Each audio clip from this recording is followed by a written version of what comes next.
We did some level grinding, mostly for Mouse Pants. Mouse Pants is now level 13.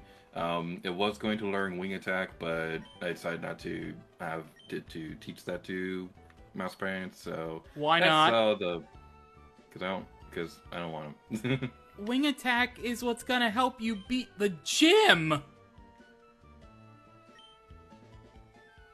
Oh my god, Gator. Oops. You have Peck, at least, right? I think so. If you still don't have Peck, you are royally screwed in this gym. Check You your can find moves. another Pokemon or something. Please at least have Peck still. Okay, you do. Thank God. Okay, so it's not a complete wash, but...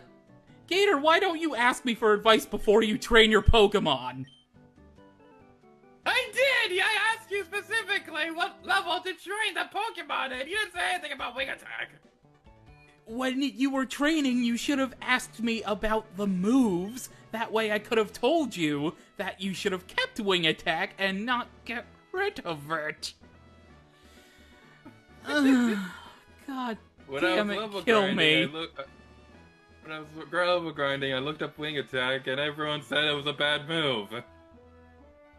What forum did you visit that said Wing Attack was bad compared to Peck?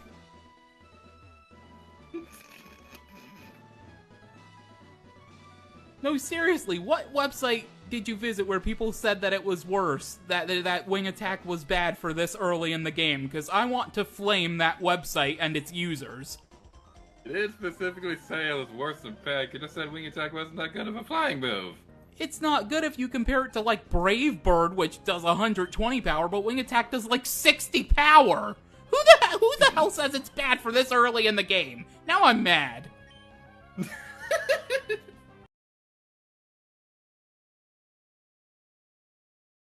Alright, put the money in the bag! Put it in! You're facing the wrong way, sir. Alright! Give me the money!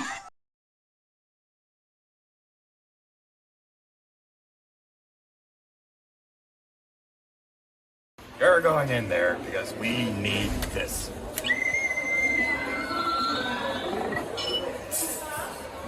We need someone tough, intimidating.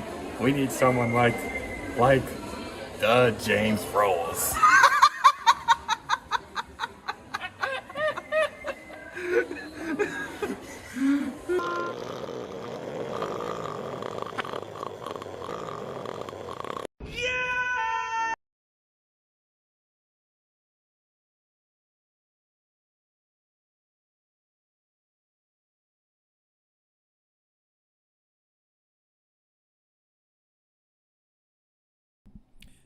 Testing, 1, 2, 3, testing, 1, 2, 3. And there's a lawnmower outside. There's a lawnmower outside, and I'm really hoping it's not picking up on the mic. It's like 3 o'clock, right? Hello everybody, welcome back to G8RStreams. Okay, I might need it. Okay, I'm gonna be right back. I'm gonna close my window. I thought they were done by now, but apparently they're not, so I'll be back in like 5 seconds.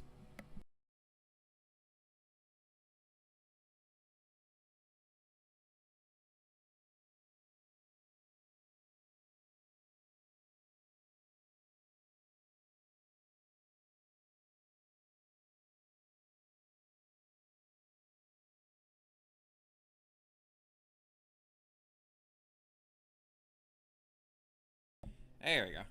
I swear, lawnmower is like the bane of my existence. Welcome back to G8RStreams. Today is going to be a very special one because we are going to be recording footage that may or may not be end up using in the Super Mario Odyssey Let's Play. So, without further ado, let's go! And in case you want to know what I've been playing lately, we got SpongeBob, the Cosmic Shake, Tears of the Kingdom, Smash Ultimate, Mario Kart 8 Deluxe, and I don't care to show the rest. Alrighty then. So, for those of you who may or may not know, we are currently doing an ongoing Super Mario Odyssey Let's Play. I'm gonna check my audio balancing real quick to make sure everything's working. Looks like it's alright. So, basically, we've been doing the post-game for Mario Odyssey, and the post-game is kind of a nightmare because there's so much in every episode, And it's kind of a pain to edit because I was an idiot box on a stick who decided to put timestamps in the descriptions. Yay, that is a fun thing to edit. So, if you want context for where we're currently at in terms of recording, I believe the last episode we uploaded was, I think it was the Cloud and Ruined post-game episode. But in terms of recording, we have recently finished everything in the Metro Kingdom. We've also finished the Snow and the Seaside Kingdom. My next recording session is going to be taking care of the Luncheon Kingdom. So that's going to be a pretty fun time all around. I haven't opened the Moonrock there yet, so that's why the Power Star count thingy is missing a couple of them. These ones are available after you defeat Bowser, and then there's a whole other patch that opens up after you open up the Moonrock, just in case you didn't know. So a bit of a heads up, this is post-game stuff for Mario Odyssey, so if you've not played Mario Odyssey yourself or have watched my Let's Play, we are going to be going into some spoilers for late-game kingdoms in this episode. We are going to be showcasing the endgame worlds, so I do apologize for that. I'm just going to let you know right now, we are going to be going to spoiler territory for this. I'll try my best to be as vague as possible with some details, just in case people haven't watched the Let's Play yet, but to go ahead and hear and put things into perspective, Luigi's Balloon World is a fun little minigame that opens up in the post-game. And basically what this is like a game of hide-and-seek where you can have balloons across the world. We had a little episode going over this mode in the Let's Play, but this is basically where we're at right now. So there are 5 different categories for your ranks, with 10 individual ranks in between each category. So you get ranks based off how many coins you've earned, how many balloons you found, how many you found in a row, and when you're playing Hide It, how many people have found your balloon, and how many coins you've earned from hiding them. So the majority of the stream is going to be just level grinding the number found balloon category. It's going to take a little while, so that's a big reason why I wanted to stream that. We're also missing only one category from the Hide It section. So hopefully it's going to be a pretty fun time all around.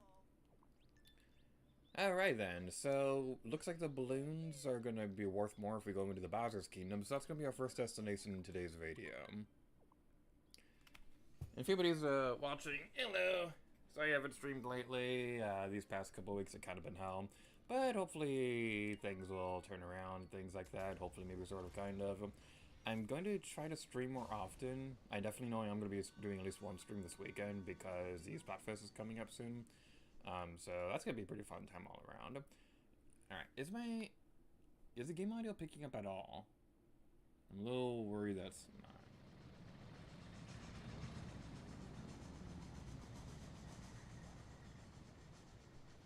Alright, if anyone's watching the stream chat, let me know how the game audio bouncing is, because I can't tell while I'm recording, so there is like a little bar thingy, but it's not always accurate, so that's why I have a hard time audio balancing. And also, I just have a very soft and low voice in general, which makes that a bit of a pain to audio balance and things like that, so that's always a pretty fun time. It's always amusing when I'm doing a video where Gigabyte Gaming and I are recording together, because our recording setup, we use OBS to record both our audio at the same time. He has a louder voice than me, so that's always an amusing thing whenever we forget to do the audio balancing before we start recording, and then I gotta manually go through it one by one and things like that. It's a pretty interesting time all around. But without further ado, let's play Hide It. Now, Bowser's Kingdom is a fun one to play Hide It in because the kingdom is pretty massive, but my problem is that like most of the balloons are going to be hidden off in this direction. I didn't mean to start it! I did not mean to start it so soon! I was moving my hands when talking, because that's a habit that I have. Okay. Where do we want the balloon? Where do we want the balloon? I want it over in this direction! Alrighty then. This is gonna be a fun time all around. We don't have a whole lot of time left on the thingies. Let's go this way! Whee! Okay, what I was trying to say is that most of the balloons are hidden off in this direction, but the camera, when you try to center it behind you, it always faces the wall, and I really don't like that.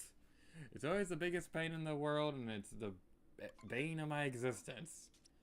Alright, and before we go any further, I'm going to mute the microphone for a moment so I can listen to the stream real quick to see if the game balancing audio thingy is working properly.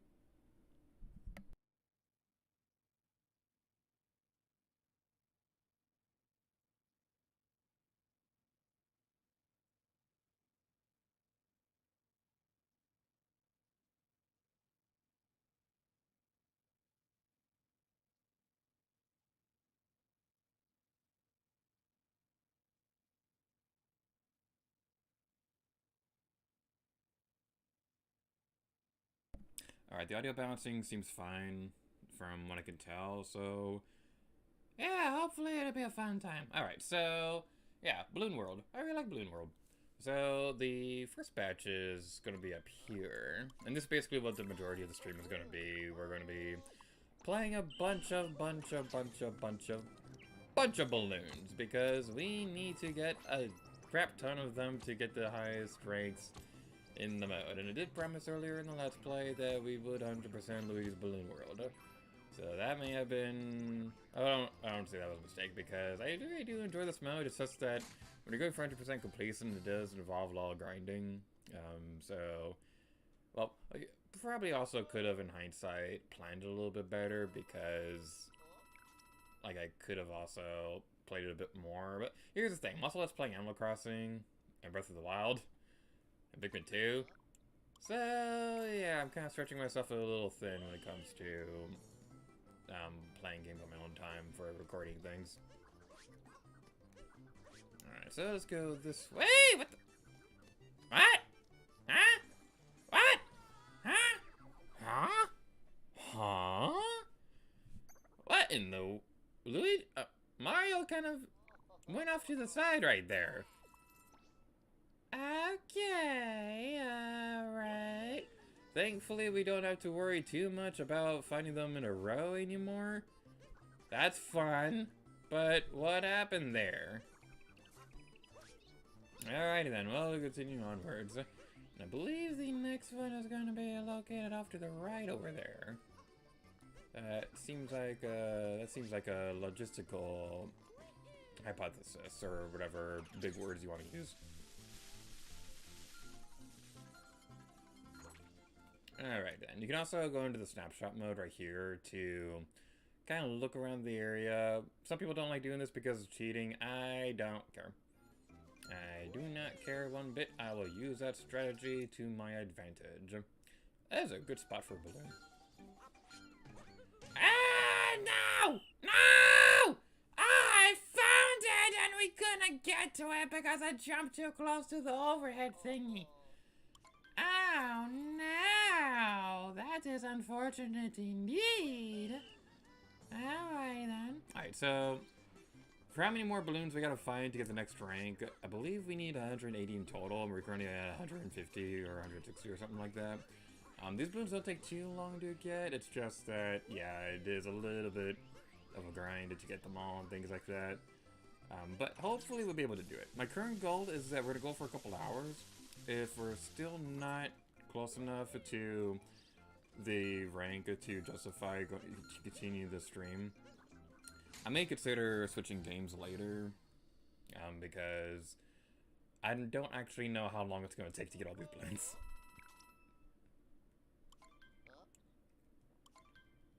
We might also switch kingdoms not before too long as well, because to get the one rank for the hide it thing, where we have other people trying out the balloons, we might just want to switch kingdoms in general, so we can have more balloons out in the field, because the only one we have right now is the one for Bowser's Kingdom. So it might be a good idea to head off to the other kingdoms so we can have more balloons out in the world anyway. Alright, I think it's going to be down here. Nope, it's over here. Ah, they tricked you. That's another really good spot for a balloon, because the balloons are naturally yellow throughout the game, so having it blend into the skybox right there was a really good place to put that. Alright, we're gonna switch kingdoms. We're gonna be focusing on hiding it for a while so that we can get more balloons out in the field. So I don't really care too much about getting balloons in a row. because we already got all the ranks needed to get those things, so that's going to be a pretty fun time all around. Alright, so like I said earlier, we are going to be showcasing post-game worlds. So if you haven't seen the post-game for Mario Odyssey, I do apologize. We are going to be going into spoiler territory. Alright then. Yeah, I'm going to try not to talk about that too much. But yeah.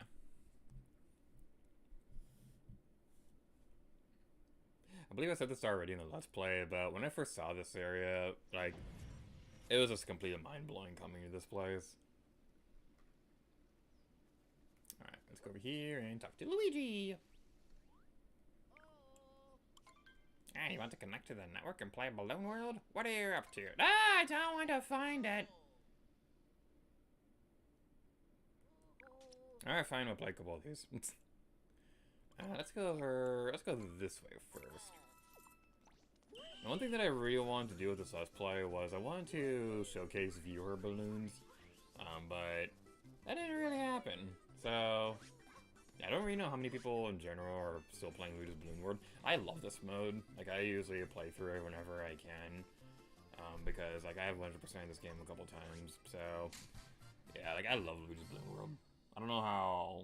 Well, I shouldn't say it's a not frequently played mode nowadays, because it's pretty easy to still find balloons nowadays. One thing I was really concerned about earlier in the Let's Play, back when we were recording the original Luigi's Balloon World episode, was that I was really worried we would only come across balloons that have a thing called a coin route. So basically what that means is that whenever you collect coins in this mode, you get a little bit more time. So there's a couple balloons where, like, this is a big problem in the Sand Kingdom specifically, but one of the bigger things there is that you have some very complex coin routes where you walk through a pathway, collect coins, and continue onwards, because it gives you just a little bit more time needed to get to the balloon. And I really don't like those ones. Those ones always drive me crazy. And we did showcase a little bit of that during the Luigi's Balloon World episode. I was really worried that was going to be a big problem, because this game's been out for a couple years, and a lot of the people playing it nowadays are probably... like, have probably 100% the game several times already. But it's a Mario game. People are going to be continuously buying it forever. So a lot of people playing Balloon World are likely first timers as well. So that's a really nice balance. You are still going to see a lot of coin route balloons. It's just, yeah, that's a thing that comes up every now and then. Okay, you're going to be in one of the trees, but which one is the question? Okay, I can't really tell in that. By process of elimination, I detect that it's going to be this one.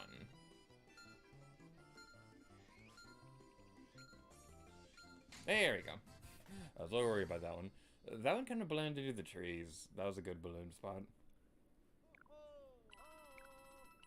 That's another. The big thing that I really like about Luigi's Balloon World is that this really does test your knowledge for how well you know these kingdoms.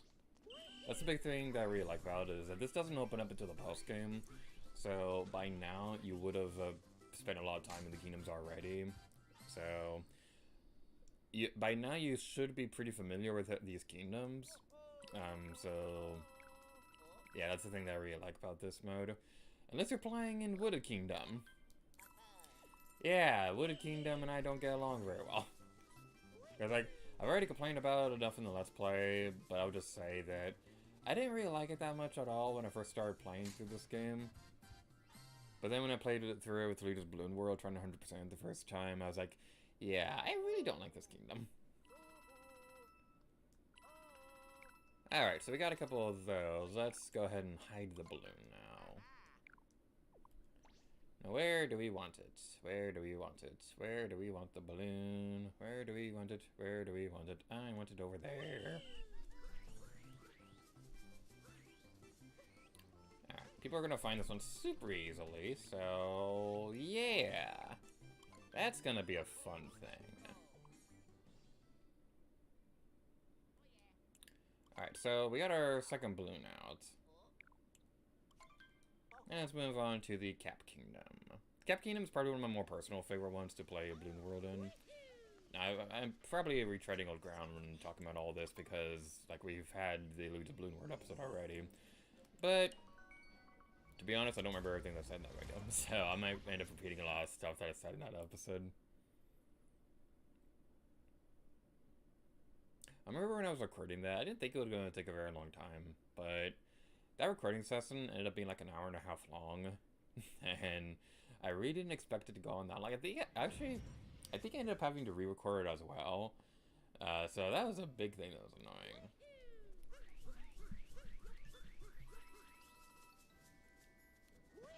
People search for the balloon.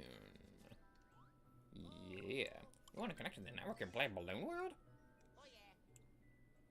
How many more people need to find it for... Okay, that's for coins. Yeah, okay. Yeah, we have the one in Balloon World in Bowser's Kingdom, so... I didn't mean it! Pay attention to the game dialogue, Gator. You're trying to hide it. You're not one to find it. But we're already in Find It anyway, so we might as well make progress on this thing. Okie dokie. Let's go. Eevee and Pikachu. And all the fun cliche thingies I say in these videos. Alright, the first one's gonna be over here. I really like playing Balloon World in this kingdom because... like, this is like a nice, simple one to just play through and things like that. It's not really complicated. You don't have a whole lot of coin routes or anything like that. So, it's a nice, simple one. Where is the... there it is. Was that Twin Tail on the balloon? If so, I very much approve, because Twin Tail is hot. Man, ARMS is such an underrated game. Like, I do understand why it didn't really catch on, because here's the thing about ARMS. It has some really interesting lore. It has some very interesting lore and things like that, but I don't think it caught on as easy as Splatoon because it didn't have a good single-player campaign. Like, the Grand Prix was pretty fun, but it didn't really change that much. It did have a couple more stages in the later difficulties, but beyond that, there really wasn't that much of a point in going through a Grand Prix, unless you were trying to go through it with every character or something like that. And, man, like, I'm gonna straight up say it, I really want to do a Let's Play of ARMS. I just couldn't figure out a good format for it because, like, I didn't want to make the video just nothing but Grand Prix mode, and there weren't really a whole lot of other additional modes that really justified videos and things like that. One of my original ideas was that I was going to make one video for every character, but there just aren't really enough modes to do that, and I didn't want the Let's Play to be nothing but online matches and things like that. I might change my mind down the road, I don't know. There are a couple fighting games out there that I'm considering as Let's Plays. It's just that I'm not a competitive player, so I wouldn't know the first thing to do about giving advice for people trying to get into competitive fields or anything like that. The rank's gone up! The rank's gone up! Oh, the rank has gone up! Okay. Okie dokie. Let's see what it was. Which one was it? That is 300! Look at that disgusting number. That's a 3 followed by 2 zeros. That is so many. That is so many. This is gonna take a while. This is gonna take a while. Okay. Alright, well, let's hide the balloon and then go find some more. Alright, I really don't know how long this is gonna take. I'm gonna try to get through most of this as much as I possibly can, but I just really don't know how long it's gonna take. So who knows, I may end up streaming the entire night or something like that. So that'd be a fun time all around. Okay, I'm gonna hide the balloon. Ah, I thought there was a platform down there. Okay, I thought there was a platform down there, and that didn't exactly work out the way I hoped. Alright, let's go this way. I want to hide a balloon over here because the arrow is going to be pointing this direction, so most people are probably going to assume that's further along the road. So, hopefully that'll trick a couple people. The downside, though, is that the balloon is going to be easily spotted down here. But hopefully this will trick a couple of people and make them take a couple extra tries or whatever. Because I believe you do, your balloon does become more valuable if it takes a couple more tries and things like that. So that's a fun thing.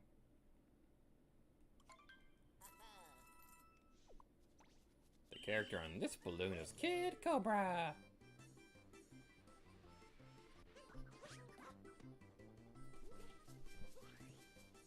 Yeah, like ARMS just has some really fascinating lore in general. So yeah, you have a couple characters in the game who are like antagonists and things like that, and then the last DLC character ended up being like the one responsible for most of them. It's really fascinating. Like, I don't want to go into too many spoilers for that, but yeah, you have the ARMS champion, who I believe was the ex-boyfriend of the main villain. You got Helix and Springtron, who are both Creations, because like the main villain of ARMS is a scientist. One of my favorite things about the lore of ARMS is the fact that they literally just woke up with those arms someday and decided to just live with it because they thought they looked cool. It's like, dude, you literally woke up and your arms are all springy and stuff and you're just okay with it. I mean, like, you do you and all, but like, that's kind of a life-changing thing. Like, if I woke up and my legs were made out of pizza, then, well, actually, that'd be kind of cool. Probably not a good example, because I think that might actually be kind of cool. Probably won't last very long, though, because pizza and cheese kind of go bad quickly if you leave them sitting out too long. So never mind, I don't want pizza for legs.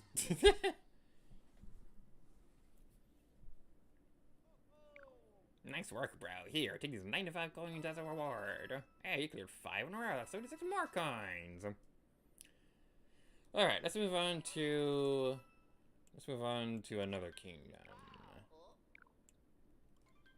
Again, I don't really care that much about the getting a bunch of balloons in a row, because we already have all those ranks. We don't need to go any further than that. Alright, 2 more people have found their things. The balloon in the Mushroom Kingdom was popped! Oh no!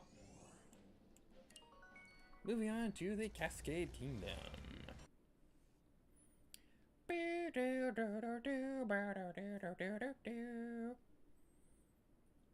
Ah, this is Splatoon theme. How's your ARMS theme go again?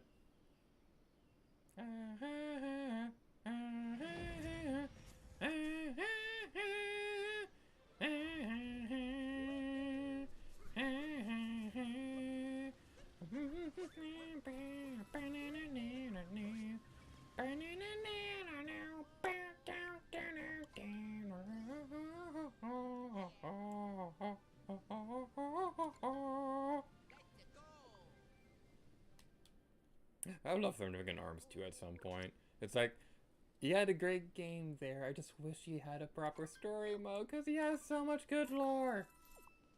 Like, even if it was something as simple like Ninjala or something like that, that'd be fine.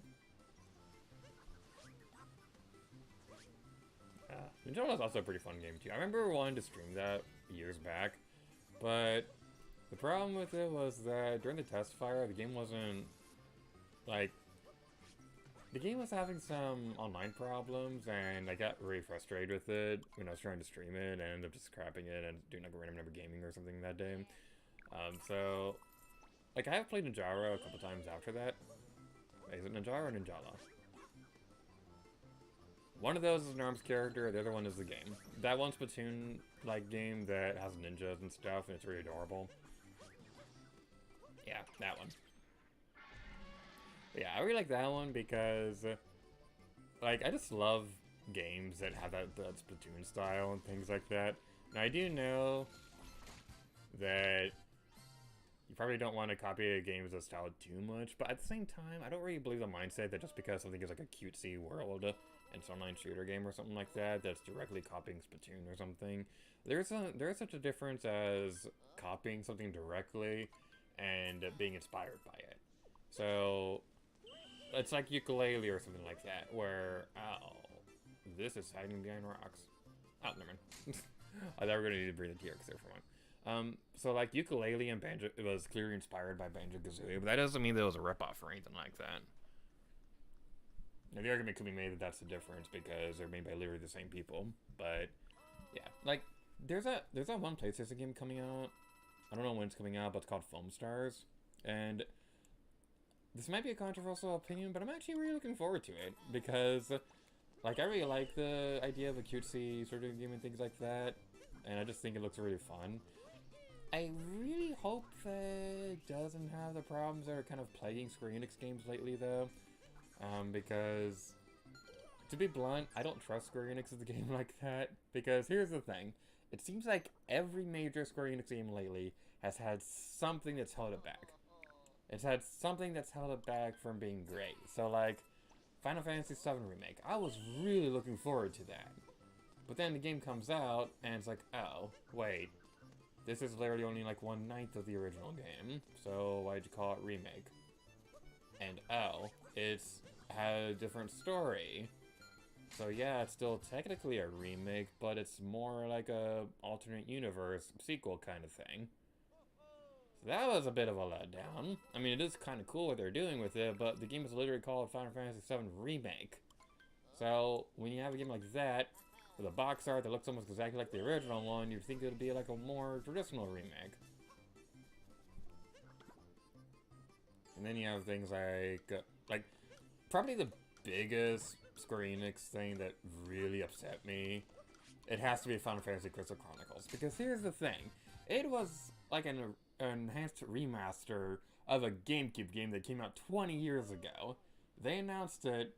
When they announced the game, they said it would be coming out the following year, which, why would you announce a remaster a year before it comes out? And then it got delayed by another year, and then when it did come out, it was awful. So, like, the problem with that one was that, like, where do I even start with that one? So, Crystal Chronicles did this really dumb thing, where when you're playing online, like, okay, first of all, it doesn't even have local multiplayer, so you're limited only to online. But then when you're playing online, it's like the host of the room actually makes story progress. Why would you limit it to that? That is the stupidest thing in the world. I mean, just those two things alone kind of really ruined that game for me, and I was really looking forward to it, because Crystal Chronicles is one of my more personal favorite Final Fantasy games. And it was always a real big pain to play on GameCube, because in that one you needed the GameCube Game Boy Advance link cable thingy for some reason. Like, that was the only way you could do multiplayer, if I remember correctly. So they had the chance to make it more playable with the remaster, but then you limit it to online only, and only the host makes progress. That's kind of the big reasons why I don't really trust Square Enix with big games anymore. Like, they've had a couple good ones. As much as I've complained about the Tomb Raider reboot trilogy, they are still really good games, and if you're got introduced to the Tomb Raider series because of those games, you're still a Tomb Raider fan. Like, you could still call yourself a Tomb Raider fan, like, even though I personally prefer the original ones, I'm not going to be one of those gatekeeping fans who say, oh, if you only played the reboots or anything like that, you're not original. No, I don't believe that one bit. But the big thing was that, like, yeah, Shadow of the Tomb Raider is still interesting, cool, too, but they, like, the original developers who were working on the 2013 and Rise of the Tomb Raider weren't even working on that one because they were working on the Avengers game. So they didn't even get the chance to finish their own story themselves. And then the Avengers game, when that came out, that was a big mess. Because you have the Avengers at the height of their popularity, and you turn it into a games of service thing. Just why? Like, I could go on a big tangent about the Avengers game, because that was something I was really, really looking forward to. But then it came out and it was like, oh, wait. Right, this is modern Square Enix. So yeah, that's my Square Enix rant for the day. That's kind of the big reason why I'm so hesitant about Film Stars, because, like, I want to be excited for that game. It looks really cute. And the music sounds pretty great. I do trust that it will be a fun game in the end. My big worry about it, though, is that it's going to be like a microtransaction mess or games of service style garbage or whatever. I'm really hoping that's not the case.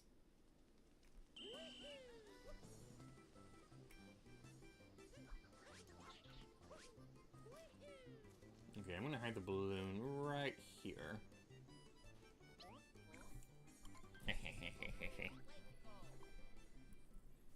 to be popped immediately, but the important thing is that they're looking for it. And I think that'll still give us coins or whatever. Alright, let's move on to the Sand Kingdom.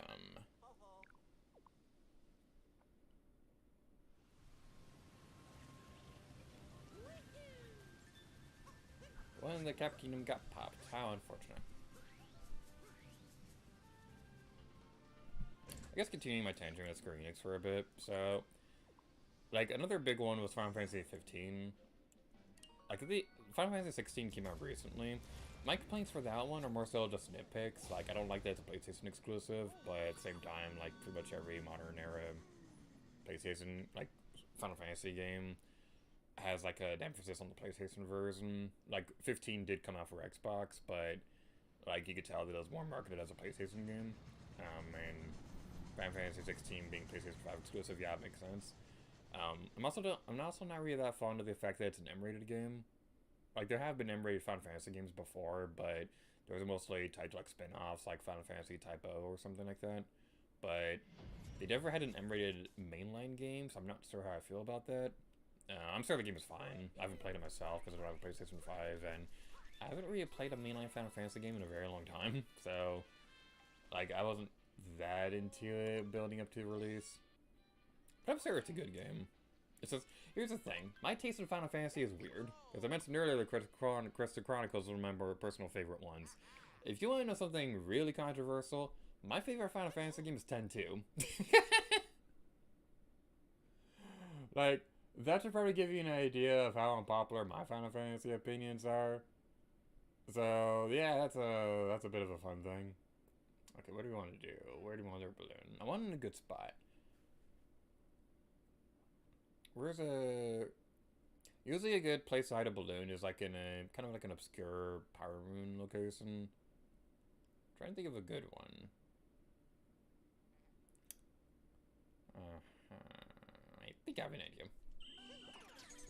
I think I have an idea of what I want to do with my life.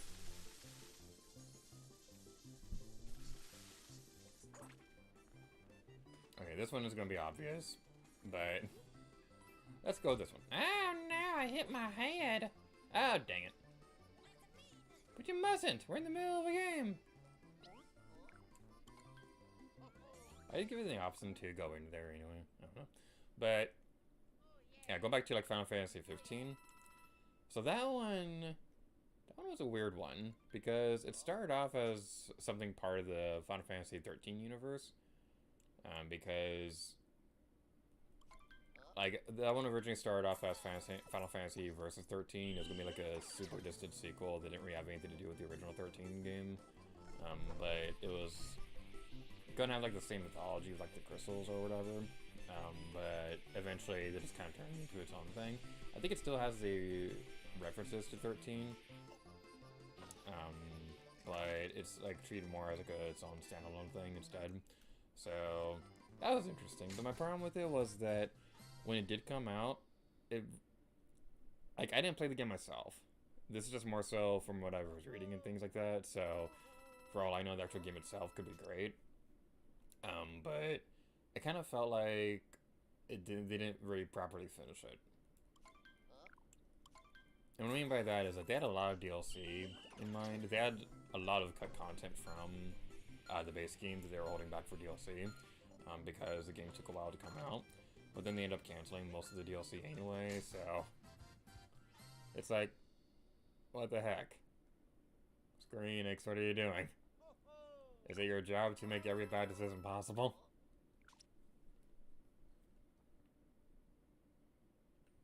Alright, let's talk about something more positive. Let's talk about Nintendo. I like Nintendo.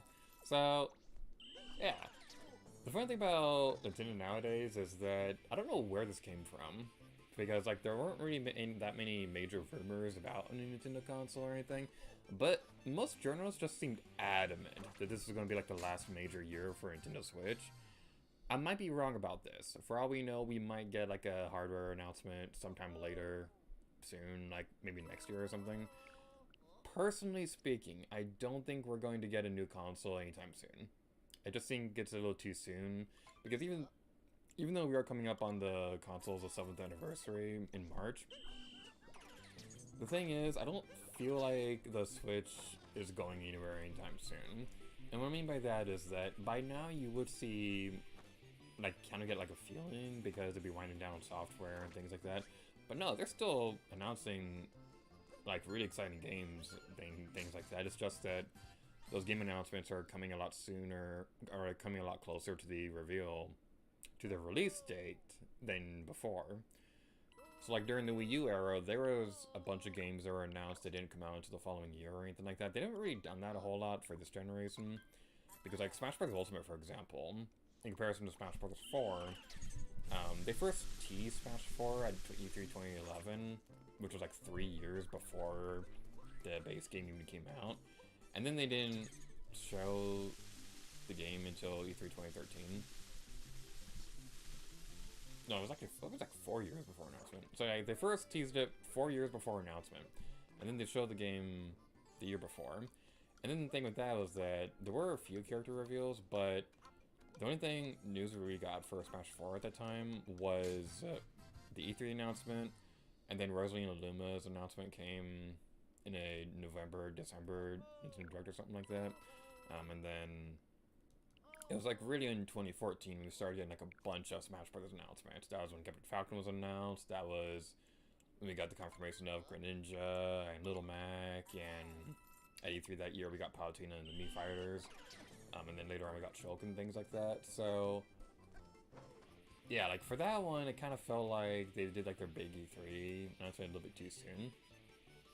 But then in comparison to Smash Bros. Ultimate, for that one, there were rumors that a new Smash was coming to Switch, but everybody, like, nobody could agree on whether it was like a brand new game or a port of Smash 4. But when that game was announced, they announced that game the year that it came out, which doesn't really happen a whole lot with Smash Brothers games. And that's kind of like been a trend for Nintendo this generation. So yeah, you do have the obvious big ones that have taken a while. So like Bayonetta 3 was announced years before it finally came out. Tears of the Kingdom was first announced in 2019, then it didn't even come out until this year. I have theories about that one, but we'll go back to that in a moment. So you have a couple things here and there. Shin Megami Tensei 5, that took a really long time to come out. That was more so like a third-party game. And we still haven't seen anything from Metroid Prime 4. So, but the main point is that most of the games were announced in the same year. Mario Odyssey was announced a couple months before it was released. Paper Mario the Origami King was announced like 8 weeks or so before it was released. And like, Xenoblade Chronicles, we've had 2 Xenoblade games announced for the Switch. They released it in the same year. Which compared to Xenoblade X, when it was first teased in 2011 and then going to come out in 2015, yeah, that was an interesting thing. Actually, when was that one released?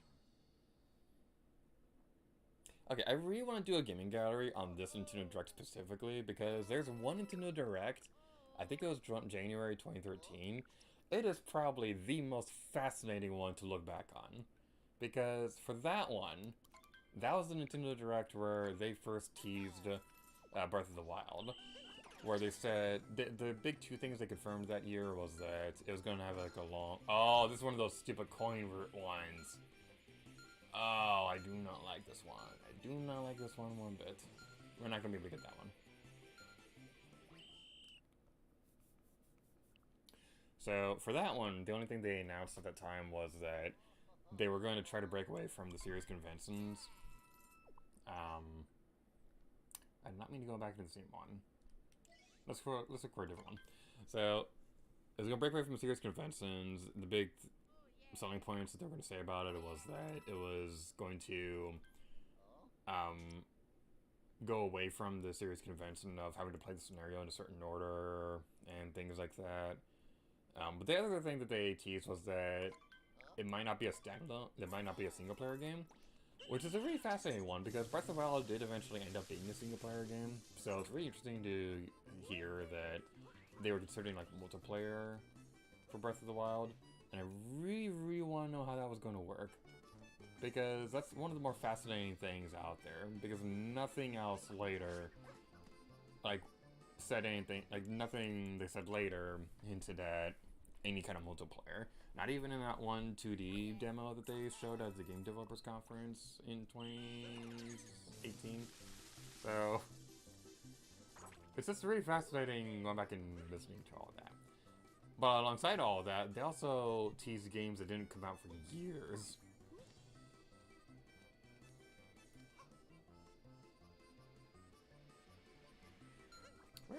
Where's that balloon? Okay, we need to give up on this one. So they teased games that didn't come out for years. They first teased Yoshi's Wooloo World as Yarn Yoshi. It was a very different game at that point. They also teased Monolith Soft X, which became Xenoblade Chronicles X. That one was more implied to be like an MMO of sorts, because you had a larger party. You had like a group chat thingy on the side of the screen. That game has a really fascinating development history in general, because for that one, it was going to be a lot more of an ambitious game, but because of the long development cycle on it, where is this stupid balloon? Is this the same one as before? I think it's the same one as before.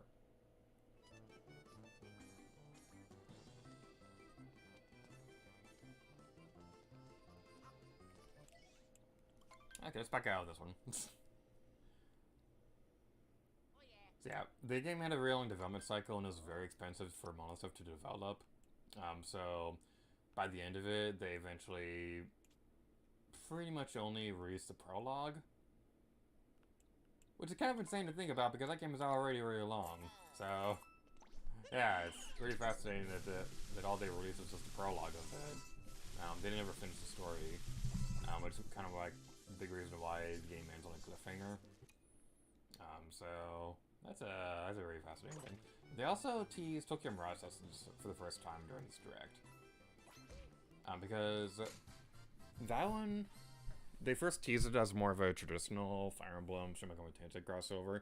They didn't really show any gameplay. They did confirm it was an RPG, but all they showed was like a burning Tokyo with artwork of Fire Emblem and Shin Megami Tensei characters and things like that.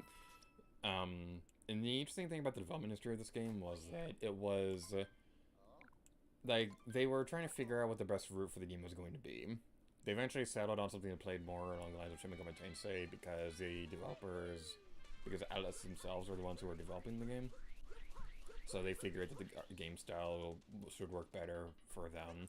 Which is kind of the big reason why, like, this game kind of feels like a good introductory title for the Persona series. That's kind of how I've been looking at it all this time.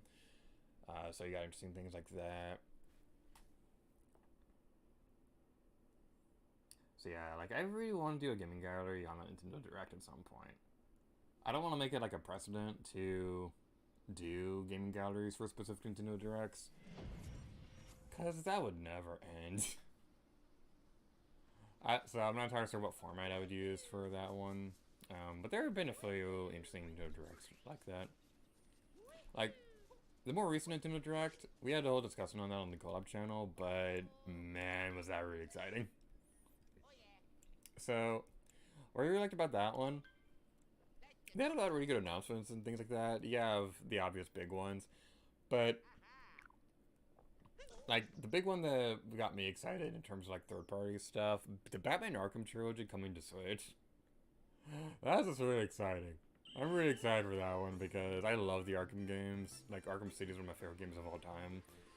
So it was really exciting seeing that. I've been wanting the Arkham games to come to Switch for a while. I just didn't think it was going to happen because, like, third-party games, if they ever come into Switch, it's really weird because they'll have some games coming out alongside other platforms, they'll have other ones come out a while later in the road. I was kind of expecting the Arkham games to kind of be like a lost cause, where it just wouldn't happen no matter how much I wanted it. So seeing that the Batman Arkham trilogy is coming to Switch is really exciting. And the amusing thing about that one, they look like native ports. Like, Arkham Asylum and Arkham City will definitely be able to run on Switch because they were originally like Xbox 360 games. I did not think Arkham Knight would work that well on Switch. But this is also the same console that's running games like The Witcher 3 and things like that. And say what you will about those ports. Yeah, they're watered down. Yeah, they're not as graphically impressive as the other console. But who cares? You got the freaking Witcher on the Switch. Like, I don't care if it's not as graphically as impressive. It's Witcher in a portable system. That's awesome. So, yeah, having the Arkham games on Switch is really exciting. The thing I'm curious about it, they're probably not going to do this, but I'm really curious to see if the Wii U exclusive features of Arkham City are going to be on there. There weren't really a whole lot of them. Batman did have this one mode called the BAT mode where it would power him up and then he'd become more powerful and things like that. So that one was kind of an interesting thing. I don't think there was a whole lot of exclusive content beyond that. There were a few really fun gamepad things. The really cool thing about Arkham City on Wii U was that your gamepad was basically the Bat computer. It was one of the coolest things ever because you'd use the gamepad to hack into security systems. You'd use it as your camera for throwing the batarang around. They had some really cool features on there. I always said that the Arkham games were kind of like how they treated the Tomb Raider games on Wii. So you had the first one with Tomb Raider Anniversary and Batman Arkham City, where they used the console's unique features in very brilliant ways that were super exciting and things like that. Because like Anniversary used the remote for the archaeological toolset, Arkham City used the gamepad as the Bat computer. But then you have the next one that's the races on the same system, but it doesn't really feel nearly as special as that first game.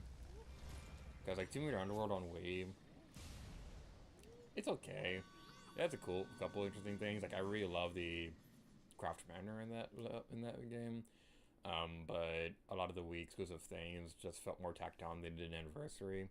And Batman Arkham Origins on Wii U didn't really do anything special. That one actually removed content because there's a multiplayer mode in the other versions of the game that's not on Wii U.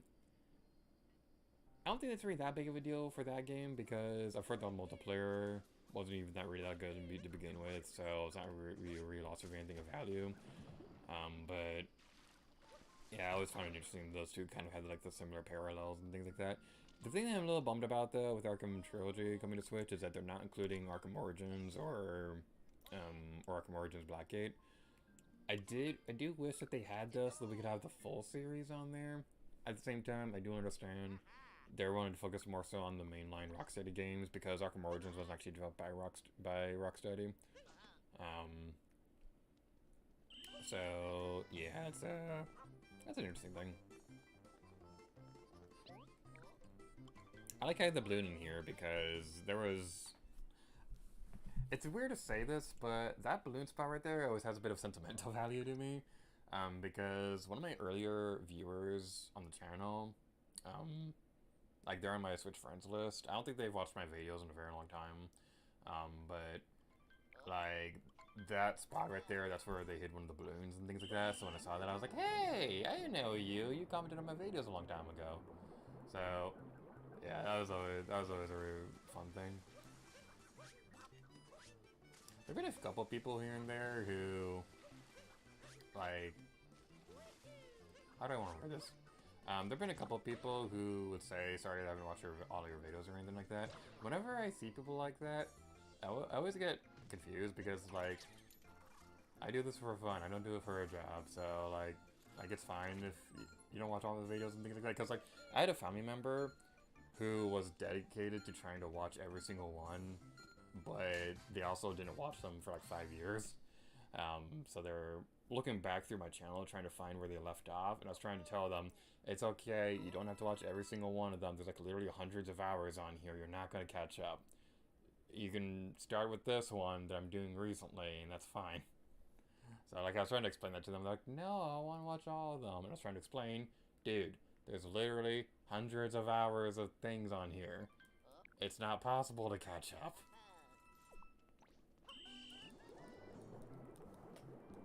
I do wonder how much content I have made on here.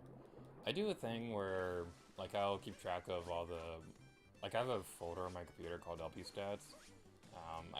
You may have seen this on my Twitter and things like that whenever we finish the Let's Play, where I'd be like, This Let's Play was 20 hours, 13 minutes, and 16 seconds long, which is now our third longest Let's Play, or something like that.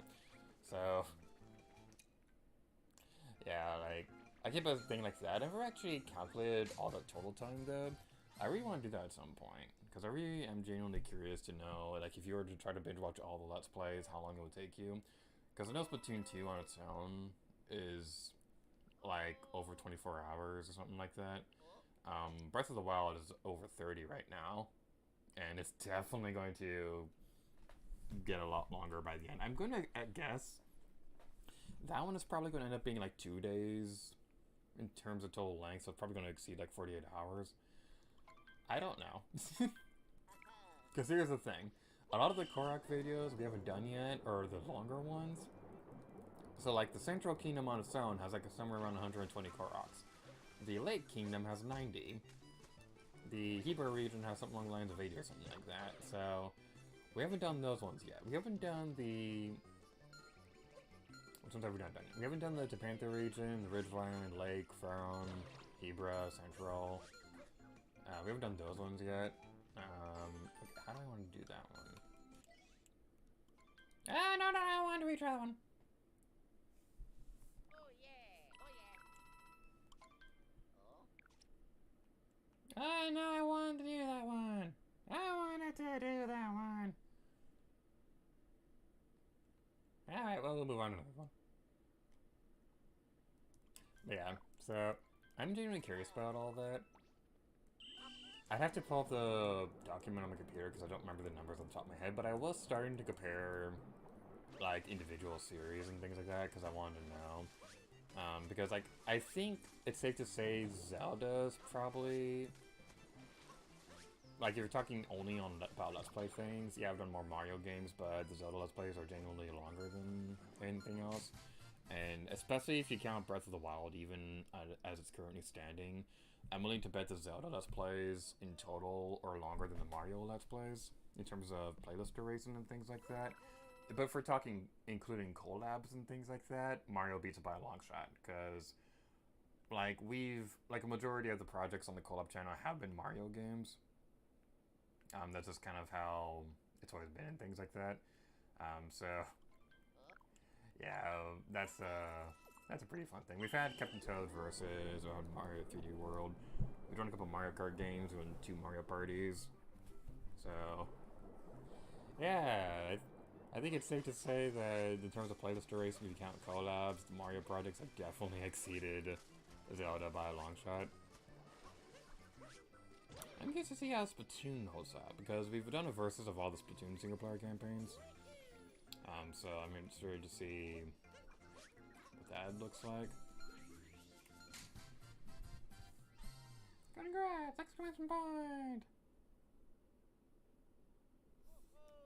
Nice work, bro. Here, take these 380 coins as a reward. Alright, where's our current ranking at? We still have so many to go. We have like 93 we gotta find. We are making some decent progress on Hide It, so that's good. Let's move on to let's go to the Lost Kingdom now. This is gonna take a while.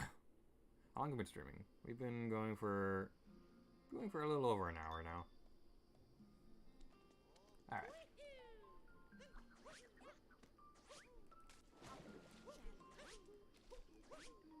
Again, I don't know how long this is gonna take. Moving on. Ah, no! The Cloud Kingdom doesn't have Luigi's Balloon World!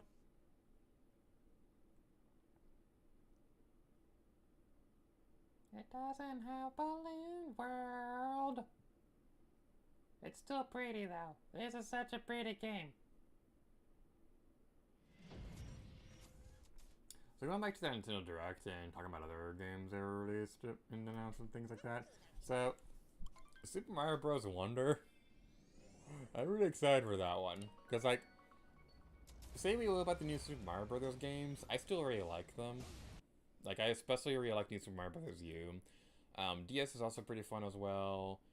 we have kind of come around to. I didn't really like it that much when I was a kid, but as I've been playing through it a bit more as an adult, I've liked it a bit more. I could never get into New Super Mario Bros. 2 though, but I do have a bit of sentimental value with that one because my sister, she started working one time and she's like working third shift for this one place. So she would borrow my 3DS and my copy of New Super Mario Bros. 2 to play during her breaks and things like that, because when she was doing third shifts, there's like a lot of downtime and things like that, so she'd take that to work to play during that. So a bit of a sentimental value of that one. Where do I want to hide this balloon? There's some pretty good spots in this one. I genuinely like to hide it near like one of those platforms you move up and down. I'm gonna hide on the far one. That seems like a good one. Let's hide it over on the far one. Jump. Jump! Ground pound, do, ground pound, do. Yeah, going back to My Brother's Wonder, I'm really excited for this one because, like, it really does feel like they're taking the creativity of Mario Odyssey and making it into a 2D game. Because that was one big thing I was really wanting them to do for the next new Super Mario Bros. Game, because I've been saying for a while that with Mario Maker being a thing now, there's not really that much of a point in making another new Super Mario... That was a terrible joke. There is not that much of a point in making another new Super Mario Bros. Game, because unless they did something truly out there, because with Super Mario Maker, it kind of felt like you could already make whatever Mario game you wanted in the new Super Mario Bros. Style. So it felt like whatever they ended up doing next for their next big 2D Mario game, they'd have to do something super creative with it. And I'm really glad that they're going that direction, because this game looks weird. And that's what I love about it. It looks like that good Odyssey weirdness and creativity. You have so many more playable characters. Like, Peach and Daisy being playable was enough to make me think, okay, this is probably going to end up being one of my favorite 2D Mario games ever. And we haven't even played the game. And here's the really exciting thing. We might have not even seen the primary gameplay gimmick of it yet, because with... we're going the wrong way. Because when they announced Mario Odyssey, they didn't even show capturing enemies when the game was first teased and things like that.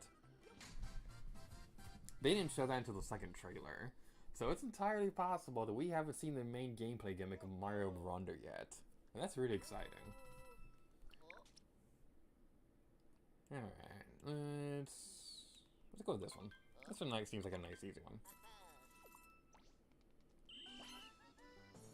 Okay, let's just do a restart. This is gonna be one of those ones. Hey, remember that time that I said it looks like a nice, easy one? Yeah, we're not gonna get this one.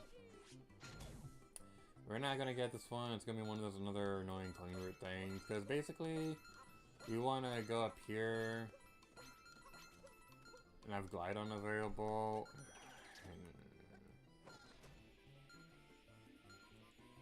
I do not like these coin route runs. Okay, I'm gonna try one more thing because I think we might be able to do this if we're actually good at this game.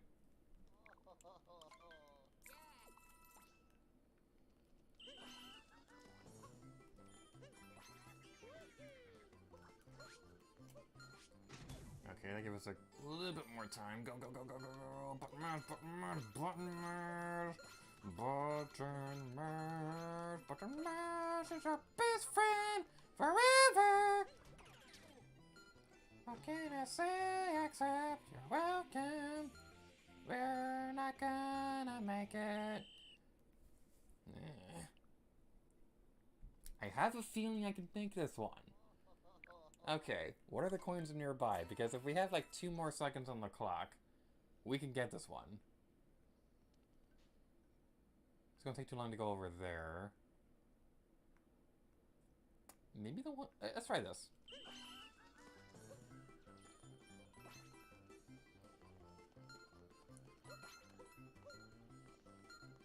No, that took too much time. That took too much time. I'm not gonna try this one anymore. I don't like these coin route ones. They're like the bane of my existence with this mode. Alright. Alright then. The big thing I'm trying to figure out right now is how much longer I want to keep going before I go on break. So my current mindset is that we're going to play through each kingdom at least once. And then we'll go on break. We'll see how our rank is going after that. And decide from there if we're going to keep playing or move on to another game.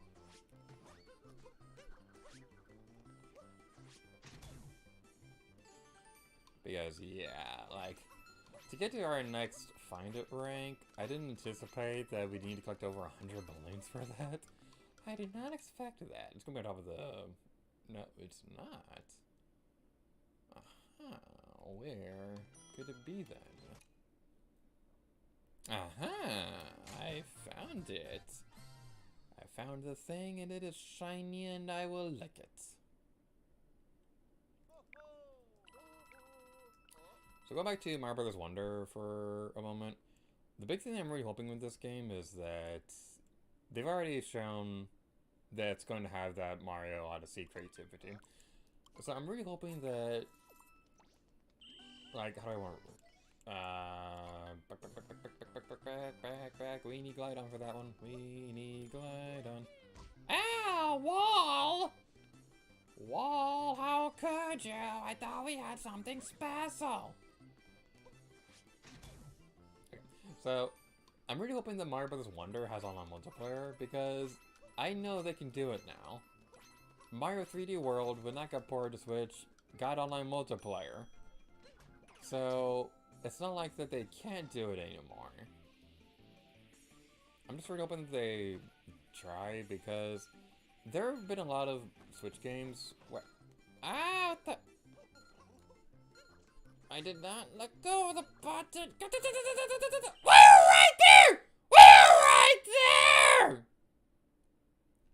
Do you see how close we are to the stupid balloon? Do you see how close we are to the stupid balloon? It is right there, right here in front of us. We could burp on it if we wanted to. Ow, that hurts. It also hurts my throat because I am screaming like a toad. Oh, no. Oh, that hurt my feelings.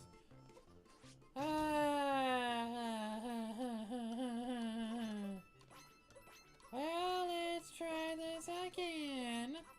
Let's move onwards and continue our destiny. Okay, let's move onwards and go over here. Hold the button and then jump. I was hoping we could sacrifice gliding right there for screwing us over last time, but I guess sacrifice isn't in the schedule today. We'll have to save that for tomorrow.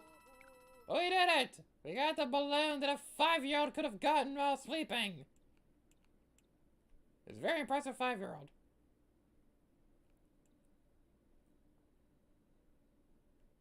I'm curious about this one. This one only has 6 seconds on the timer.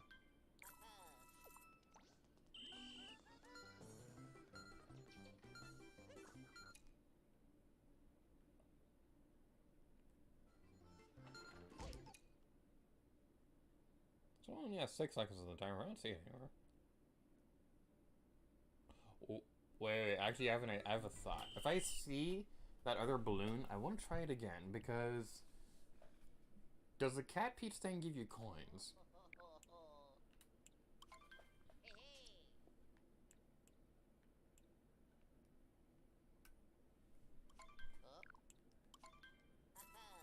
Does this Cat Peach give you coins? That's the thing I want to know. Okay, that gives us money.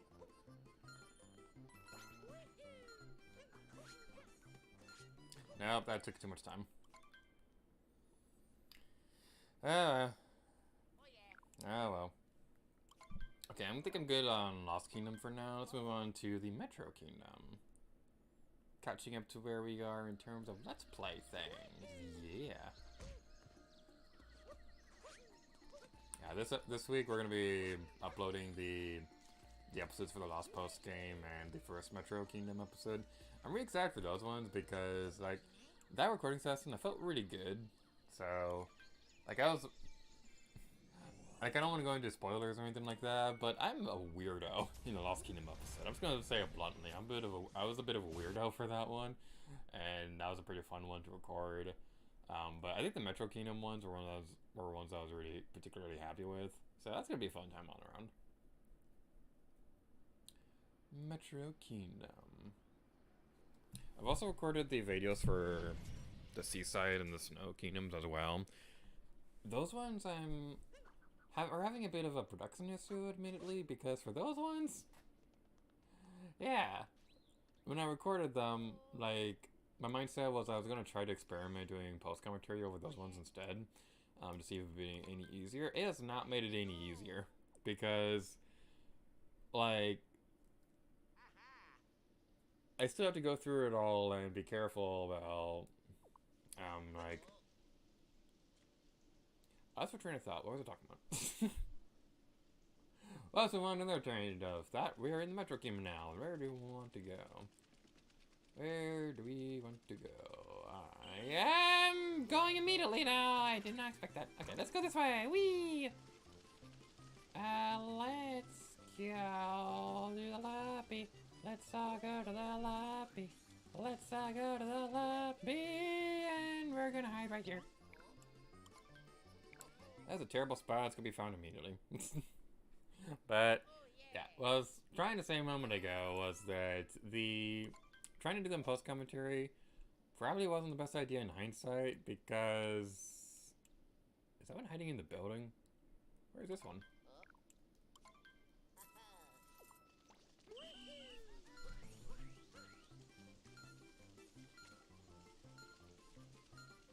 Ah, I see. Clever.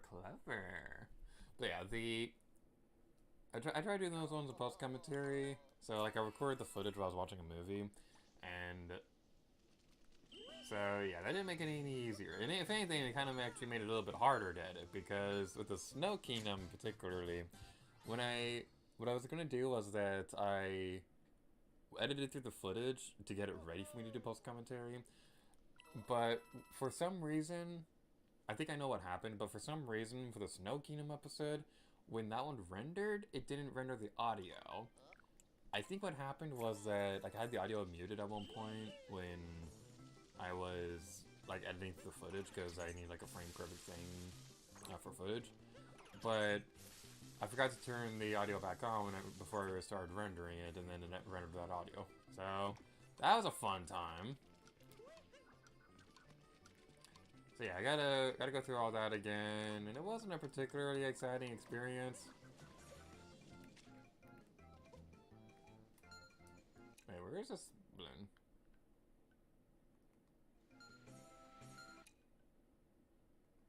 Where is this stupid balloon?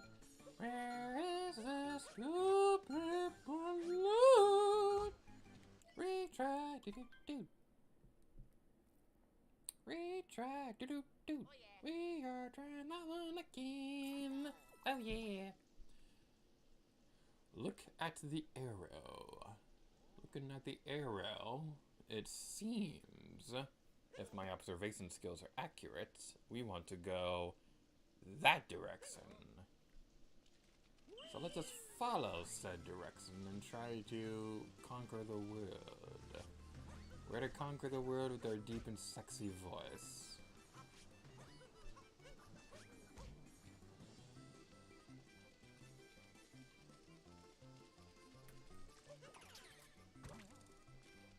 Super concentration mode activate. Go to the toppy tip. We're going to the toppy tip. Going to the toppy tip of the top of thing. Going to the toppy tip. Oh yeah. I did it. I collected the balloon. Are you proud of me?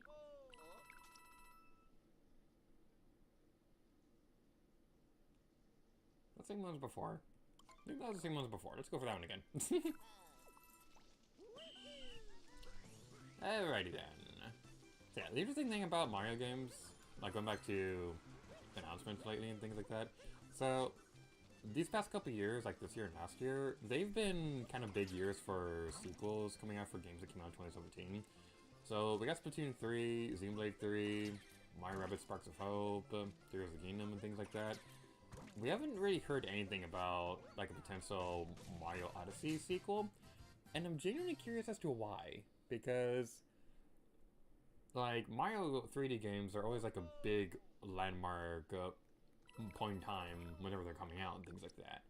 So you'd think that they'd want to try to have a Mario Odyssey sequel coming out relatively soon. Like, I don't want to say that I want it to come out before it's ready or anything like that. I don't want like a broken or finished mess, because Mario games always have some really good polish and things like that.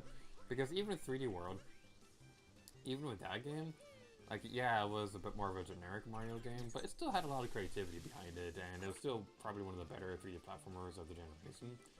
So, yeah, like, I'm genuinely curious as to why an Odyssey sequel hasn't happened yet. It might happen, maybe not, who knows. I don't actually know what the development teams were working on. They might have made a game that came out already. I don't know if they're the same team that made Mario Maker 2 or anything like that. But yeah, like it is safe to assume that they are always working on the next 3D Mario game, because like development teams, like they're always working on something. Like even if it's just prototyping for a future game or something like that, they're always working on the next big thing. So like even with Pikmin games taking forever to come out between titles and things like that. Where is this stupid balloon?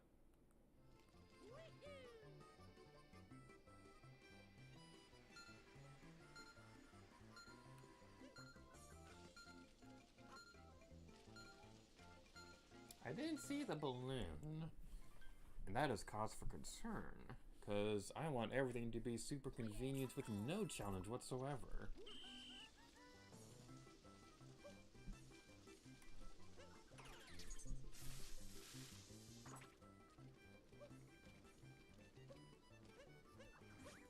Ah, I see. I do not see. Where is this thing? Ah, I see. Ah. Nice work, brr. Here, take this 190 coins as a reward.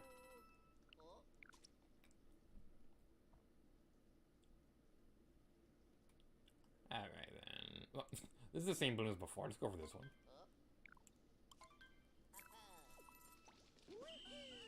It's always nice when they have the same balloon appear in the same rotation and things like that, because it just makes it super easy to get things like that. Because, like, it's especially useful thing to happen whenever the... It's especially useful to happen whenever you're trying to grind up on the ranks that require you to get a bunch of balloons in a row. Because if you lose a balloon, then you just lost a lot of progress on that. Sorry if I'm adjusting how I'm sitting and that's making the thing sound weird.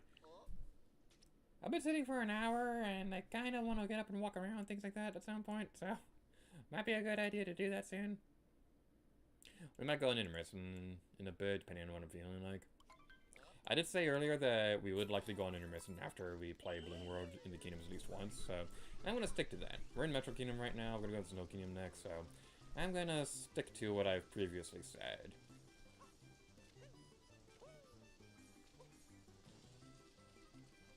Alright, so I believe I want to go up here.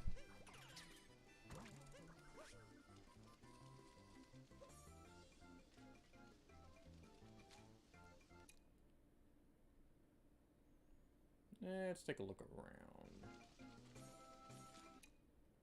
Ah, I see. Okay, I thought that was a coin for a second. Wait, how'd you get in this one?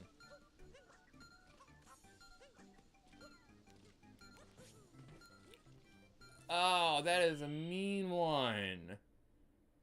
Oh, they definitely glisted the wall for that one. Because it's literally in the wall. That's a mean one. I do not like that. That was really bad when the game first came out, because... No, I didn't want to do that one. No, back.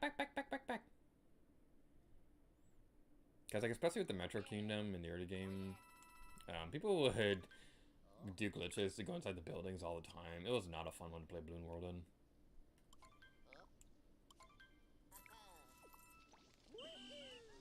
Alright, so what other good Mario stuff can we talk about? Mario RPG. Let's talk about that Mario one for a bit.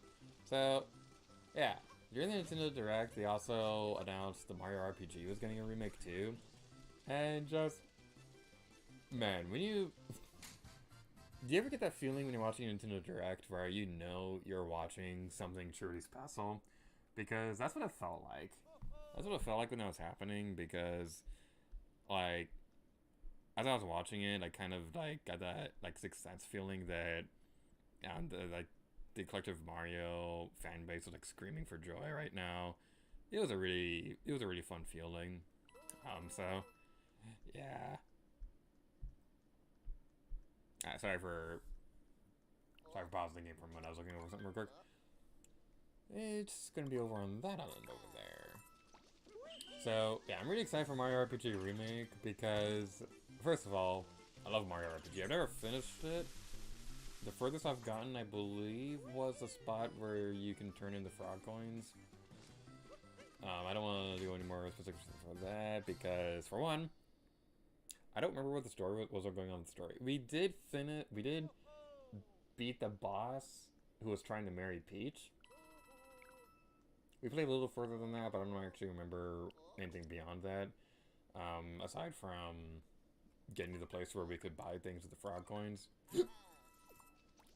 So, yeah, then I played on Wii U.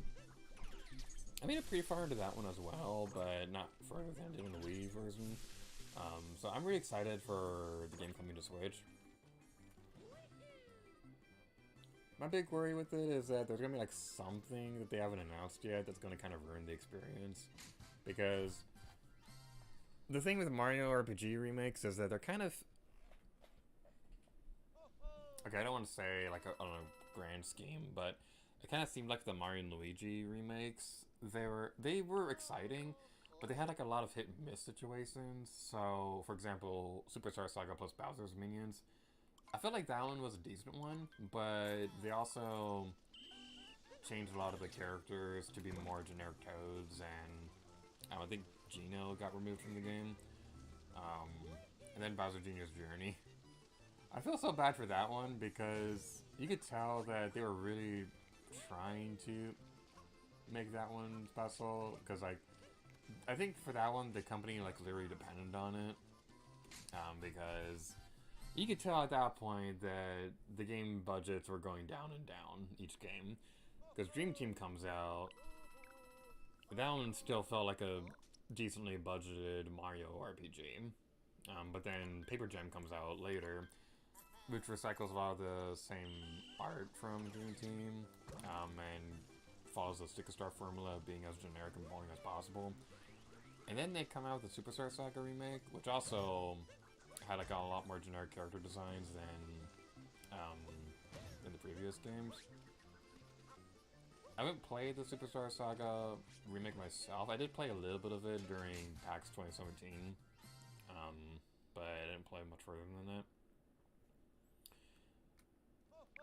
And then the Bowser Jr. remake, that one, like, I really want to know what was going on with development with that game, because you can kind of tell with that one that they were, like, really trying to make, like, the game that was probably, like, the most fantasy safe one possible, because, okay, I think this one's going on the far end over there. So, for that one, they skipped Partners in Time, and they remade Bowser's Story purely because it was the most successful Mario and Luigi game.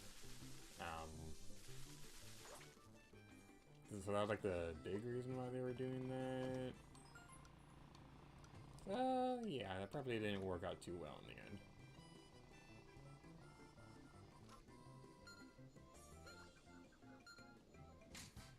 Where was I going with all that? Mario RPG Remake. So, yeah, I'm really excited for the Mario RPG Remake. I'm a little, like I said earlier, I am a little worried that there's going to be something wrong with it that's going to hold it back from being as special as it should be. But, like, I have confidence that the game's going to be good. Because it is Mario RPG, so even if there's, like, some kind of dumb silly thing with it, I'm sure it's still going to be a pretty good game.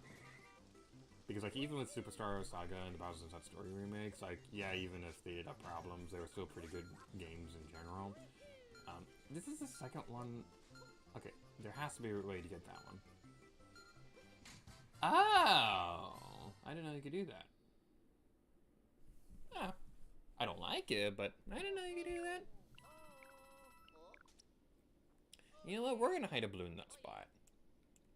We're gonna hide a balloon in that spot and try to see if that can help boost our coin reward thingy just a little bit more. It's not gonna help that much because the coin bonus thingy, I believe, is still in the Bowser's Kingdom right now. But hopefully it'll work out. Okay, well, let's retry.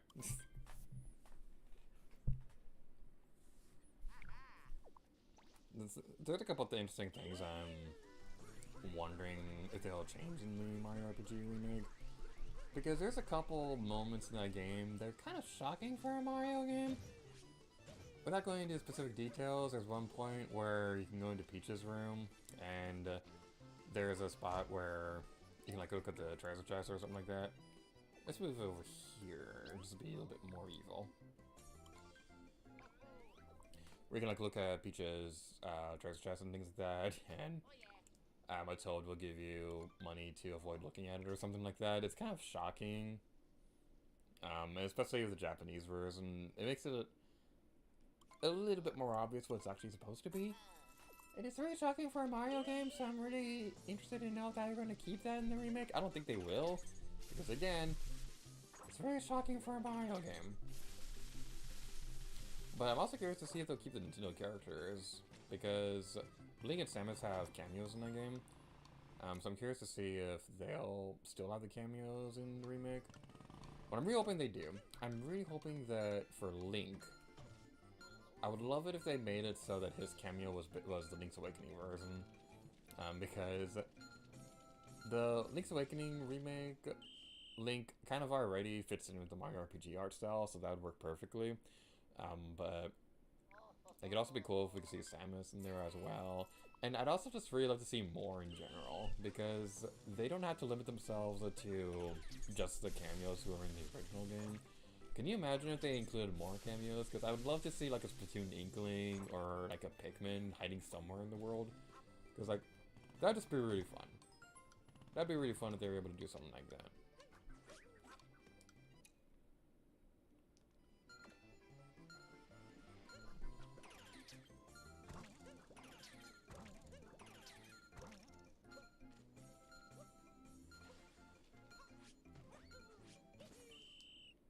Okay, where was it? It was in the tree. Okay, it's in the tree. They're probably not going to add more characters as cameos, but it'd be really fun if they were able to. If they don't, that's fine, as long as they just have the cameos that there were in the original game coming back. I'd really hope if they do that, because, like I said earlier with Superstar Saga, for that remake, they removed the Geno cameo. Which, yeah, that... It made sense. Why? Because Geno is owned by Square Enix, but at the same time, like, would it really have killed you to just have that character? He's only in one moment. He's not even a big character or anything like that in Superstar Saga, but would it really kill you to just have him in there?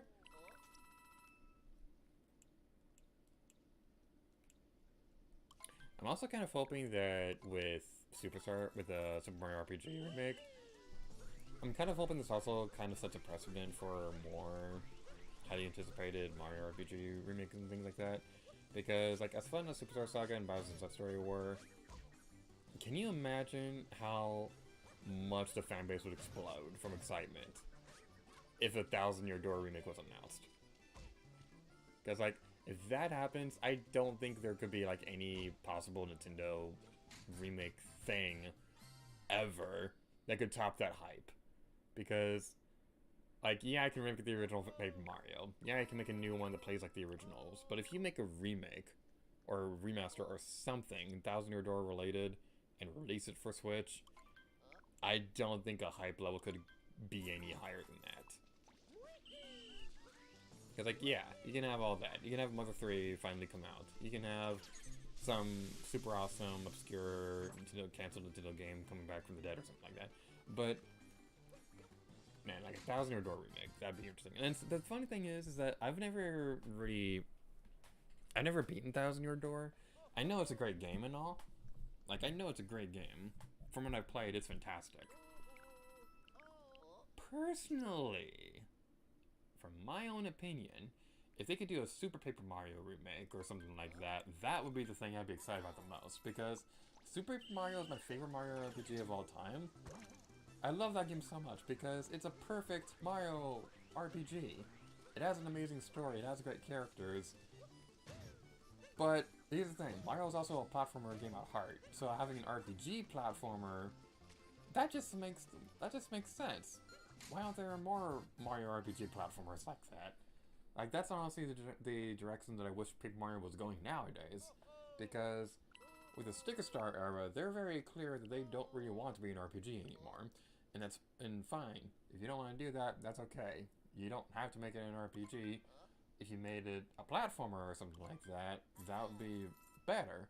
Because then it would make more sense, rather than trying to say that whatever you're doing nowadays is Paper Mario. And here's the thing. I say all that, but it's really only Sticker Star and Color Splash I have problems with. And it's really more so just Sticker Star. Because, like, yeah, Color Splash has a lot of dumb moments, and there's a lot of stuff in that game that I think is even worse than Sticker Star. But Sticker Star really is the only one that I'd say is an outright bad game. Color Splash, yeah, it does annoy me, but it does have a lot of good moments too. And I think Origami King is a great game. Like, yeah, my big complaint with that one is the fact that a lot of the stuff that Sticker Star introduced is still a thing in Origami King. Like, they don't really have a whole lot of original characters in that game. There's really no reason why, because Mario Odyssey exists, so why don't you have any Paper Survivors or anything like that? I'll never forgive them for that. But, yeah, it has, like, a lot of really great moments.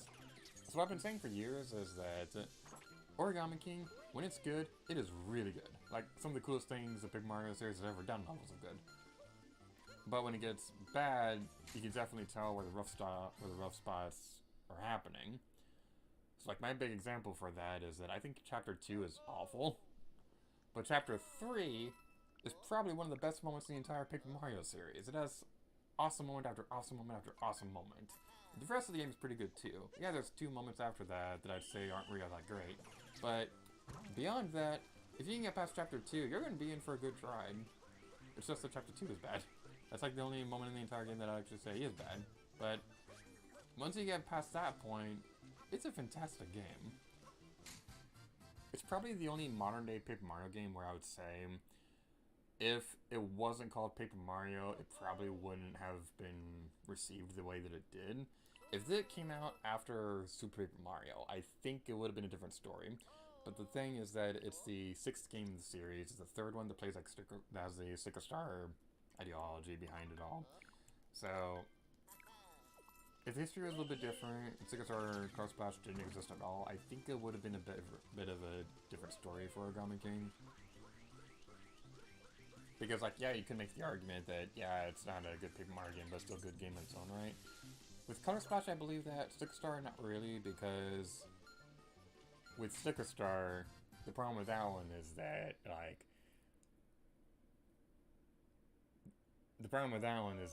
it's still, like, a bad game on its core. So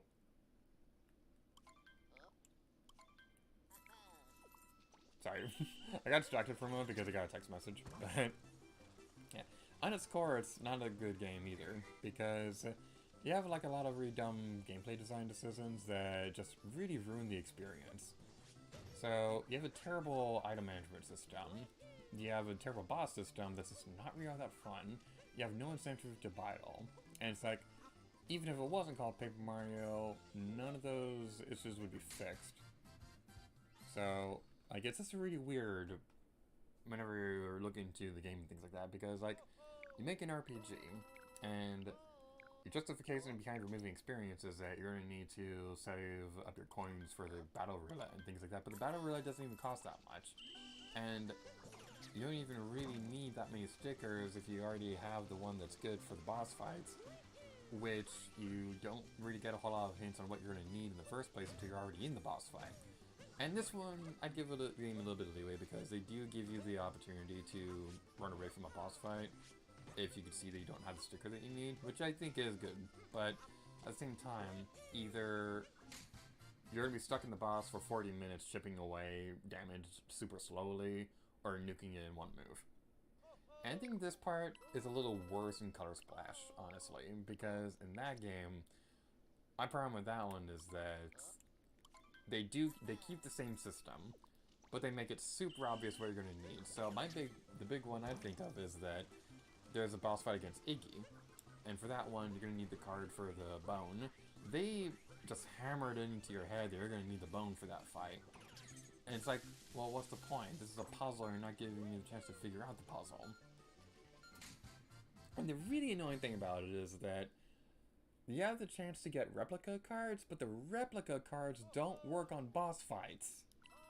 So, you have this really annoying system, and you go out of your way to make it worse. It just drives me crazy. I'm really glad they didn't keep that system for Origami King because, like, yeah, Origami King has a lot of dumb moments in it too, but at the same time, I'd still play that game. Like, I'm going through a second playthrough of Origami King right now. That should tell you what I feel about that game, because, like, after I'm done with Sticker Star, I'm going to have no desire to ever go back to that one ever again. I never even finished Color Splash. I might someday, but I just don't have the desire to do it right now. So, with Origami King, yeah, it's going to be an interesting... I actually have the desire to replay through that one.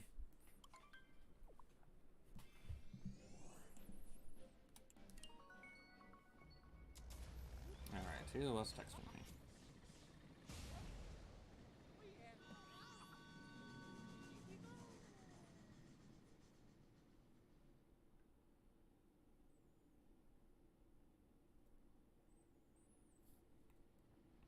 Ah, I got a Twitter notification.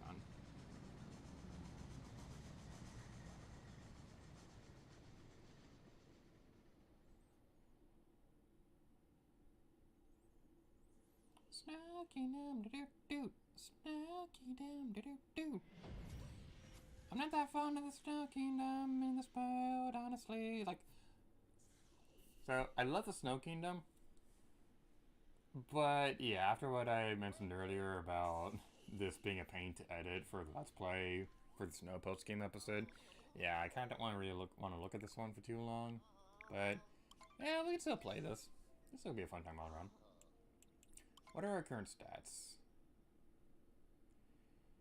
We still have a long way to go before we find enough for the next rank. Why do they make you find so many balloons for this?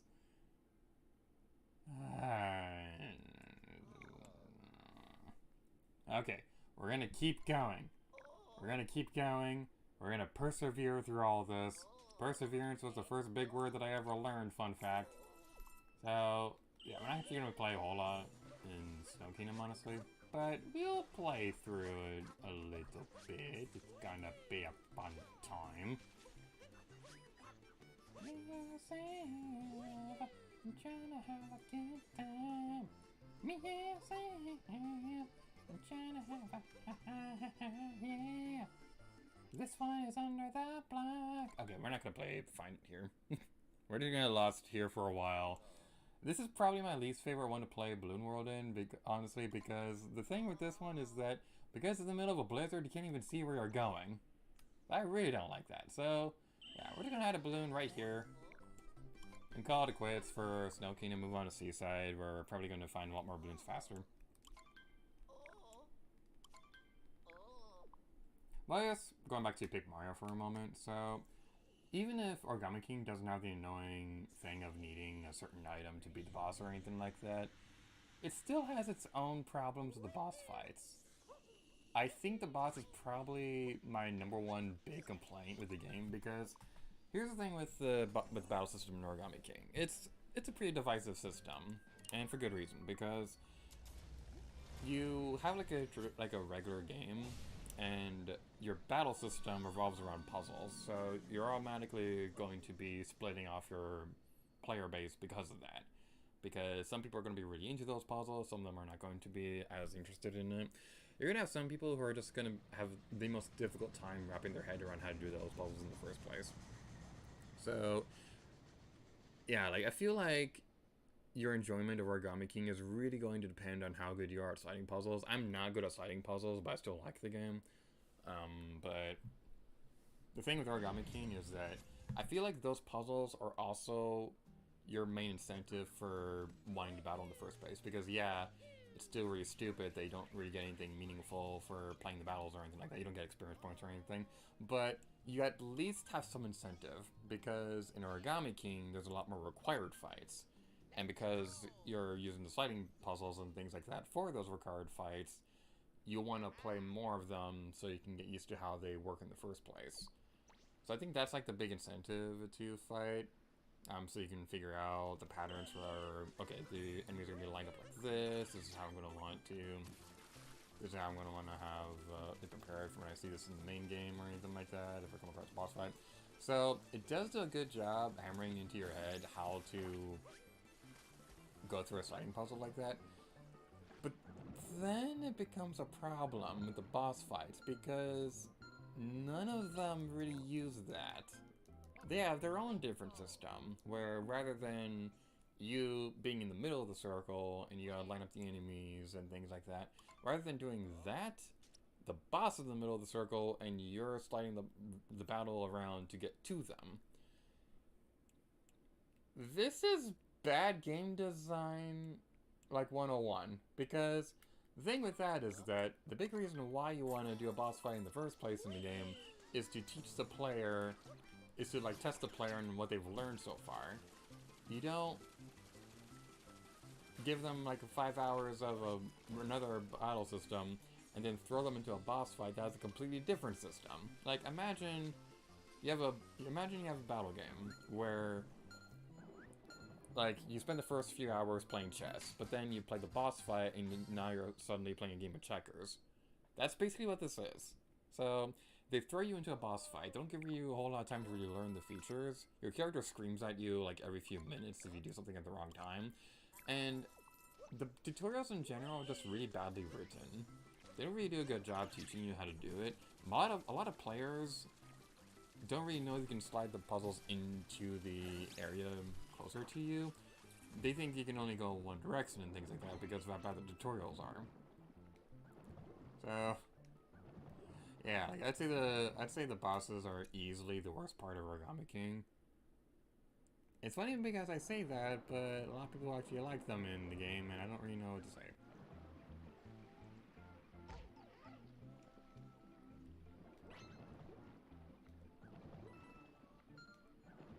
Okay, where is this one?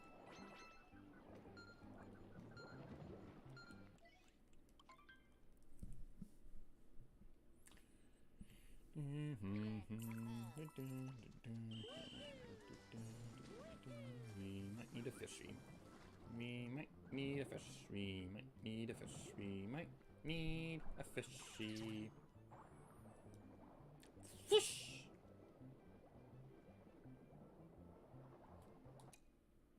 Ah, I found it. Was that Agent 8 on the balloon? I think that was Agent 8 on the balloon. I love Agent 8 so much. It's so adorable. Yay, Agent 8! I really hope you're in side order. I think you are in Splatoon side order. But we haven't really seen a whole lot of them. But I'm really surprised we haven't seen side order, like, anything from that game at all. Because, like, I was expecting we would have seen at least something from it by now. But no, we haven't actually seen anything from it. So I'm starting to wonder if it might not actually come out this year. And I'm really hoping that it does come out soon. That's because I want to see more Splatoon goodness, but also I want to know how long the Let's Play is going to be before I start dedicating time to planning it out. Because for most games, I have like a general idea of how many videos it could take to finish it. So before going to Mario Odyssey, I made it my #1 goal to have the episode end on episode 64. Breath of the Wild, I knew going into it was going to be over 100 episodes. I didn't know the exact number yet, but I had a feeling. I don't want to say the number yet, but There's one specific number I'm really hoping to end Breath of the Wild on. If it works, awesome. If not, oh well. But I'm really hoping that this number is my specific goal for Breath of the Wild. And if you want to know how crazy I am, there's one other game that I'm planning out right now that I think is going to be the first Let's Play to reach 200 episodes. So that's a fun time. But yeah, the thing is Splatoon 3. I don't know how many videos it would take to finish it. I don't know if I would want to go for another 100 episode Let's Play again. Because as much as I love Splatoon 2, I don't think I could do another 100 episode Splatoon series again. Unless, like, Side Order has, like, a lot of content with it. In which case I'd be fine with it.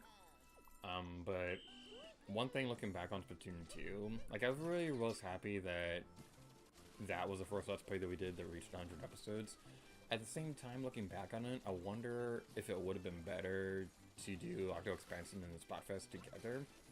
I'm gonna try playing it that way instead, because I'm going to confess, by the end of the Splatfest episodes, I was kind of having a hard time figuring out what to talk about by that point, because we had already gone over all the multiplayer modes extensively, and we'd already gone over a lot of Splatfest details, and actual Splatfest themselves didn't actually take a whole lot of time to discuss.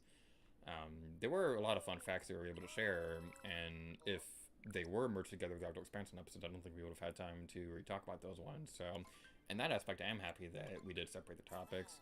At the same time, though, I'm wondering if it would have been better to do that instead. So, like, yeah, I am streaming all the Splatfest for Splatoon 3, but even then, I don't know what format I'm going to use for uploading those for potential Let's Play. I have ideas. I don't want to go into too many details right now, though, but I do have ideas for what I want to do differently next time.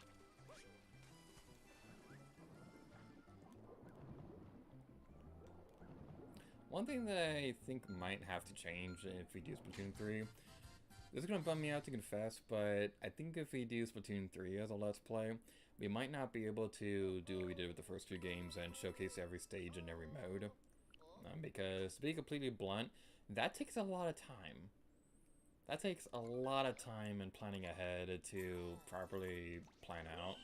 And I have a job now, so it's not easy to do that anymore. So, unless we did something in private battles or something like that, I don't think we'd be able to make that a priority for the Let's Play anymore. I'm going to at least try. I will like to at least try for that, because I do want to be able to brag about the fact that we showcased every stage and every mode in every Splatoon game. So, I'm going to at least attempt to do that if we do a Splatoon 3 Let's Play. But at the same time, here's the thing about that. I was very careful with planning that out for Splatoon 2, and then they announced Clan Blitz, which kind of threw everything off.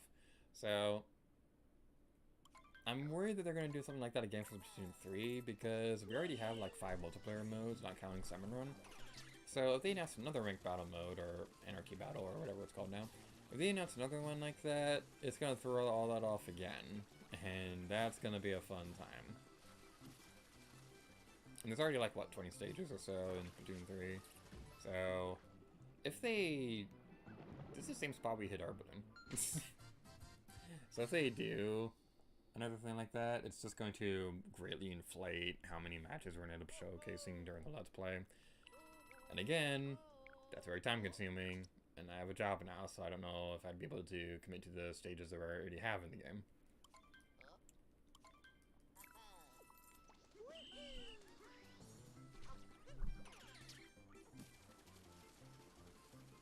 That's a problem we'll solve at some point later down the road, probably.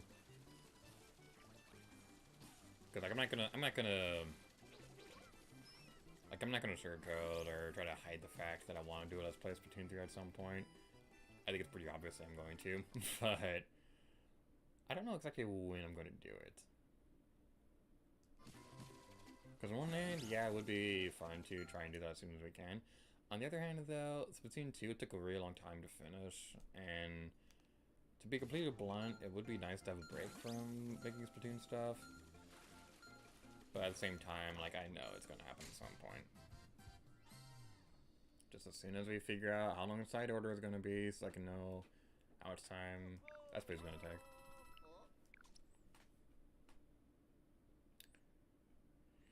I think we did this one already, but we'll do this one again.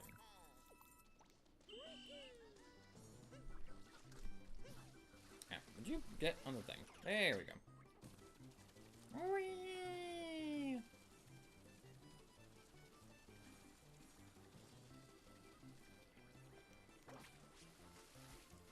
I found a balloon all by myself.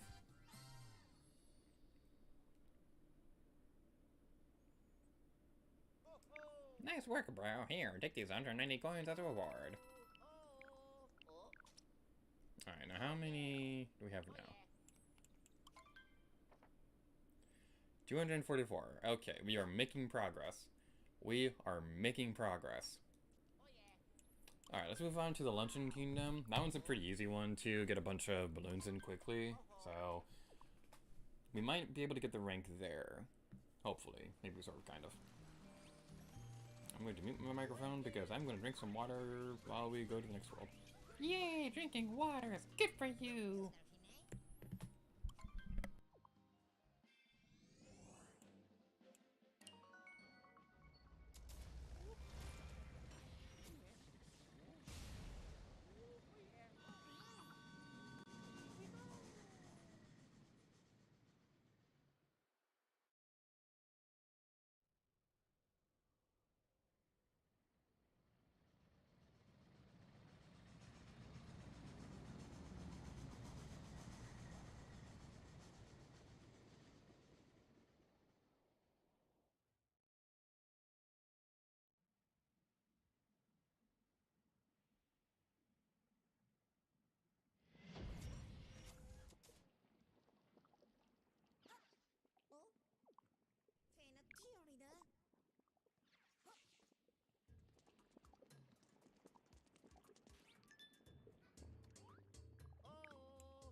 I lied. I didn't drink water. I just ate chicken.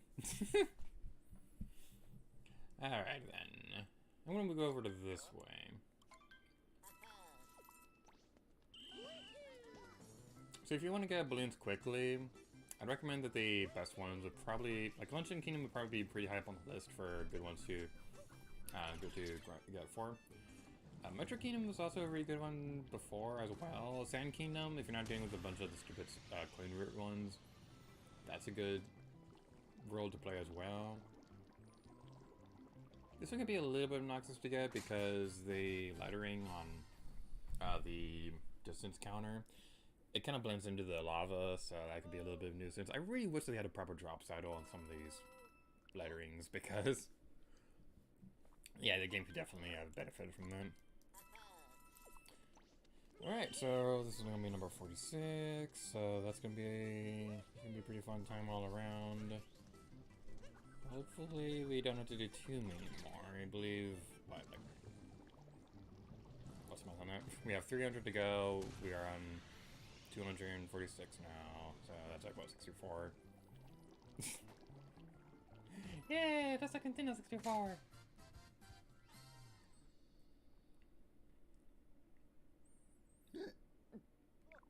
Nice work, bro. Here, take these coins.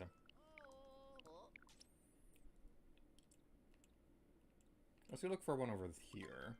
These ones are usually the ones you want to go for if you're playing, if you're trying to go quickly and things like that. I was trying to hold in a hiccup, and it came out halfway through, and now my throat feels funny.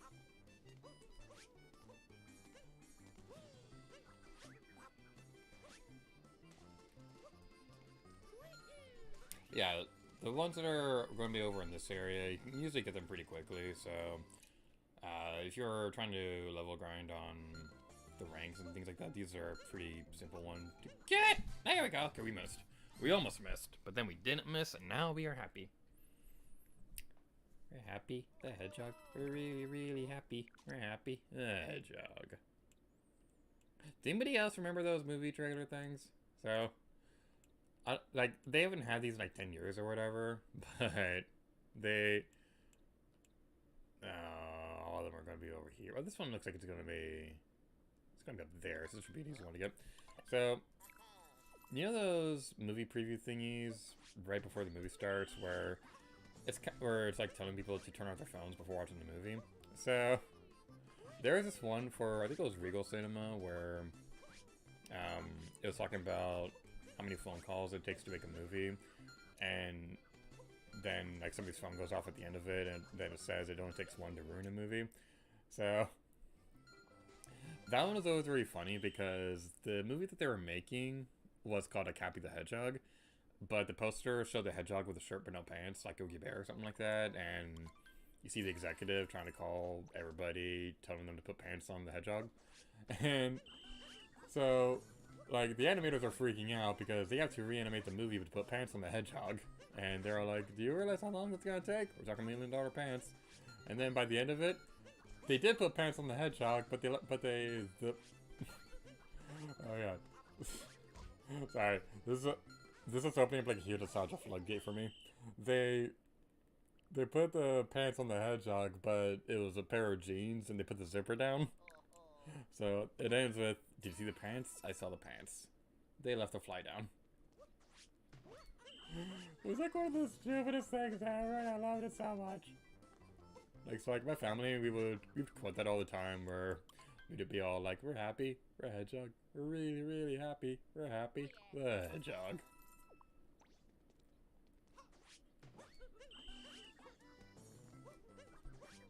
Man, I miss going to the movie theater. I haven't been able to go to for a while because, long story short, going to the movie theaters nowadays, it's like a big time commitment for me because I can't drive. So, whenever I have to go around town and things like that, I either have to take an Uber, which can be expensive, or I ride a bike everywhere, which is very exhausting.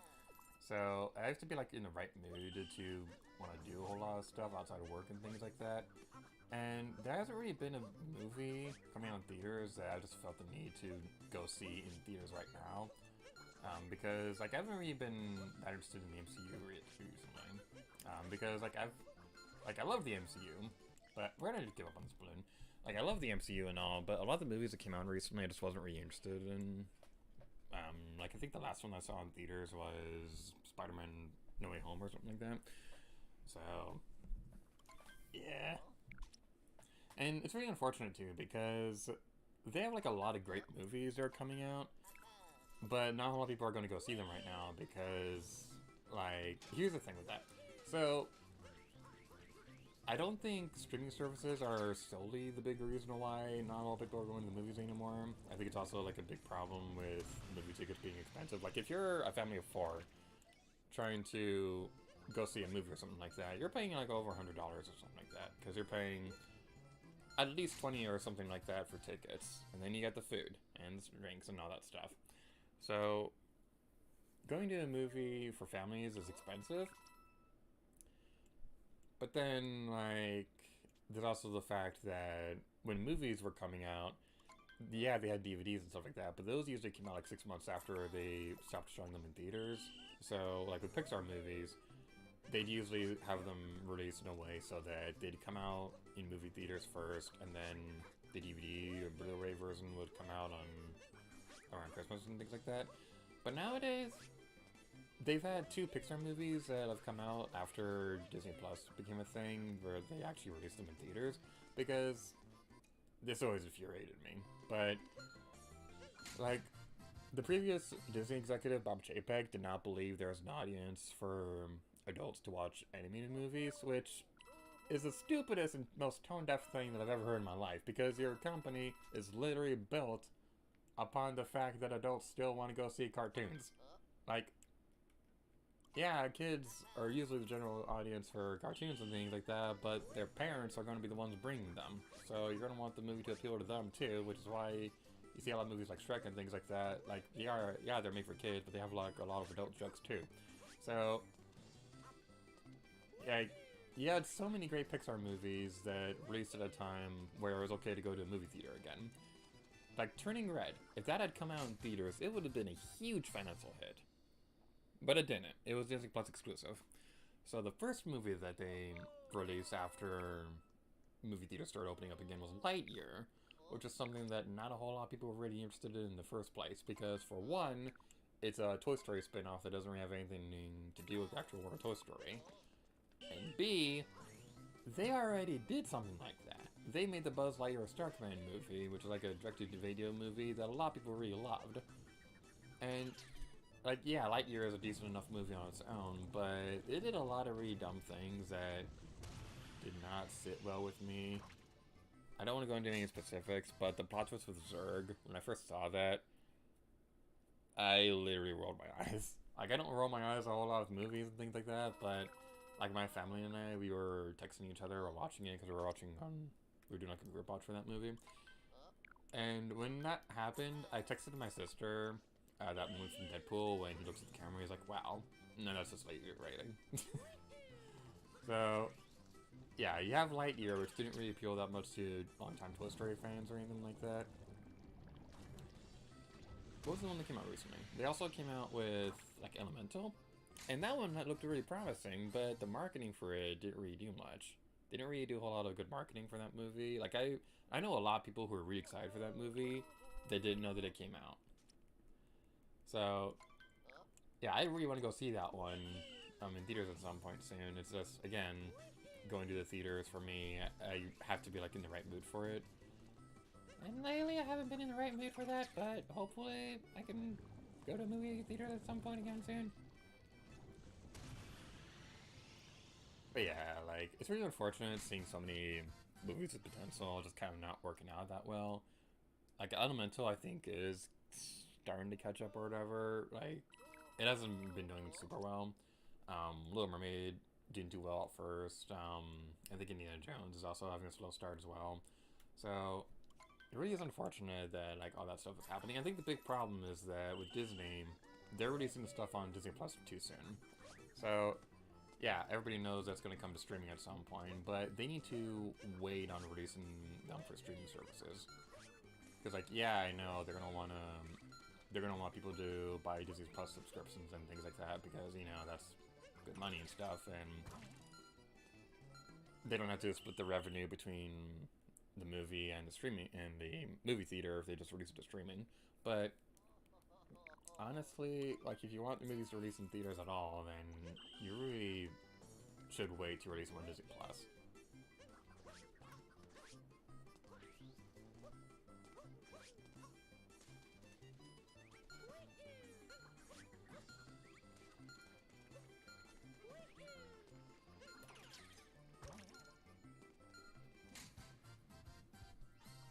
I think that's kind of like a big problem with streaming services nowadays in general. Like, a lot of them are just releasing the movies too close to when they go in theaters in the first place.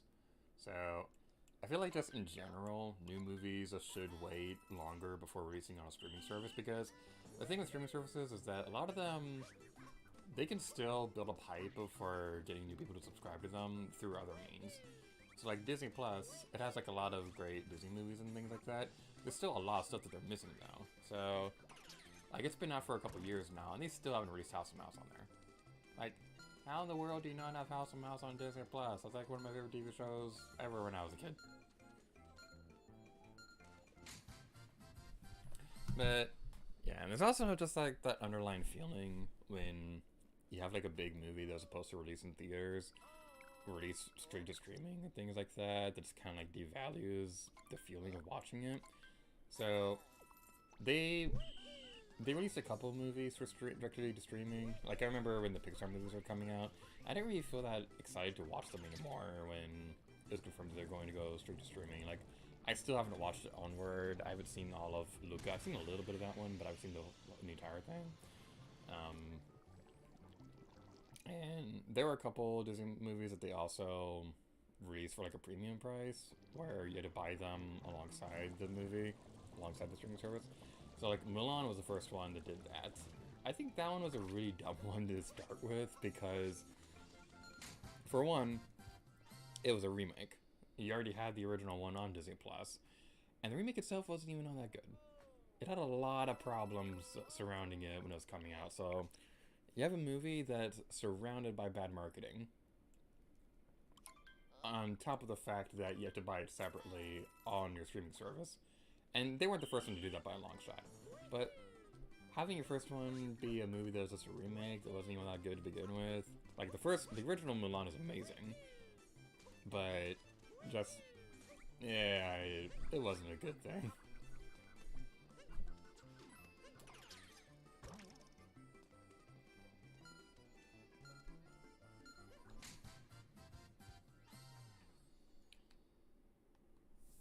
We've been going for 2 hours now, and we still haven't gotten to our next rank. Okay, how close are we now?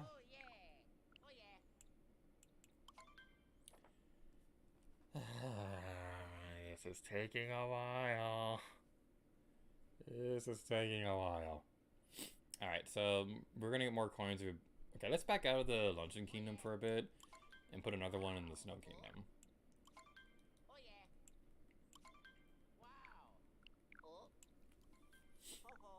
Alright, let's take care of that. And after that, I think we're gonna go on break for a little bit because we've been going for 2 hours and this is taking a long time. I did not anticipate that it was gonna take this long. Snow Kingdom that we wanted.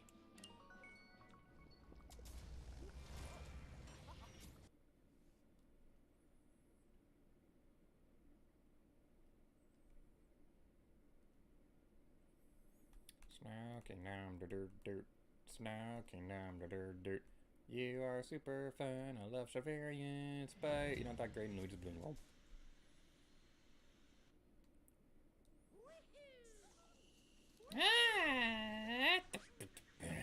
Why is that guy right there? Why? Why is he right there? That annoys me so much. Okay, let's talk to Luigi. Oh, you're the perfect time. I'm running a special here in the Snow Kingdom. We got more coins for playing here.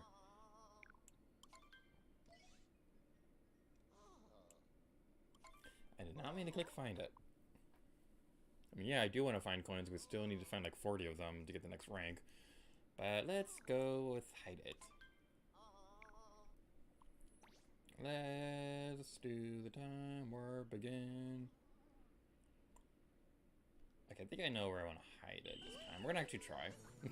We're gonna actually try and hide it at a good spot because, yeah, the last one was kind of like at a lazy location, so it probably wasn't the best idea. But I'm going to hide my balloon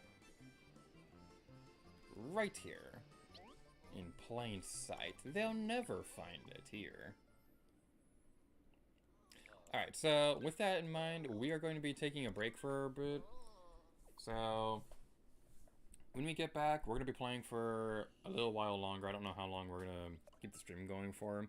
But we will be back in about 10 minutes or so. It is currently 5:19, so we'll be back at 5:10 or whatever. Or we're going to take a 1-minute break. We'll be back at 5:20. So we will see you all in a moment. Yeah!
It will hit you, so you might want to block when it does wake up. No. I want to hear that. Use pointless stickers. Yeah. Not the shaved ice. Whoops.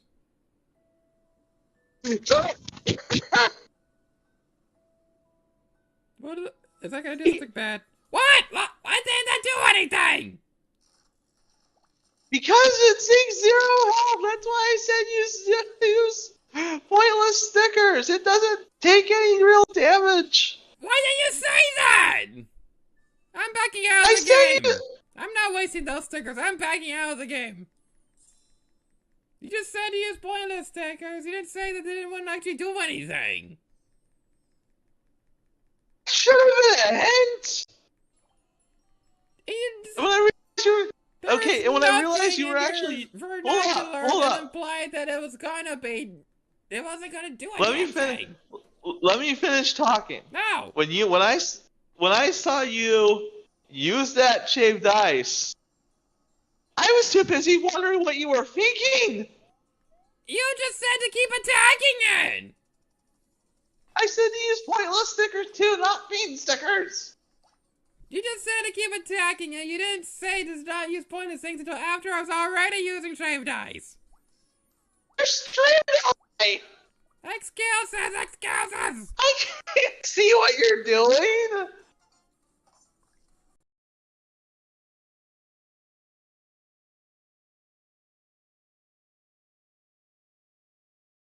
That was not my smartest move in the world. Alright, let's go. And why am I having so much trouble with this? Why am I having so much trouble with this? I could beat this in less than a minute normally. Whee!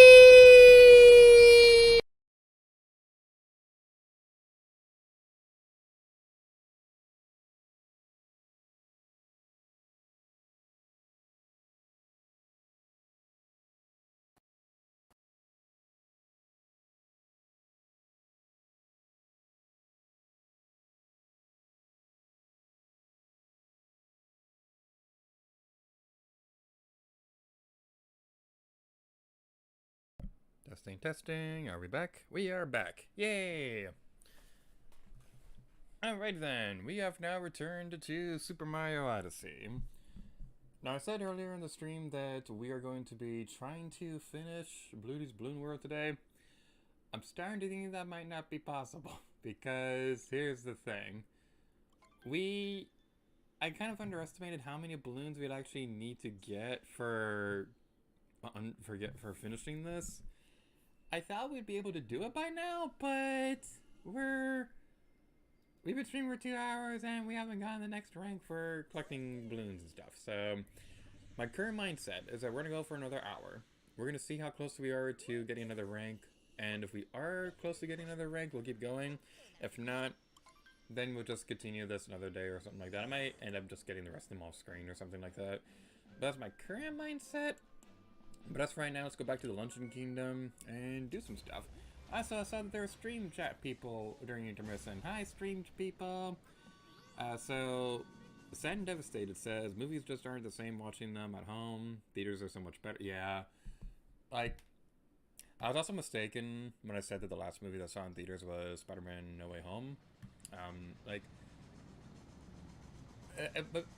In the concept of Disney stuff, yeah, that would be the last one, but in general, the last one that I saw was the Super Mario Brothers movie, because when I was in California with the James Earls and Pank Arman, we all went to go see the Mario movie together, and for a movie like that, like, I consider that movie like a big event, because it's Mario, and, like, we might get a lot more Nintendo movies down the road, and, like, this is gonna be, like, the beginning of all that, so this is, like, a big event for all that, so that's a big reason why I wanted to go see it in theaters. I really wanted to see it before that trip. I decided not to, because I was a little busy with work and things like that, but, yeah, like, I loved the Mario movie.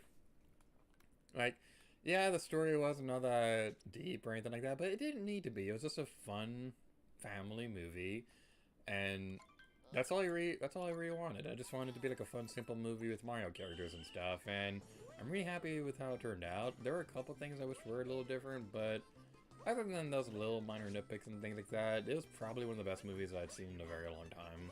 So, it's definitely the best Illumination movie by a long shot. And I'm not even saying that to, like, say, oh, it's made by Illumination bad, or whatever. No, I'm not saying that. But like, Illumination has made some pretty great movies. I love the first Despicable Me. I somewhat like the Minions movie. I haven't seen a whole lot of the other ones they've done, but I've heard a lot of good things about Secret Life of Pets and things like that. But yeah, like, they were definitely a good studio to work on the Mario movie with. So yeah, I was really happy with how it turned out. Also, hi Jovi. I don't know if you're still in the stream chat, but hi. I know you. You're a super awesome person. Hope you're doing well.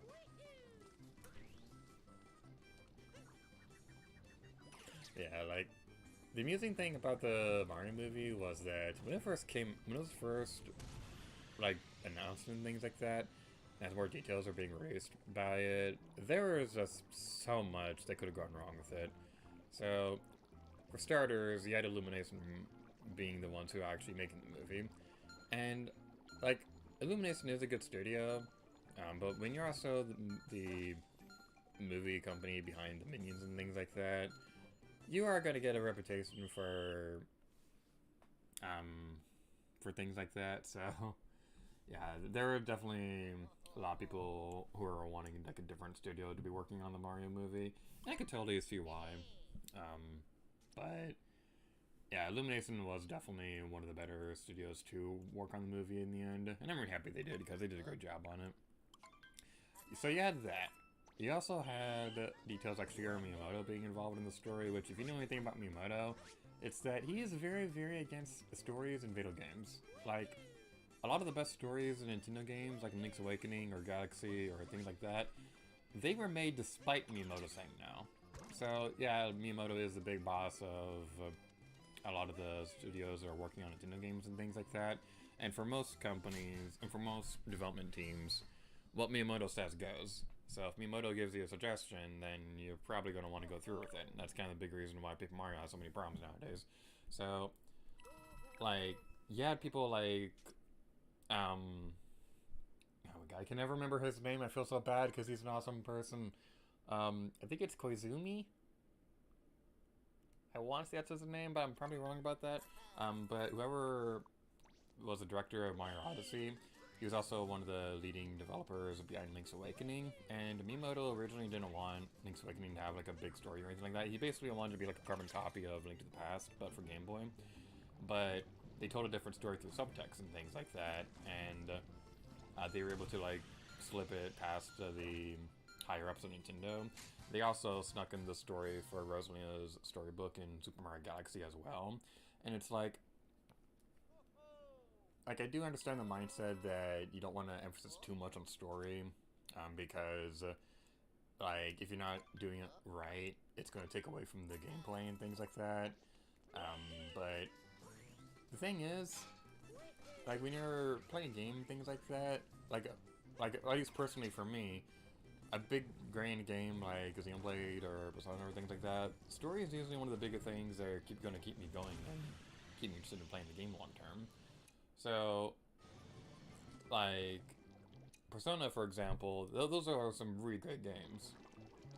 They're also very long, and they can take a long time to go through and things like that, and if it wasn't for the fact that I was interested in the story, I probably wouldn't have kept playing them for so long.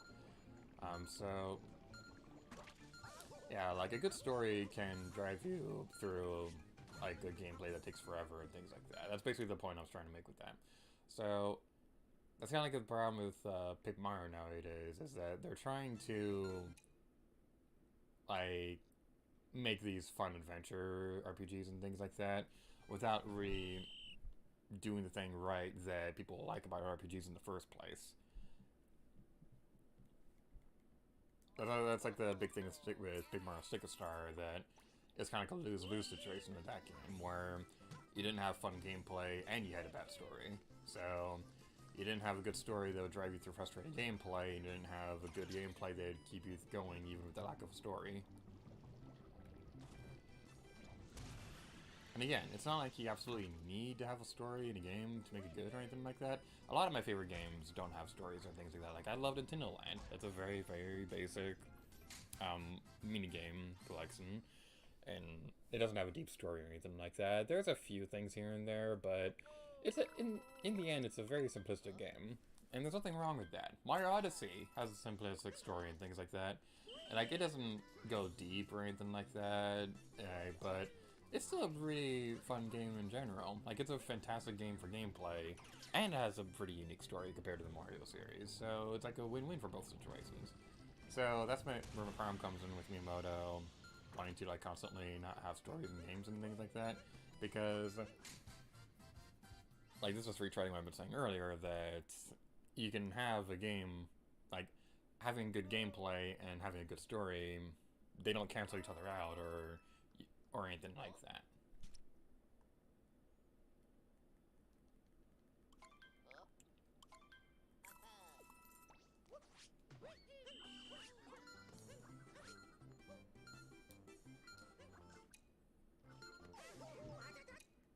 Okay, there's another Power Moon right here, or balloon thingy.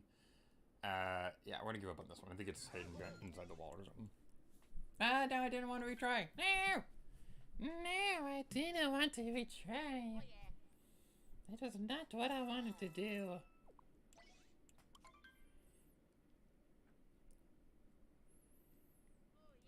Someone search for your balloon. Yay! Let's go. Let's look for one over that direction.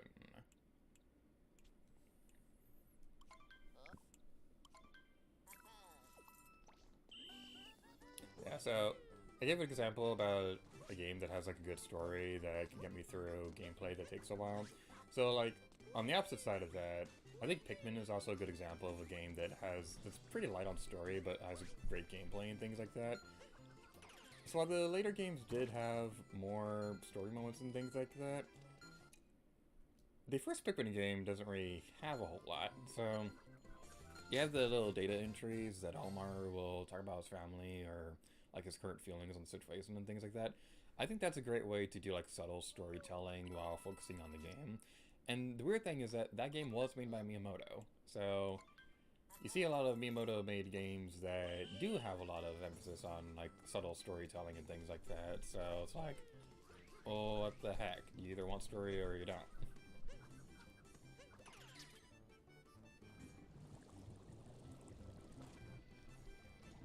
It also just really depends on the game in general, too, because, like, RPGs really are where you're gonna need to, like, have a good story to carry you through a game. Like, a good adventure RPG, or action-adventure game or something like that, like, yeah, you're gonna need a good story for those. And you can also... Where was I going with this? I wanted to bring up Tomb Raider 2013, because I think that's also a really good example for where I was going with all this. So, like, Tomb Raider 2013, I think that game has a very frustrating story that kind of devalues a lot of what I like about Tomb Raider, and it just kind of feels like a different universe than the Tomb Raider I know personally, than the Tomb Raider I know and love and things like that. But even with all that in mind, the gameplay is still really good. So, like, the gameplay is still really fun, and that's what usually carries me through the frustrating story and things like that. So, yeah, you can have a... It's not mutually exclusive to have, like, a good story or gameplay or anything like that. Owie.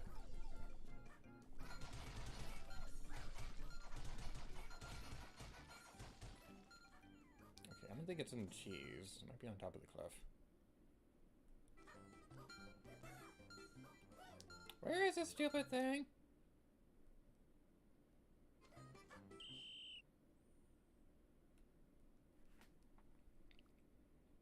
Okay, I'm determined to find this one. I am determined to find this one if it's the last thing I do. We're gonna find this one and we are going to like it. Okay, I didn't see it there. I was trying to get on top of the building. Okay. It was just there. Okay, I will take that. I will gladly take that. Alright, well, let's continue onwards. Onwards, Captain Toad! I don't think I mentioned this in Let's Play yet, but I have a bit of a fun story about Captain Toad. So, remember a couple years back when Captain Toad Treasure Tracker got into the Switch port? So, I have a fun story about that. When that game was coming out, I was already in the middle of planning out, like, writing my notes for an eventual Super Mario Odyssey Let's Play. The Let's Play notes themselves didn't take very long to plan out. It's just that I wrote out my notes for the game, and then I just didn't really get around to actually making the videos for a while. I already told the story about how I eventually decided to Let's Play this game, but one of my original ideas was that I was originally thinking that a Mario Odyssey Let's Play was going to happen a lot sooner, but it just didn't happen for one reason or the other. So, with the Captain Toad Treasure Tracker port, one of my ideas for that was that I'm trying to go with this. So, in Captain Toad Treasure Tracker, the Switch port replaces the bonus book stages with levels based off Mario Odyssey. So my original plan for that was that I was going to have it so that Captain Toad Treasure Tracker on Nintendo Switch would have been like a side project to Mario Odyssey. So whenever we'd see a kingdom that became a stage in Captain Toad, whenever we'd see that, we would also upload the Captain Toad video alongside that Mario Odyssey video. So let's say, for example, the third stage in the Captain Toad Treasure Tracker Nintendo Switch port, the third stage was based off the Metro Kingdom. So when we saw the Metro Kingdom the first time in this Let's Play, that's when I would have uploaded the Captain Toad video. But as I was looking over my plan for what I was going to Let's Play that year, I realized that we probably weren't going to get around to Let's Playing Odyssey for a while. So that's when I decided that we probably just should get around to Let's Playing Captain Toad sooner than later, so that we can have that stuff on the channel finished already. Because, like, I usually try to avoid doing brand new games and things like that, but with Captain Toad Treasure Tracker, I felt like that was a special exception because it was just a continuation of Let's Play we already finished. It's just that I wanted to showcase some new content. And it's amusing because when we were in the middle of all that, like, I was about to upload the last video for that, and then they announced DLC for Captain Toad. So, they announced DLC for Captain Toad, which extended that by like 10 more videos, and like I loved making those videos. I really loved all that. It's just at the time it kind of felt like this Let's Play is never going to end, is it? Because we did the main Let's Play, and then we did the Switch content, and then the DLC content, and it just kind of felt like every time we thought we came close to finishing it all, there was something else that was coming out for it. So there's like about a year or two where it just felt like I was never going to finish that Let's Play. And like, I really love Captain Toad Treasure Tracker. If they were still making content for it, like, I would gladly cover it all. It's just that at some point, it is nice to move on. But now that I'm looking back on it all, I kind of want to make it more Captain Toad videos, and I'm really bummed about that because we don't have any more content to make videos on.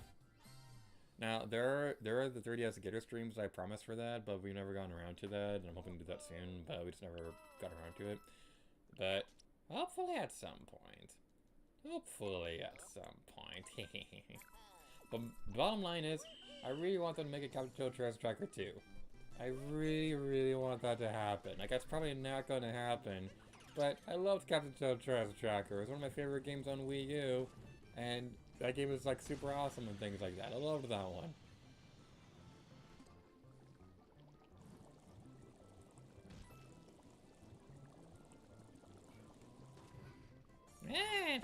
Do not get burned.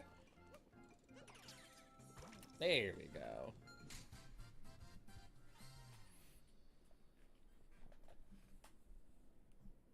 Nice work, Brown. Here, take this 285 coins as a reward. And you got a time bonus too. Yay! This is the third. This is the third one in a row that we're getting from this exact same person, which I'm fine with because we already know where that balloon is. So, like, it saves us time going over there. We'll be fine all around. Today about the future, it's alright. I do hope that game gets Switch port someday, because like there aren't really a whole lot of Wii U, like big Wii U games that they haven't ported over to Switch yet. Like most of the ones that I wanted have already released, but the Xenoblade Chronicles X and the 2 Zelda HD remakes, those are like the big Wii U games that they haven't ported over to Switch yet that I really want to see someday. So yeah, like Zelda makes sense because they just came out with Skyward Sword HD and then Tears of the Kingdom this year. So next year at the soonest is probably going to be when that'll happen.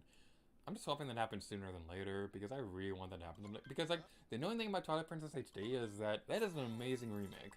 Like, yeah, the visuals weren't really enhanced that much as I would have liked, but at the same time, they had a lot of really good quality of life improvements with Twilight Princess HD. But it came out in the last year of the Wii U being a thing at the point where Nintendo already gave up on the console. So, yeah, it was a little bit of a letdown. And the only thing about it is that I really loved what they did with the Wii U integration for Wind Waker. Twilight Princess didn't really have a whole lot of interesting things. Like, the menu interface on the gamepad was also kind of clunky. So that was a little bit of an annoying thing. And the big thing that drove me crazy about Twilight Princess is that I loved Miiverse. Miiverse was my favorite thing ever on Wii U. I'm still really bummed that it's gone now, but I get it. They didn't want to carry the problems over to Switch. That's a big old bag of beans right there. But, like, they had Twilight Princess HD where they replaced a lot of the treasure chests with Miiverse stamps, and those Miiverse stamps were discontinued like less than a year after the game came out. So it's like, Well, what the heck? You gave us this really cool feature and it's not even going to be used for like a year after the game is released. It's like, why? Why is that a thing, Nintendo? Why would you do such a hurtful thing to my feelings? Yeah. Yeah, I'm really hoping those do eventually get ported to Switch. Because if they're able to do that, then that means that every 3D Zelda game will be playable on the console now, which is one of the bigger things I loved about the Wii U. So, with the Wii U, they had up until Tears of the Kingdom, every 3D Zelda game was playable on Wii U in some form. Whether it was like a virtual console or backwards compatibility or something like that. They didn't have like a fully original game that was made only for the console, but Breath of the Wild was meant to be a Wii U game. It's just that it got ported to the Switch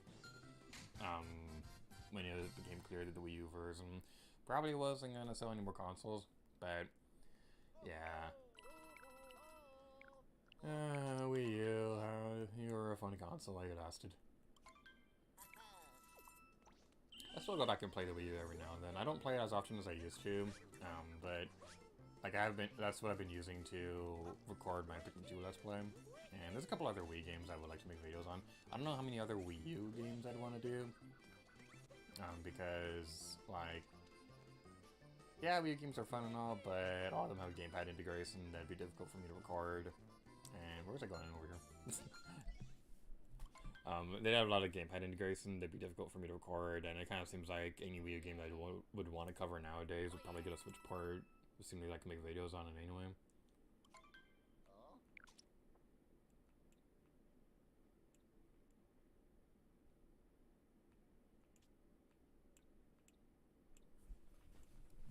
Okay, a lot of them are facing the opposite direction of where I want to go. So let's go with this one.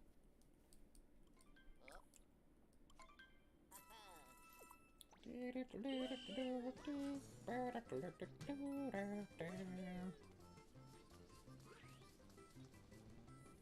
gotta be under the bridge. It is under the bridge.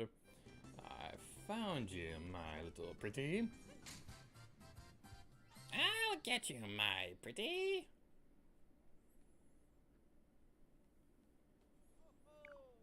So, wanna hear some random fun Disney trivia?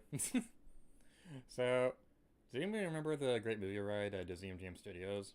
So, the fun thing about that is that, well, there's actually a lot of interesting history behind them, but the first point that I want to make with that is that they were, where is this one? That one's on top of the, I ain't getting that one. That one is way too up high. I don't even want to try to imagine what the coin whip for that one would be. Okay, I'm genuinely curious about this one, but I don't want to go for that one. So, yeah, let's go for this one instead. But yeah, the thing I was going to say was that there's this one moment in Mickey and Minnie's Runaway Railway, that's the ride that eventually replaced the Great Movie Ride. There's a point in that ride where there's like a tornado that goes by. The funny thing about this one is that it's kind of like a reference to a scrapped scene from the Great Movie Ride.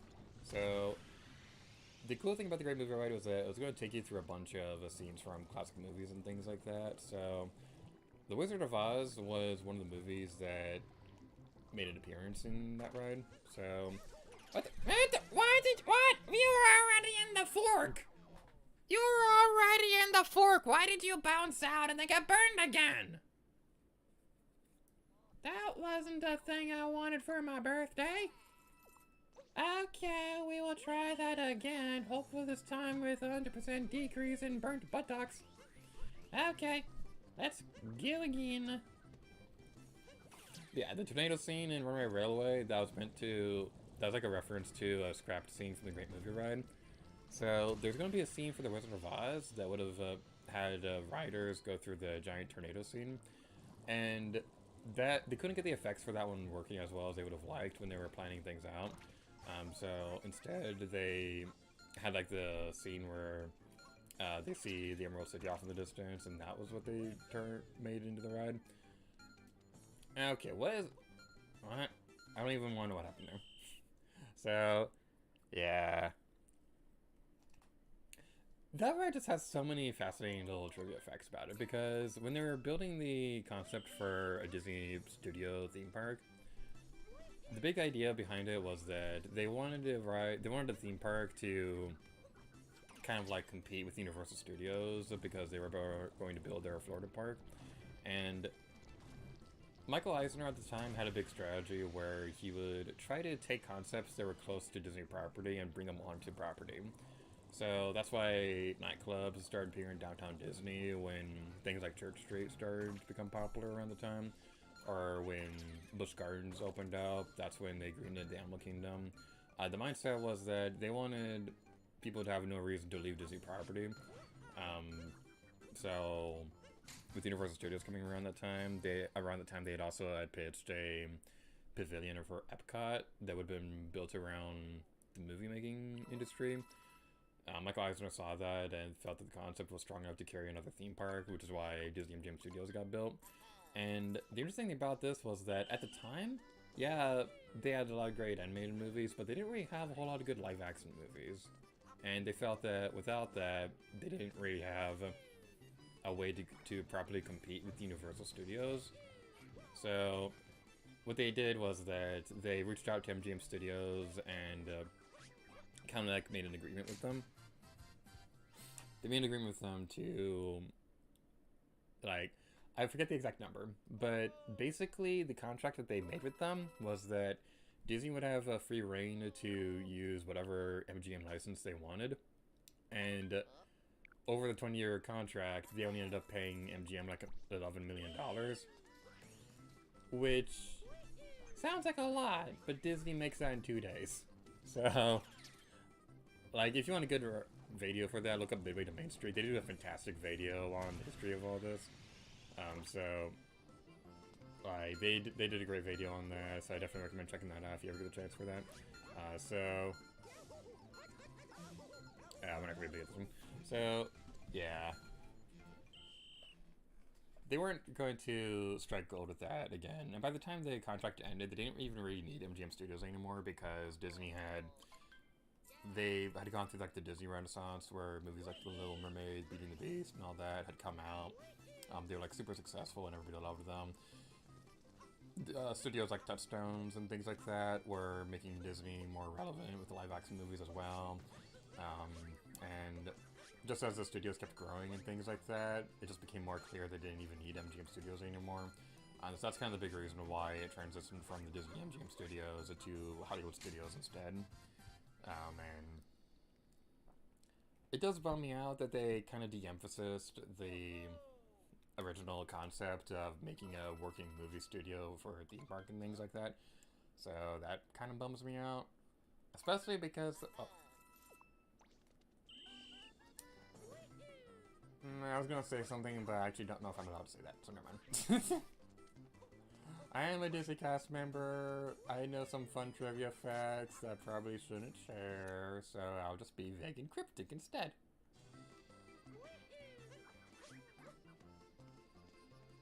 Yay, we got a balloon! So anyway, moving on from that topic, yeah. Like, every now and then, a fun guest interaction we'll have is a guest trying to ask us for, like, juicy Disney secrets, like, they'll ask us, so when's Disney building the next theme park and things like that. They'll ask us things like that. And, like, whenever a guest asks me a question that I don't really have an answer prepared for, I always feel bad for this because, like, I'll try to think of something on the spot, but more often than not, I always think of something, like, a better response after the fact, and then I really wish that I would have said it in the moment. But there's one that I really want to say.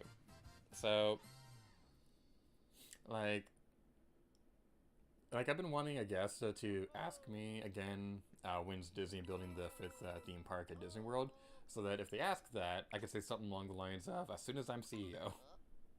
Because if I ever do become CEO of Disney, I will build that 5th theme park.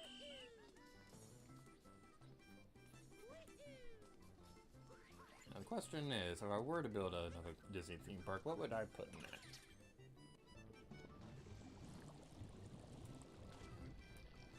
Yeah, get back in the thing.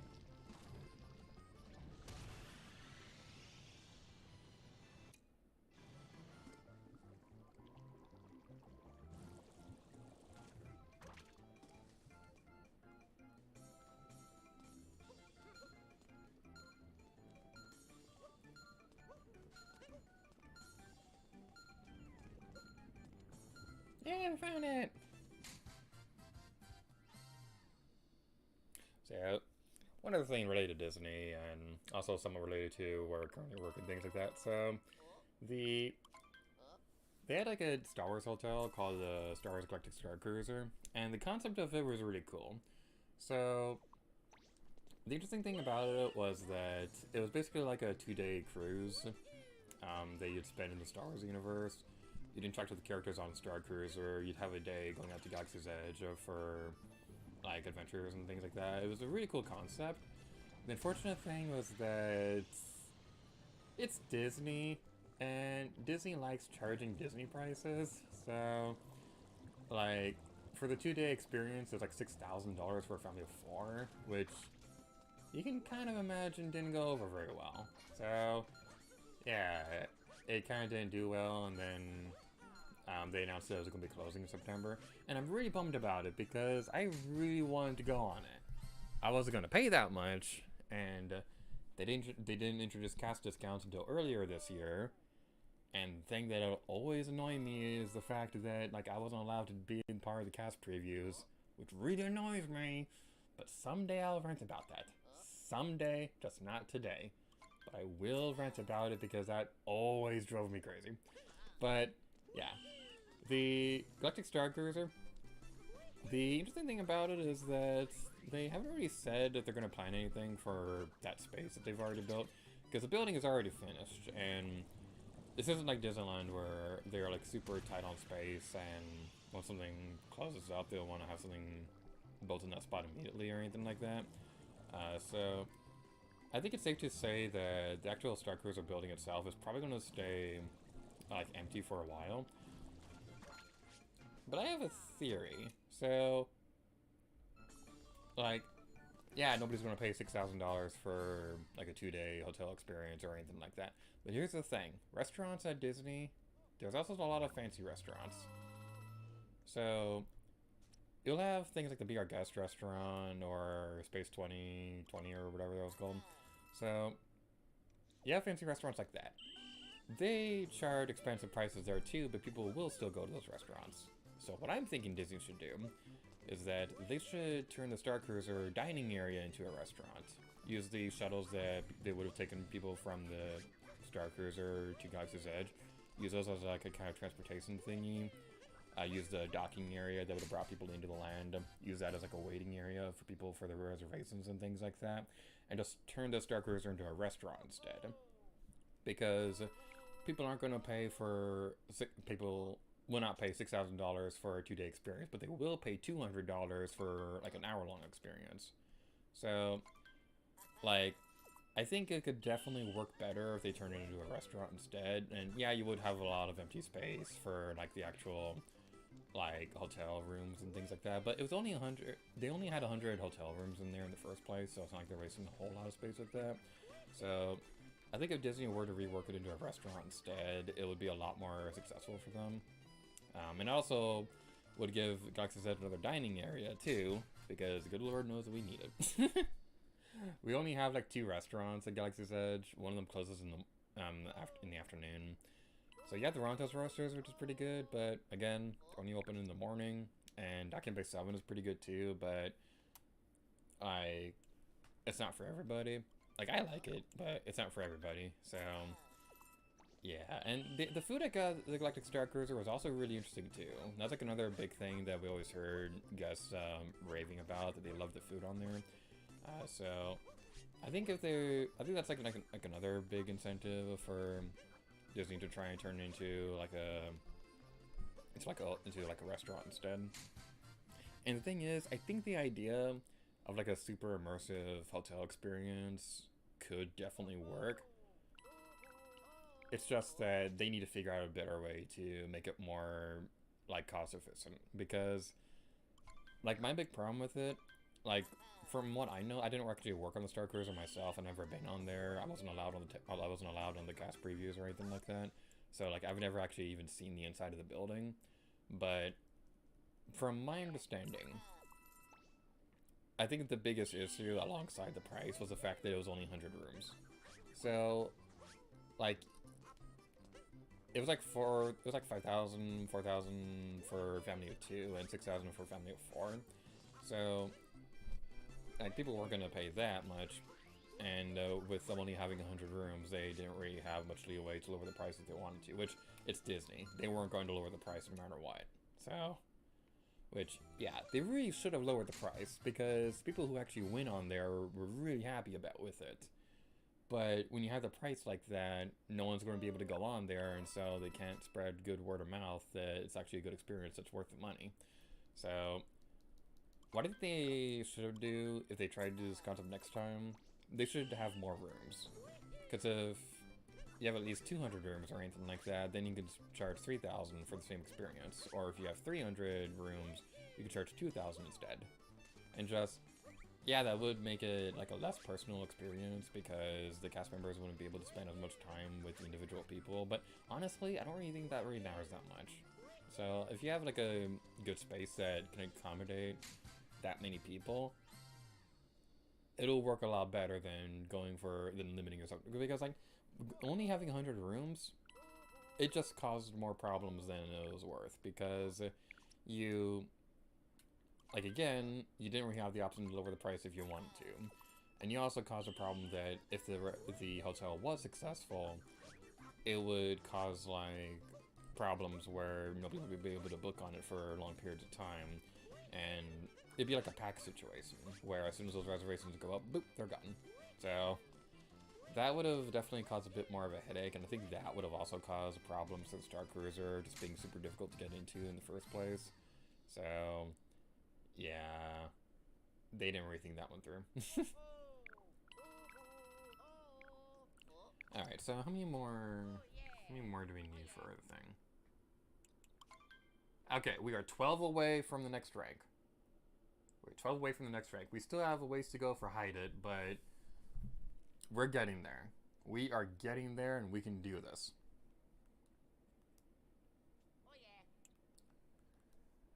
Okay, let's move on to the. Where do I want to go next? Let's move on to the Moon Kingdom and get the last couple balloons over there. Because we also haven't hidden a balloon over there either, so that'll be a good place to get some extra coins from people looking for it. No, no, no, no, no. No, no, no, no. Back up. Back up. Back up right now, game. We are not going in there. I am not going into that level. I'm saving that for the grand finale. I am not going to waste... Please tell me that saved my progress. Please tell me that saved my progress. I know it autosaves. I know it autosaves those ranks. But if it messed up, and we lost progress, I'm not going to be a happy gator. Please. Please. Let it be okay. I'm asking nicely. Please let it be okay. Hey there, buddy, old pal. Please be nice to me. Please be nice to me. Thank goodness. Thank goodness. I was so worried. Okay. Now we're gonna go to the Moon Kingdom. Oh, we'll learn extra. Okay, we're going to the Metro Kingdom first. We are going... Actually, no, we already have a balloon over there. What am I talking about? Or do we? Do we have a balloon in the Metro Kingdom? We put one over there, but I don't know if anyone's popped it yet.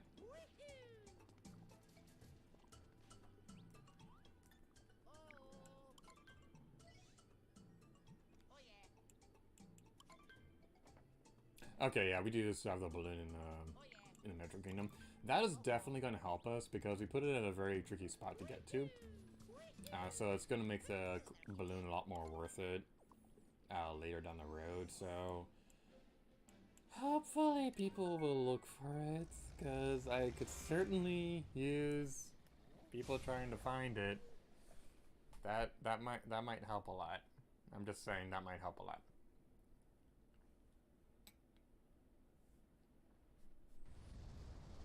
could probably also cheat and save the balloon codes from these and then go on my other file and get the coins that way. But we'd still also need to spend a while grinding up on the regular balloons to finish up everything else, though. So that'd be a little bit of a nuisance. Monkey dum do do do. Monkey dum do do do.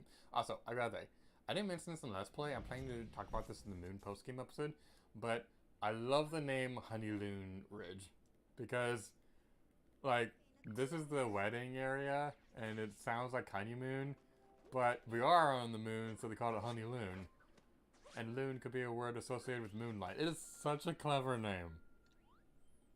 You want to catch on the network and play Balloon World? Well, if we can get Wi-Fi on the moon, then anything's possible. Anything can happen. You have 30 seconds. 30 seconds? Oh no! Okay, I want to have the balloon located over this way. Whee!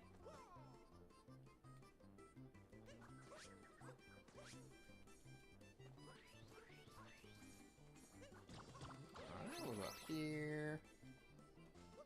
We're gonna hide the balloon close to the building. Follow the yellow brick road.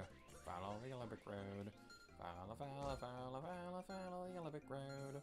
We're off to see the wizard, the wonderful Wizard of Oz. Because of the wonderful things he does. We're off to see the wizard, the wonderful Wizard of Oz. Which balloon do you want to look for? Oh no. Oh no, oh. I don't know how we'll ever be able to get this one. Oh man, oh wow. Oh. We'll have to try though. We have to. How will we be able to face ourselves without trying to get this balloon? Oh no. Oh, this is gonna take everything we've learned from 6 years of playing Mario Odyssey. And over 1 year of Let's Playing it. It's gonna take everything that we've ever learned, every decision we've ever made has come to this moment. This will be the ultimate test of strength. Can we do it? Can we do it? Can we do it? Oh, I didn't think we could do it. But we did somehow. We did. And it was awesome! Oh yeah! Alright, so let's move on to this one. Yay, I'm being a silly person. Get the flower. There we go. Whee! Running around at the speed of sound. Places you go, gonna find a rainbow. It's stick around, gotta keep moving on. I don't care what lies ahead. I don't know the rest of the lyrics. Something about ice cream. The same thing as something. Follow me. Champagne. Trust me, we will escape from the city. I'll make it through. Follow me. On Twitter.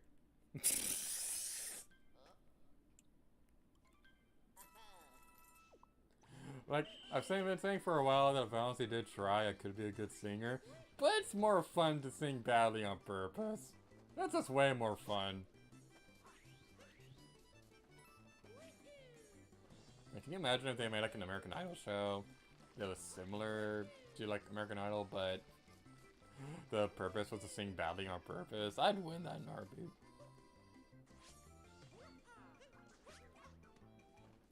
There's a balloon over there. The funny thing about that is that there was one time in a video where I was actually legitimately trying to sing well, and it was, the video had like a live premiere on it, and the people watching it were cringing, and I was like, I was actually trying that time.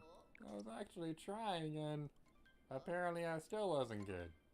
Oh well, that's unfortunate.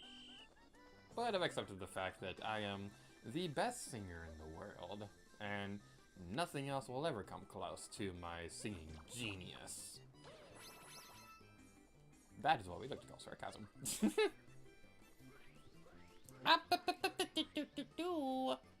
It's over here.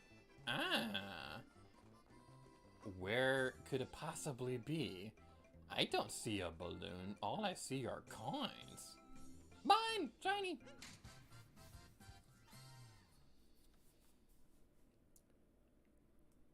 Nice work, bro. Here, take these 190 coins as a reward. Only... Oh, you got a time bonus too. That's an extra 30 coins.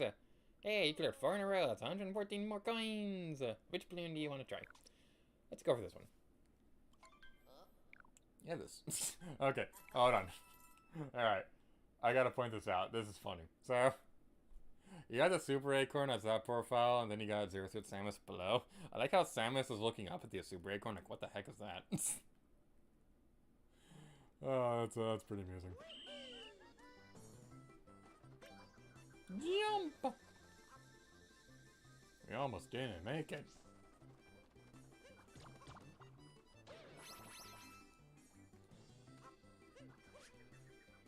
Alright, it's gonna be located up on the toppy tip of this area. Alright then. Alrighty then. Alrighty then.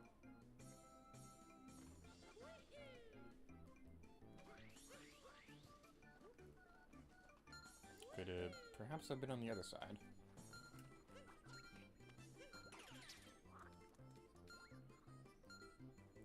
Ah, it was over there.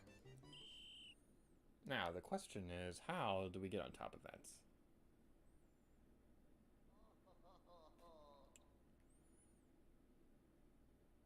Okay, I was looking over my stream settings real quick because I got paranoid that it wasn't working properly, but everything seems to be fine. Everything seems to be fine. Everything is sweet. Everything is grand. I've got the whole wide world in the palm of my hand. Everything is perfect. It's falling into place. I can't seem to wipe this smile off my face. Life's a happy song when there's one by your side to sing along.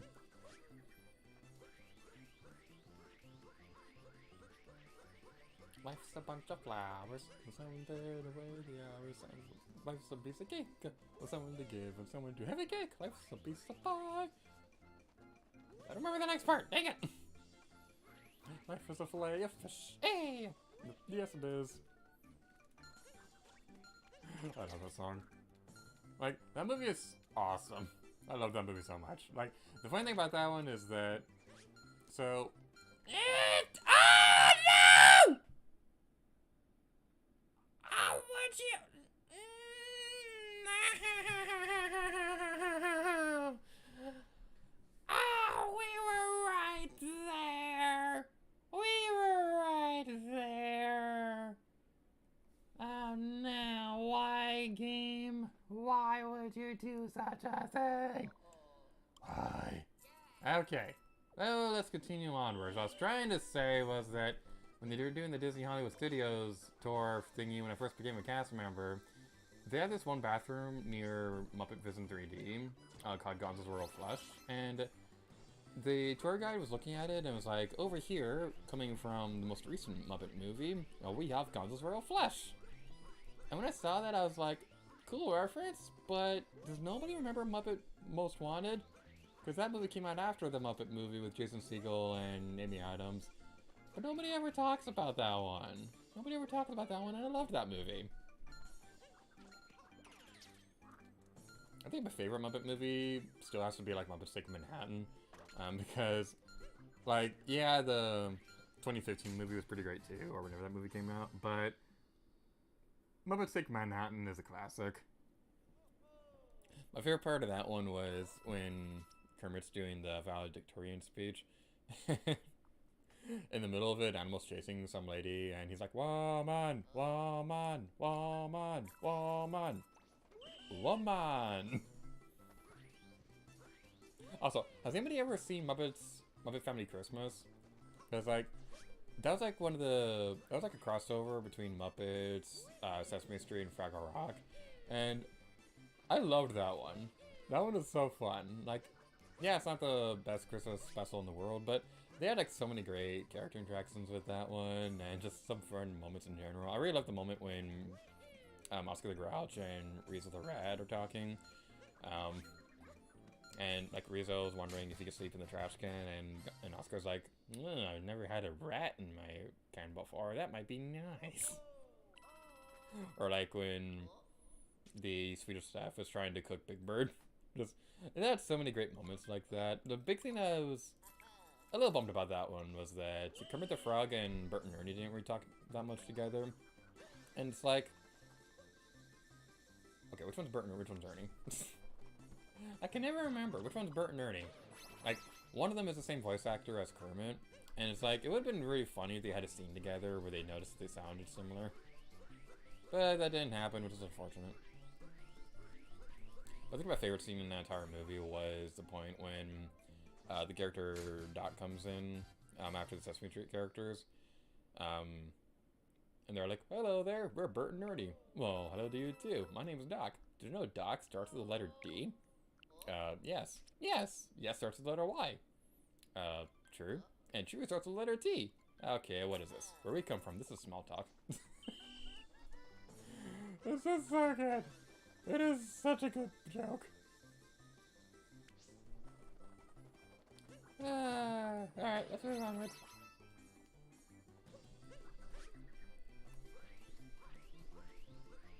The thing really adorable was that, like, my baby niece, when, I don't know if she still watches it nowadays, but my baby niece used to watch a lot of Sesame Street, and, like, I think Grover was one of her favorites, because, like, she always seemed to, like, pay super attention whenever Grover was on screen. So, like, for like, a good while there, she would do the Grover quote, where he was like, this is near, and this is far! Where is this Power Moon? Balloon, not Power Moon. Okay, might want to get. I want to try that one more time. Might be on the other side.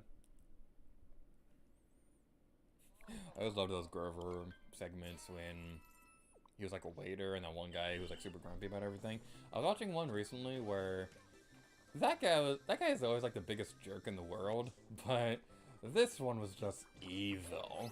Where he got like alphabet soup, and he was mad because there were certain letters that weren't in the soup, and he was like super mean to Grover the entire episode, and he counts along with it, and it's like, dude, if you're that fixated on having every single letter of the alphabet in your soup, count them all before you send it back! Don't waste Grover's time, you stupid jerk! Cause like, he's a waiter, he probably has other tables to bus and things like that. It's like, dude.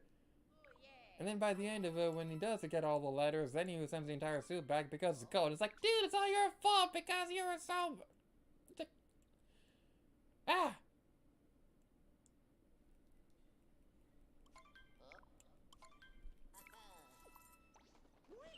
So yeah. Yeah, the... things like that, like... It's always amusing when you see things like that after you've worked in, like with guests and things like that, because it does certainly give flashbacks to certain guest interactions and things like that. Like, I've said for a while that for every, like, one bad guest experience I've had, I got, like, 10 good stories and things like that. So, the good stories definitely outweigh the bad ones, but there's certainly some interesting guests that are certainly interesting. So, probably one of the ones that stand out in my mind the most has to be this one where we were... How many more do we need to... Good thing. Okay, we got 4 more to go. 4 more to go, and then we're going to go the rank up. So, there was this one guest where I was working a cart that was selling ice cream, and we were about to go into a thing called 101, where we gotta close up the carts because it's a thunderstorm coming. Like, if it's raining, most of the time we'll stay open, but if it's like a thunderstorm or something like that, or there's lightning in the area, we gotta close up the cart, go to an overhead area, and stay there until it's safe to go back out. But we get the call that we're going 101, and during this procedure, I gotta lock up everything, take the stands down, and make sure everything's put away before I go to the 101 location. So, I've already locked up the cart, and I don't, like... The way the lock works for this particular cart was that once it's locked up, only a coordinator can open it up again and things like that. So the cart's locked up. And if you're looking at it, you can very clearly see this thing has a bar on it. It's not opening up again. So there's a family who, like, it's starting to rain. And they see me, like, starting to close up everything. And they're asking if they could buy an ice cream or anything like that. And so I politely explained to them, I'm sorry, we're closed for the thunderstorm. We'll be back open as soon as we can. And I'll be happy to give you an ice cream then. And then a few minutes later, like, there's already lightning bolts going off in the background, and it's starting to pour. I'm just trying to get everything cleaned up so that I can get to my 1-1 location, and then the family comes back. The family looks fine, but the grandmother looks furious. She looks at me, and with a straight expression was like, are you really not going to sell my daughter an ice cream bar? And so I explained one more time that we're closing up for the thunderstorm, and I'll be happy to serve you when it's safe to do so. She was not listening. She was interrupting me, saying, how dare you not sell my granddaughter an ice cream bar? This is Disney. And it's like, I just kept a straight face the entire time, and was politely reassuring her that I would still sell the ice cream when it's safe to do so, but there's a thunderstorm coming, and I gotta lock up real quick. And you can tell that the rest of the family is trying to get this lady to get out of the rain, because they brought the little girl over there, and she's getting soaked. And man, like, that's like one of the biggest standout moments whenever I think of like a bad guest experience and things like that. I don't think they went back to my card afterwards. Yeah, they didn't go to my card afterwards, so yeah. They probably got the ice cream somewhere else then. But yeah, that's like definitely one of the more standout experiences. But going to a more positive note, some of my favorite guest experiences that I've had, probably one of the biggest ones that stand out from like off the top of my head. One of my favorite guest interactions happened around the time that it was Halloween. So around this point in time, the Mickey's Not So Scary Halloween party is happening at Magic Kingdom. I'm working at a cart at Hollywood Studios, and so there's a family who's already dressed up in their Halloween costume. They're getting like an ice cream bar for the little girl to eat on the bus ride over to Magic Kingdom. And so, like, when all that's happening, where am I going with this? So they're getting the ice cream, and the little girl is dressed up like Hatsune Miku, and like, I'm a big Hatsune Miku fan, so like, I was already excited to see this. So when they walked up to my cart, like, we were talking, I was asking them about their day while I was getting the order ready for everybody. And then towards the end of it, I look at the little girl and I'm like, are you dressed like Hatsune Miku? She had the biggest smile on her face, and I was like, yeah, Hatsune Miku! What's your favorite Hatsune Miku song? The vegetable one! She's trying to say Popipo, but was having a hard time saying it. It was like the sweetest thing ever. So, like, I'd like regular ODV for Hollywood Studios. We're allowed to do magical moments and things like that. So, like, I had to give her a magical moment. It was like one of my favorite guest interactions ever. She looked super happy to get the ice cream. And just, that's like one of the biggest things that's always like super motivating to go work at Disney. Just seeing how happy the guests can be and things like that. And it's like I said before, for every one bad guest experience I get, there's like 10 good ones that I'm happy to share. And just, that Hatsune Miku story is definitely one of the ones that's always going to stand out whenever I think back on my time at Disney.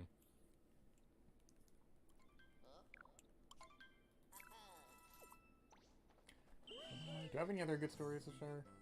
Well, there is one fun thing that happens every now and then, so like, cast members will say that they still have the cast member aura after you're off the clock and going to the park normally and things like that, because this happens to a lot of cast members where you're dressed up in normal day clothing. You don't look anything like a cast member, but somebody still comes up to you, asks you a question, and you just kind of like go into that cast member persona and answer it in character and things like that. So, like, there's one time where, like, okay, so this needs a little bit of context for us. So there's an apartment complex. Rank is going up! The rank has gone up! Rank's gone up! The rank's gone up! Rank's gone up! Oh yeah, yeah! Oh,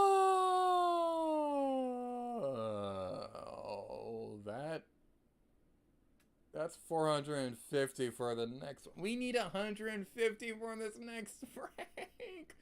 How long has this stream been going on? This stream has been going on for 3.5 hours.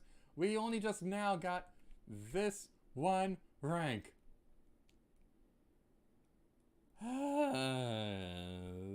I did not expect this to go on for so long. Okay. Okay. We're gonna go until the end of the hour.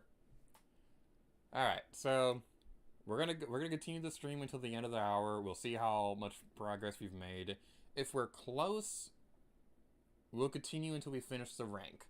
Like, I'm gonna say, if we're around 400 or 420 or something like that, if we're around that range, I'm gonna say we're close enough to finish that next rank on stream. No matter what, I'm going to record footage of getting the very last rank to use for the Let's Play, but I don't think we'll be able to get every single rank on stream like I originally wanted, so I gotta apologize for that. But we're going to do this. I'm going to drink water first before we continue onwards because my throat is killing me.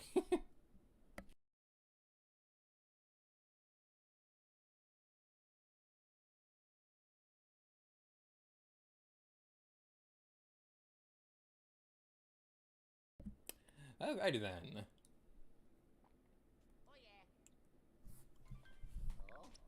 The Moon Kingdom is also a pretty good one to get, like, balloons super quickly.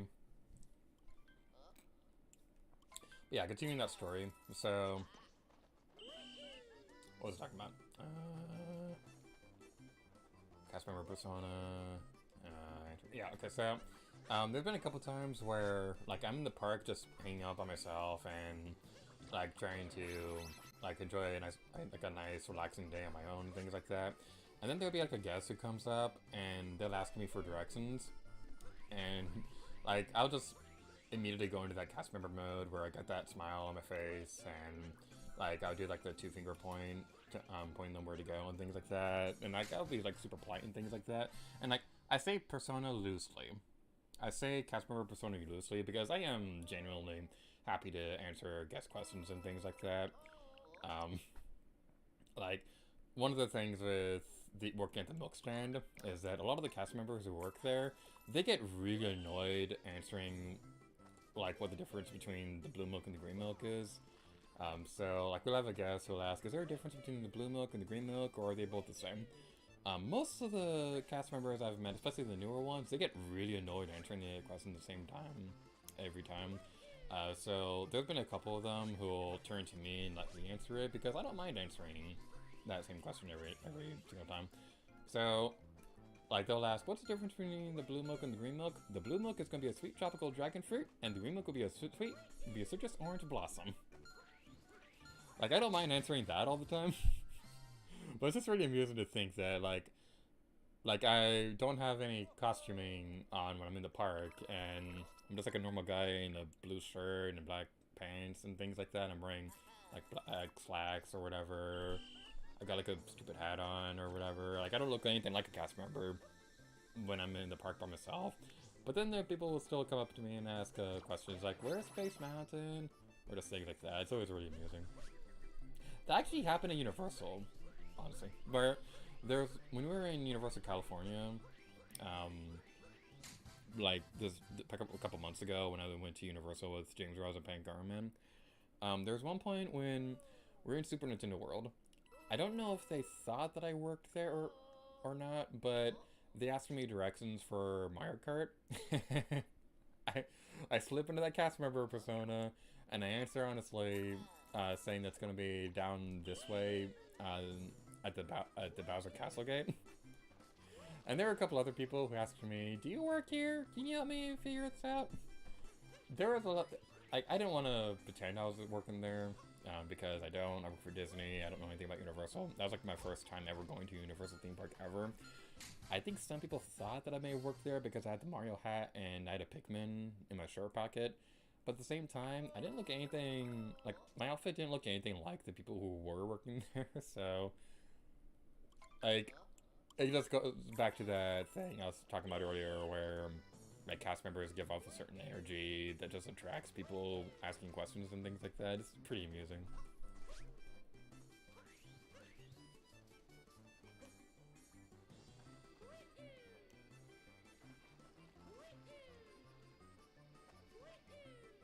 Yeah, like, one thing that I did when I first started working at Disney was, if I didn't know the answer to a question, what I would do is that I would, like, make a note for myself to go into the park next time and figure out the answer to that. So, there we go. So, one thing that I didn't know for, like, the first month or so was where the nearest place to get ice cream was, because Galaxy's Edge doesn't actually have any ice cream stands or anything like that. The closest thing is, like, the blue and green milk, which is more like a slushy made with coconut and rice milk. So, like, I didn't know where the closest ice cream stand was, so I made it my goal. I was like, okay, I've been getting this question a lot. I don't know the answer. I usually, like, point them the... I don't remember what I said at that point, but I made it a point to go to the park and look for the nearest ice cream stand. So now I know the answer to that is that if we're near the droid cart or whatever, the closest ice cream stand is going to be near Slinky Dog, near the Slinky Dog Dash Coaster, because there is an ODV cart around the corner from the entrance to that ride, across the bridge and things like that. And if they're coming in from the Resistance cart, there's the ice cream stand or Muppets and things like that, so that's pretty fun. But then I also work at other parks every now and then, and when I work there, I don't know what I'm talking about. So, like, Animal Kingdom, for example, like, that's probably the park that I'm least familiar with. So, like, I always feel bad whenever, like, I always feel bad whenever somebody's asking me a question there, because, like, I'll try to answer honestly, and there was one time where somebody was asking where the nearest restroom was. I didn't know which one was the closest one to that specific spot, so I pointed them in the direction of the nearest one that I knew of, but there was actually one that was, like, literally right around the corner that I had no idea even existed, so I felt bad that I sent them going further than they probably should have, but hopefully they were able to find it.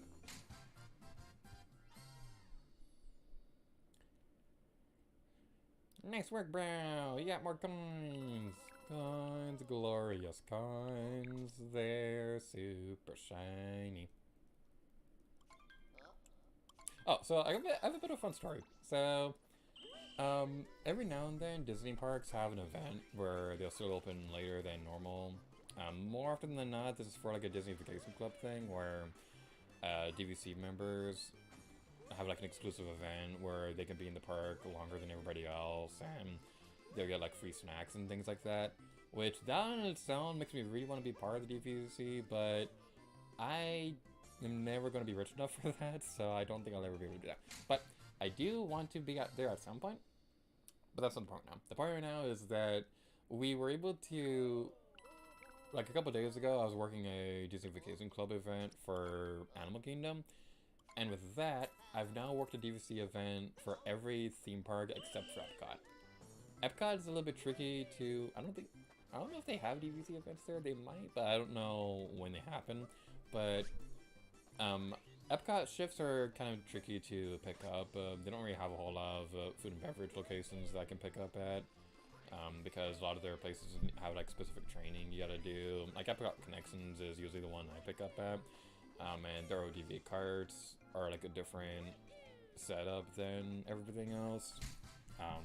So you gotta pick up at festivals instead of Epcot ODV instead, and so it's a little complicated. I hope to pick up there at some point, but it's never shown up on schedule or anything like that. But yeah, like, I've now worked a DVC event at every park except for Epcot, which is a really exciting feeling because, like, when I first started working for Disney, I told myself one of my biggest goals was to work every park at some point, and I finished that goal last year. But now I'm, like, super close to being able to work a DVC event. And it was very interesting too, because Animal Kingdom usually closes around 7 o'clock or so, but the shift that I was working didn't start until 6. So like, if you didn't know any better, you'd probably look at that schedule and be all like, wait, what the, why are we starting this shift like an hour before we close? So, yeah, that was a fun time. It was really cool too, because the event itself, like, I didn't actually get to see a whole lot of what was going on, but they had some pretty cool stuff there. So, they have like projection shows where they'll have like special projections doing something for one of the landmarks. One of the best examples I can think of is that around the holidays they'll have projections up on the tower to make it look like people are actually inside the rooms. It looks really cool, especially when they do all Christmassy and things like that. But for the Tree of Life, they did a really cool projection show where it made it look like the animals on the Tree of Life itself were coming to life. So there was like a cheetah on the top, there's like a scorpion crawling around. It was so cool. Like when I was walking around, going from one cart to the other one, like I stopped for a moment to look at the Tree of Life and was like, wait, that thing is moving on the Tree of Life. How? What? Huh? What? Huh? What? Huh? Huh? What? Huh? So, yeah, it was like really amusing to see that, and I'm really happy that I got the chance to see it. They also had some kind of lesser. They had like some more obscure Disney characters walking around too. They had some of the Bugs Life characters there. I think Darkwing Duck was in the park at some point. I didn't see him himself, but I saw on the little piece of paper telling us what was going on in the event that day. That showed us things and stuff like that, so it was really cool. So, yeah, that was really fun. Alright, how close are we now? 3:10. Well, we made that pretty quickly. Let's go backtrack to the other kingdoms to get some more. Let's backtrack to the other kingdoms to get some more balloons hidden, so that we can start getting some more coins from all that. Because we kind of stagnated on how many coins we're getting now. And I really want to be able to get that soon, because that's like the big thing that's a little bit out of my control. Alright, we're going to be sending off to the Mushroom Kingdom.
Let's go!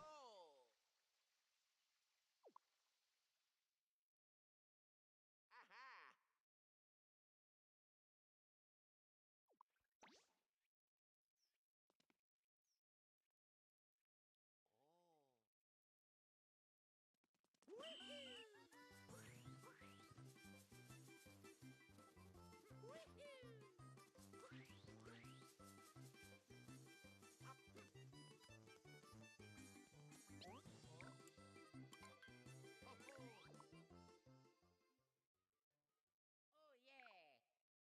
Oh yeah! Oh yeah! Oh?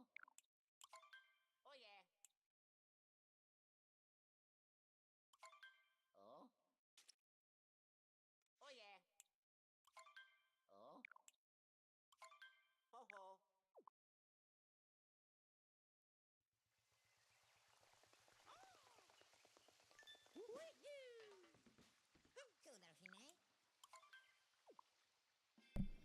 I forgot to turn on the microphone again. I turned it off to drink some water, and I forgot to turn it back on. So, I was about to talk about what we have left to do for the Let's Play. So, currently, in terms of recording, I believe we're at episode 50... What are we on right now? We just uploaded episode 50 the other day. Episodes 51 and 52 are going up this week. We've recorded up to episode 54, so... If everything goes smoothly, I believe we only have 10 more videos to record for the Let's Play.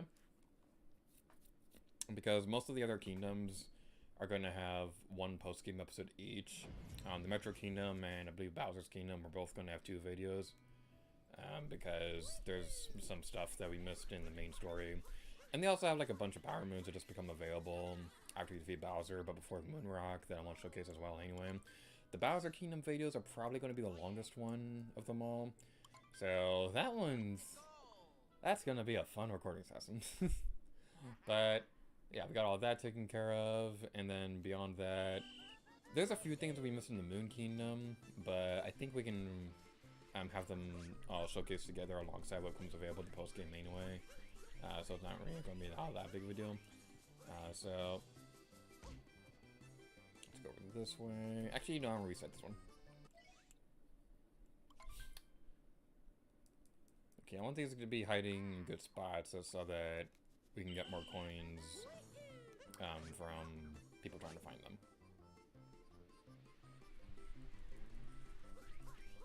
Okay, I'm going to hide this one inside the house that we saw over here. Because I do like this spot. This is a good one. So, yeah, we have all those taken care of. The Mushroom Kingdom. I'm going to guess that one will probably take like 2 more videos to record. And then probably like 2 or 3 more videos. And then the very last kingdom is going to be its own episode. So, like, you would not believe how hard I'm trying to make this Let's Play end on episode 64. It's a dumb thing to hyperfixate on, but it is something I am determined to make happen. Because it's always one of my biggest goals to try to have a major project end on episode 64. It's my favorite number, and it's just... There have been a lot of Let's Plays that have come close, but couldn't quite make it there. Like Majora's Mask 3D. I thought that was going to be a 64 episode series when I was starting to plan it out, but it ended on episode 52 or something like that. And the Skyward Sword, that Let's Play, based on episode number alone, did end on episode 64, with a playlist of 67 videos, because there's the prologue, there's the one video preparing, like asking viewers where they want to go and things like that. When we were starting to set up the Song of the Hero side quest, and there's that one video that ended up getting split in 2. Wind Waker HD, that one, I'm happy that the playlist did end on episode 64. I worked really hard on the bonus video to make sure that happened. But the episode number itself, the Let's Play ended on episode 62. So, yeah, I am just determined to make this Let's Play end on episode 64. Like, even if we have to have longer videos towards the end, it's going to happen. Alright, so where's a good spot for this one?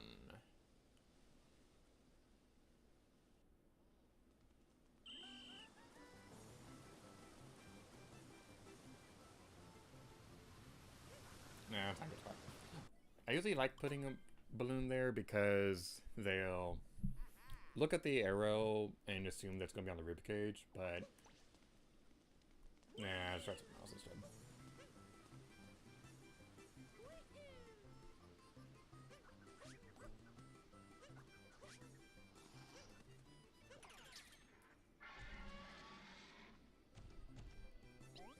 Okay, we're going to hide it underneath the T-Rex. It's probably going to be found very quickly, but honestly, I'm more so concerned about trying to get the balloons hidden in the first place, so that we can have like a lot more coin revenue coming in. Yay, coin revenue! Woo!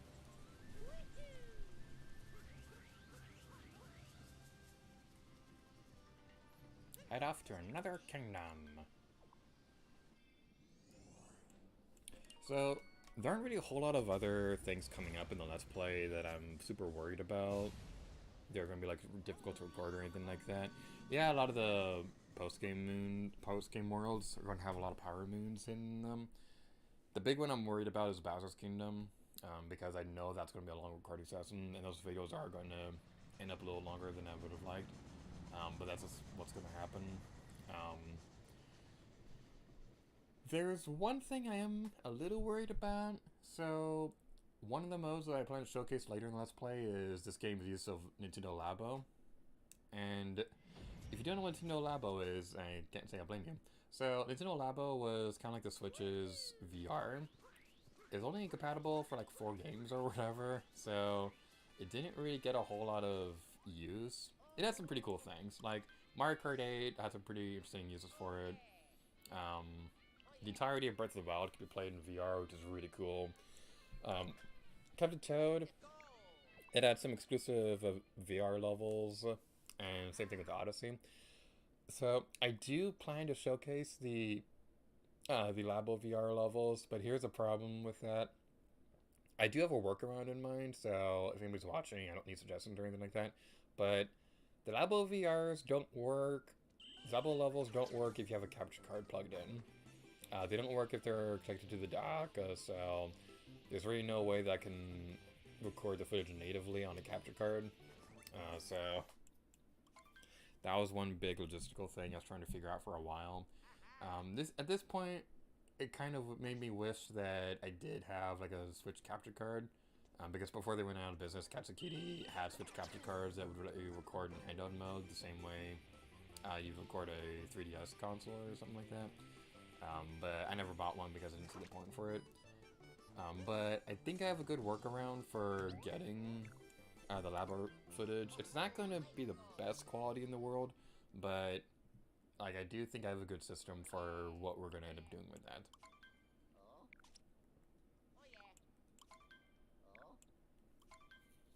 And if it does work out, then I might end up using that same system to record the Captain Toad VR levels, because like we've done everything else in Captain Toad Treasure Tracker except for the VR levels. Those are the only things that we never really showcased. I never really, like at the time I didn't really see the point in it because I didn't really do a whole lot of interesting things with VR. But we might go back and do that bonus video at some point. I don't really know if I want to do that, but maybe at some point. Because like I said earlier, that Let's Play seemed like it never wanted to end. So, like, even if we do never go back and do that VR video, like, that's one thing that I never said I would do in the first place. So, if we never do it, then it's not really that big of a deal. But at the same time, I'm wondering if it would be a good idea to go back. But anyway, let's go over here and play the Wooded Kingdom that I love also very much. And the one the Mushroom Kingdom already got popped.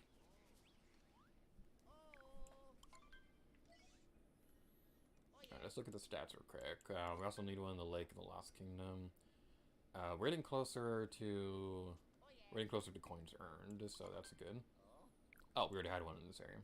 Well, I don't want to play Wooded Kingdom any longer than I want to. We are not going to spend any more time here than we have to, because good riddance, Wooded Kingdom. Good riddance. Okay. Like, yeah, the forest area does look very pretty, but my problem with this kingdom is that it's just so annoying to navigate. I don't like the music that plays here. It's just, ugh.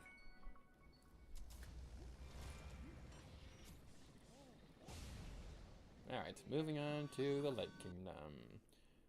Moving on to the Lake Kingdom. Oh, yeah.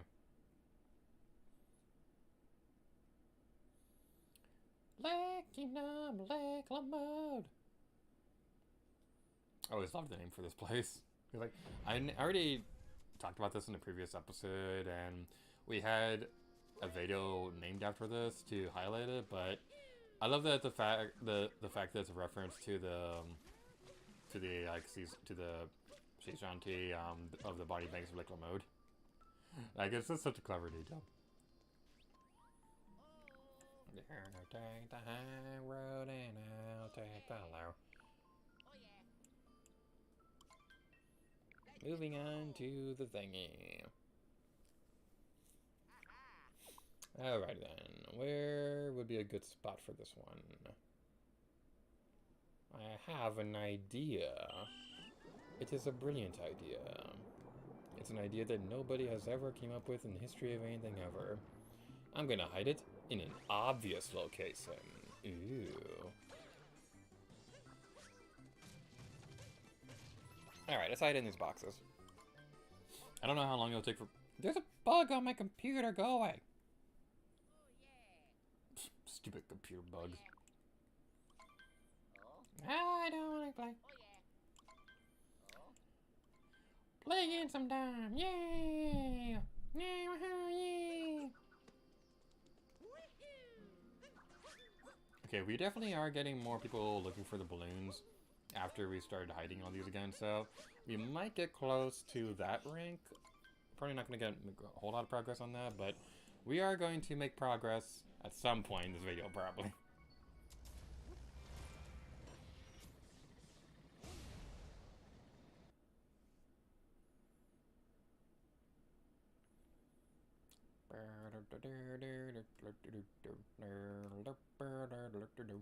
Lost Kingdom!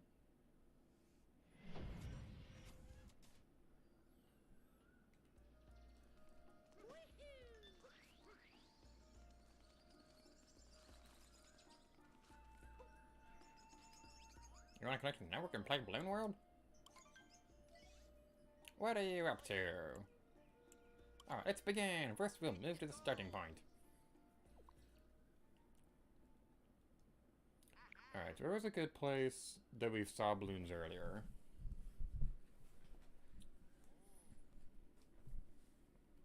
Okay, I'm gonna... Okay, let's do this. I'm gonna hide it on the one island that we had trouble getting to before, because that seemed like a good spot to place them. If we go fast enough, that'll make it difficult for other people to get to this one, which means more coins for us, and it'll be fun. Whee!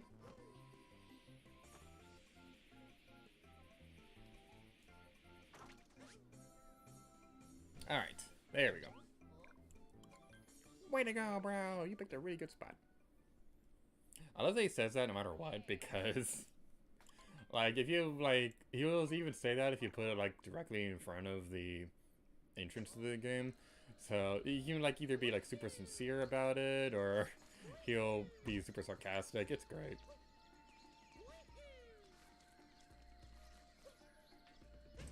Alright, so next up... Actually, let's go back so we can see where the other things were. What else are we missing? I don't think... The one in the Cascade Kingdom was popped, so... I'm not really too concerned to go back to that one anytime soon.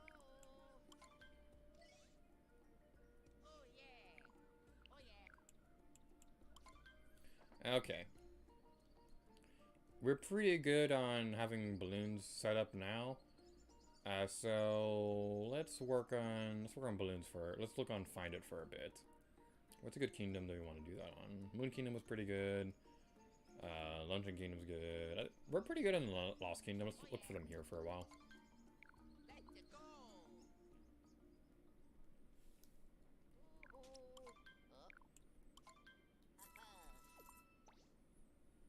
Alright, so that's going to be in the same place that we were at not too long ago, so it'll be fine.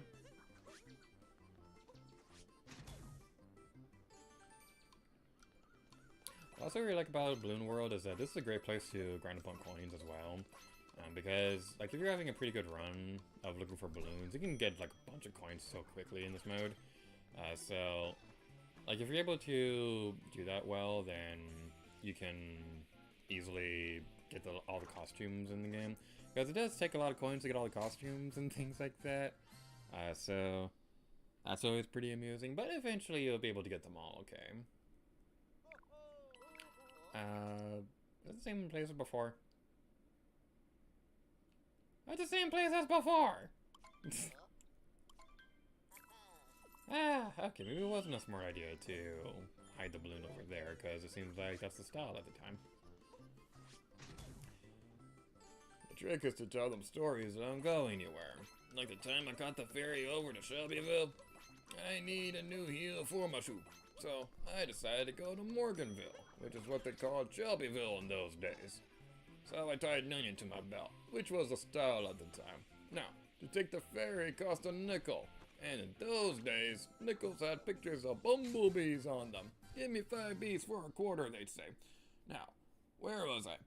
Alright, the important thing was I had an onion on my belt, which was the style at the time. Didn't have the white ones because of the war, so I had to get the big yellow ones.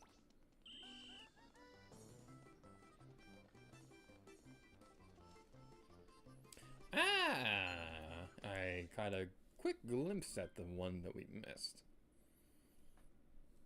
So I do believe that if you retry a balloon like that, it doesn't affect your total for, like, if you're trying to get a good streak on the balloons and things like that, so hopefully that'll work out.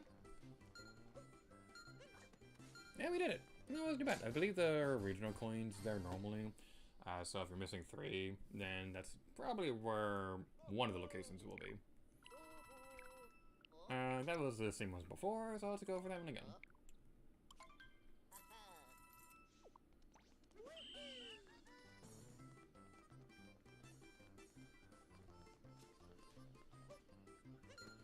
Yay! How did we manage to find that one? Ooh. It's like I have a 5th sense.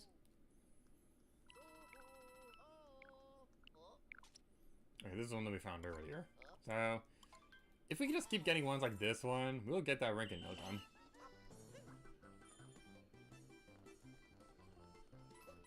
Alright. We can do it. I believe in us. I believe the morning sun always gonna shine again. And I believe a pot of gold wait at the end of the rainbow. I believe in roses kissed with dew. Why shouldn't I believe the same in you? I believe in make-believe, fairy tales and lucky charms, and I believe in promises spoken as you cross your heart out. I believe in roses kissed with dew. Why shouldn't I believe the same in you? You may say I'm a fool, feeling the way that I do. You can call me Pollyanna, I'm crazy as I was trying to sing sincerely, and then I got tongue twisted and messed up the song. Oh, darn. Eh, well, that was unfortunate. Get on the thing. There we go. Whee!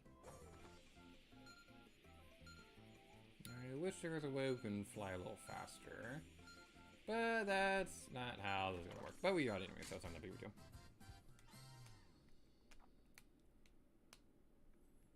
Nice work, bro! Yeah, 4 in a row. 4 is one more than 3. That's how math works.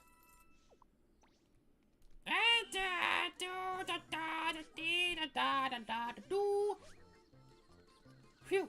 Good thing we didn't overreact. You seem to be on top of the tree.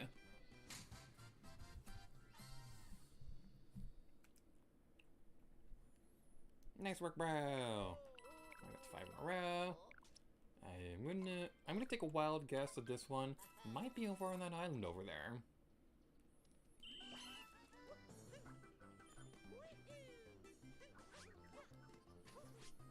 Yay, the platforms have emerged. Jump, jump, jump, jump, jump, jump, jump. Okay, so I don't know how many people out there have played this game, but has anybody watching the stream played the game Brave Fencer Musashi? So, I didn't have the game myself as a kid, but we did have a PlayStation demo disc that had a demo for this game. I didn't get very far into it. The only one that there were like 3 levels in it. I don't remember anything about the 3rd one. The 2nd one had, I might be getting this mixed up. One level was the one I'd always play. The other one was a dungeon. I think the 3rd one was a boss. I was terrible at the dungeon level, and I was terrible at the boss, so the only one that I ever really played that much would be the one that was the... where am I going with this? It was only... the one that I would play would be the one where you're like running down a tower, and there's like a giant stone head following you. So, that's the one that I'd always play. And what I always found funny about that one, and this is like burned into my memory, where whenever the main character was running, you couldn't see super far ahead of you, so whenever there's an obstacle you need to jump over, the character would be like, "Whoa, jump!" So, that's like stuck in my brain whenever I think about it.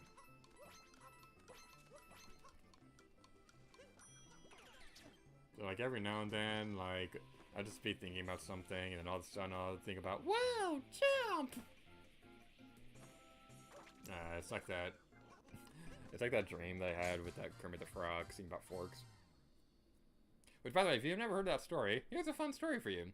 So, when I first started working at the Disney College program, there was one night where, like, I dreamt about walking to work and things like that, but I took a shortcut through the Muppet area, and there was, like, nobody there, but over the intercom, there was a song from the Muppets that I'd never heard before, and like, as far as I can tell, this song doesn't actually exist. It's just something that my dumb brain thought of when I was dreaming it. I can't remember for the life of me how the rest of the song goes. I remember it being really catchy, though. I remember the tune of it, I just can't remember the lyrics. But the chorus, I do remember. The main part of it. So, it was Kermit the Frog, he was singing about forks. And during the main part, it was like, da-na-na-na-na-na, forks, forks, forks. So every now and then, I get that stuck in my head. And it's not so bad having a song stuck in your head, because that's just normal. But imagine having a song stuck in your head where you can't remember exactly how it starts, but you remember how it goes, but the only thing you can remember is forks, forks, forks. That's what I've been dealing with this past year. So every now and then, like, I just have that random thing come to mind where it's like, da-na-na-na-na-na, forks, forks, forks. Ah.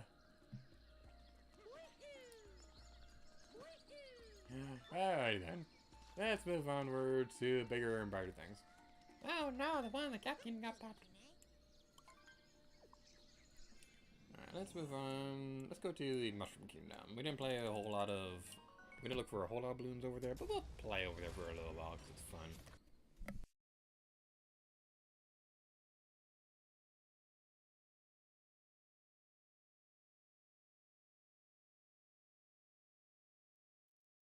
Mushroom Kingdom.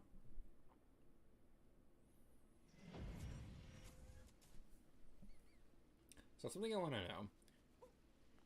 Are all these Peach's castles the same castle? Or does Peach just have, like, a bunch of castles all over the place? Because there were some monarchs out there that had multiple castles. And, like, even in the Tomb Raider series, at least for the Legend trilogy, Lara Croft canonically had 3 mansions. It's just that the one that she spent the most time in was the one that was in the games and things like that. So, does Peach have multiple castles or anything like that? Because I imagine that with things like Paper Mario or the original Super Mario Galaxy, where the foundations literally got lifted into space. So, I'd imagine you'd want to probably rebuild the castle after something like that. But, like, with Bowser kidnapping Peach as often as he does, it'd probably be super expensive to rebuild the castle every single time. You know, maybe that's where the coins go after Mario comes back from his adventure. So maybe the real story of Mario isn't that Bowser kidnaps Peach, it's that Mario is paying for Peach's next castle. Huh. Now that is quite the intriguing theory, if I do say so myself. But it's just a theory. A game theory. Yay, that's a topical reference. I haven't seen that channel in a very long time. It's like, every time I get interested in looking at that channel again, every single time without fail, their newest video is always something called Five Nights at Freddy's The Last One. This has been an ongoing thing for like 10 years. How many last ones have they done? I think the last one that I really watched was... Actually, no. The one that I watched when I still watch that channel regularly was the one they did for, like, Rosalina. So that one was interesting. The last one that I watched, period, was for Doki Doki Literature Club. And I thought that was a pretty interesting theory. I think it was more so just explaining, like, the lore of the game. And how the plot philosophers and expands on the lore of the game, rather than like actually having a solid theory on the game. But it's still a pretty interesting one.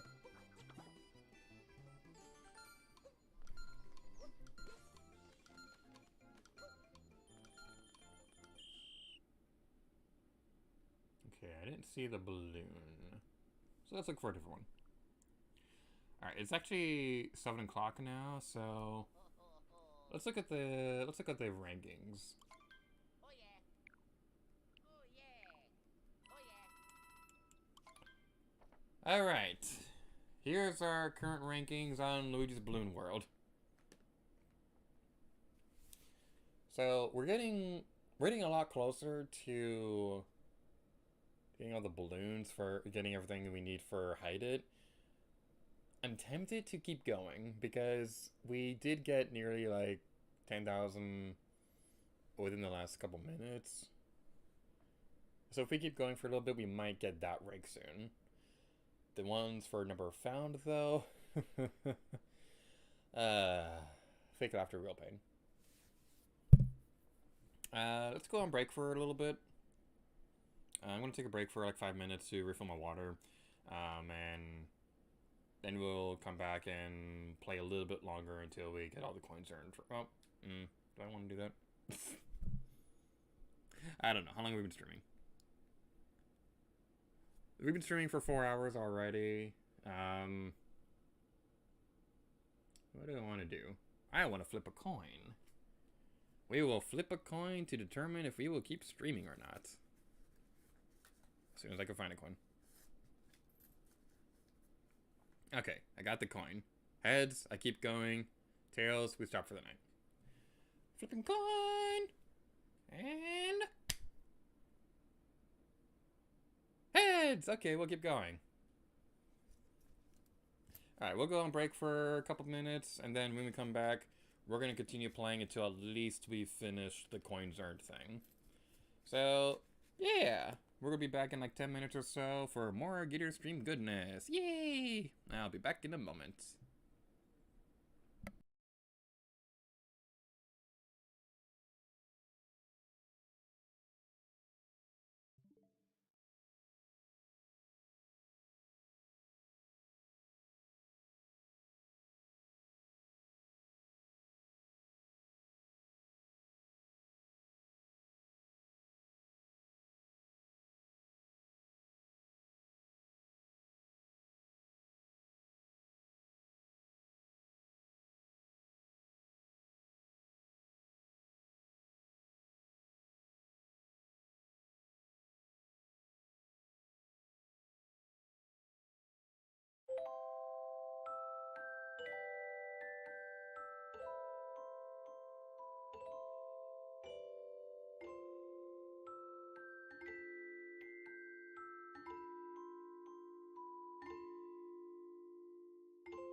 this is harder than I thought. That's what she said.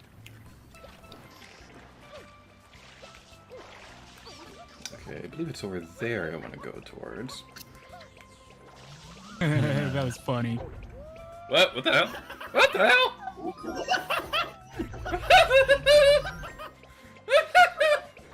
Okay, that's fun. That was fun. That was fun. That was funny, actually. That scared me so bad.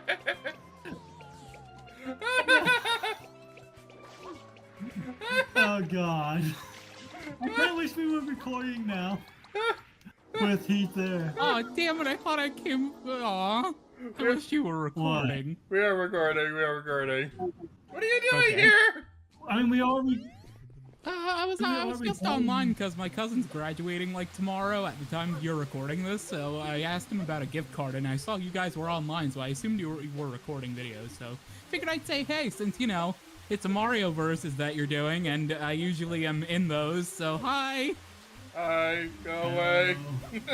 Oh, okay, bye.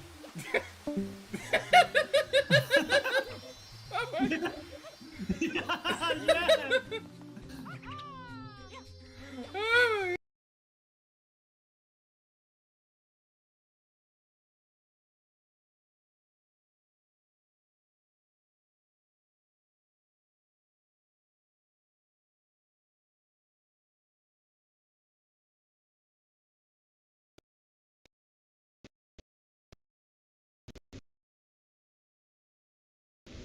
Alright, your outro.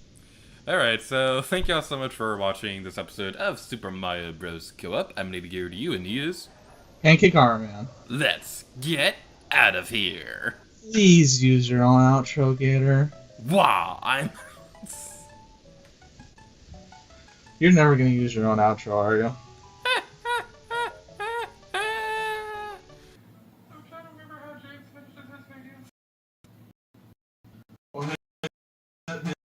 Hello everybody and welcome back for another episode of Super Mario All-Stars.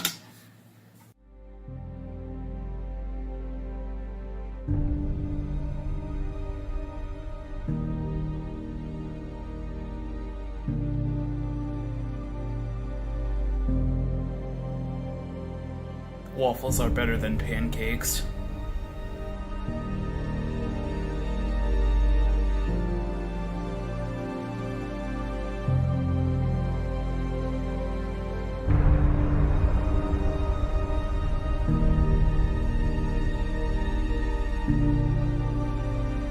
He's gonna hate me if you keep that in the video. Okay, I'll keep it in the video.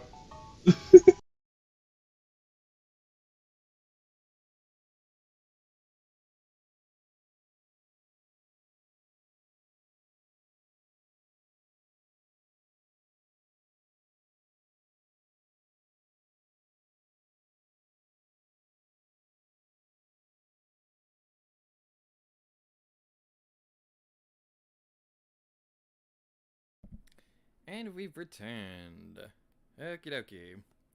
So, we're gonna play for a little bit longer. I don't think we'll be able to get the next rank for Find It yet, but I'm gonna at least try to go until we finish the Hide It ranks. So that's gonna require us to continuously have a good loop of balloons hidden throughout the worlds and things like that. So, we're gonna keep going. Hopefully a bit of fun time around. Hopefully, maybe, sort of. Kind of. Alright, without further ado, let's continue.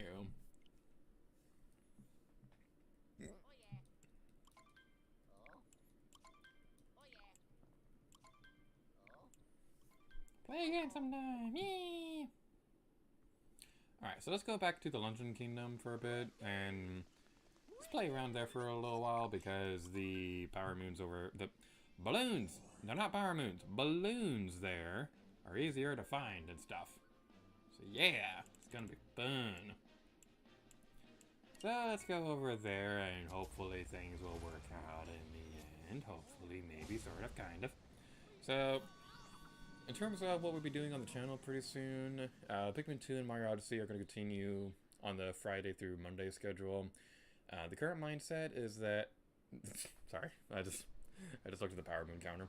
So the current mindset is that they're going to be uploading until the Odyssey finale. After that, Breath of the Wild will take its place.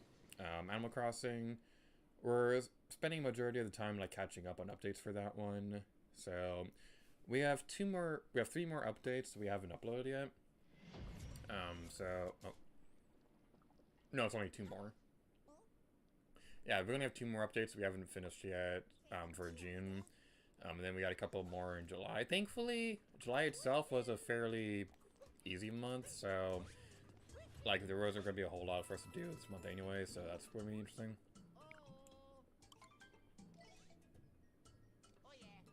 Alright, let's play Find It. August is going to be a fairly busier month though, so like I do want to try to make sure that we're caught up on updates before we continue into August or anything like that. But Animal Crossing right now is kind of like that back burner Let's Play where if I'm working on something, it's going to be Pikmin 2 or Odyssey first, and like Animal Crossing is going to be on the when I have time schedule, and that's kind of the big reason why I decided to drop Breath of the Wild from the current schedule, because yeah, with everything that happened recently, like one of the projects had to take a little break for a bit. So with Breath of the Wild, it's not that I didn't want to play that game. There is a part of me that kind of didn't want to play it at the same time as Tears of the Kingdom, because like I didn't want to get the games mixed up or anything like that, or I didn't want to share a Tears of the Kingdom experience in the Breath of the Wild Let's Play, because they're very different games and it just wouldn't be right.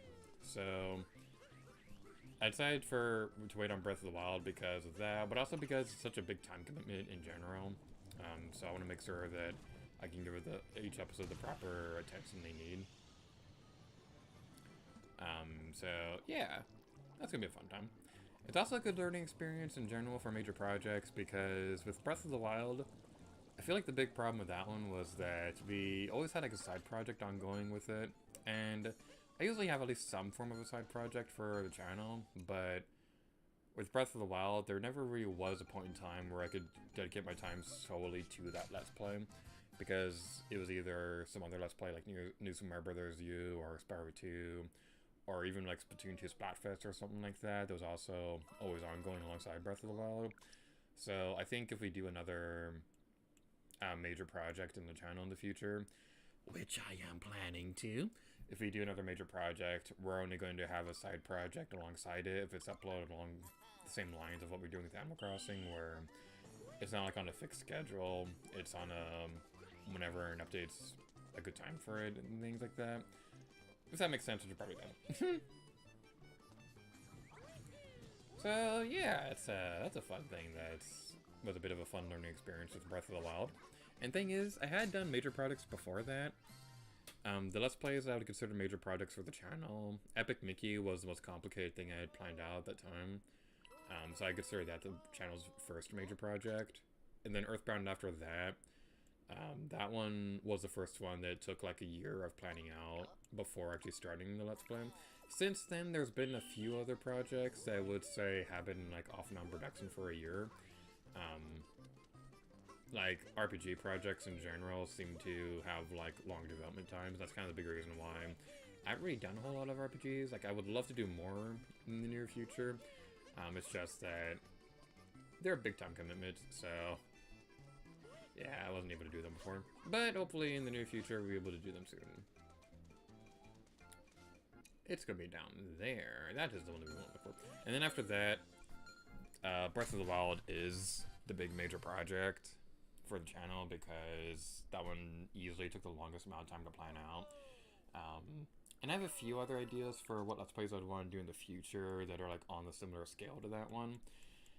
But like I kept a list of notes with me that they're not like for a specific game or anything like that. They're just more so on if I were to do a game like this again in the future, what would I do differently? If we were to do something else like Breath of the Wild again, the big thing I'd want to do, like I said, is to make sure that we are limiting how many side projects we have ongoing at the same time, so we can give it the time, the intensity that it deserves.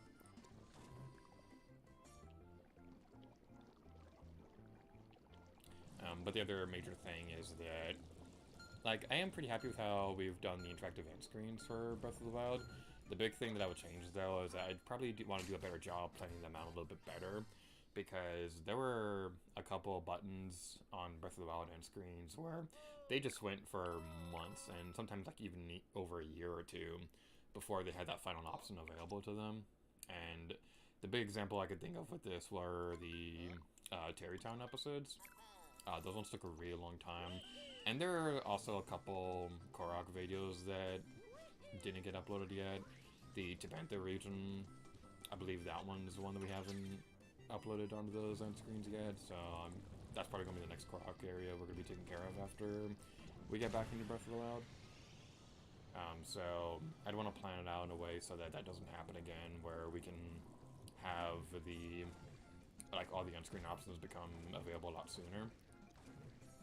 I'd also think, like, if I have the option, I'd want to avoid having a finale button on screen, because I love the idea for Breath of the Wild.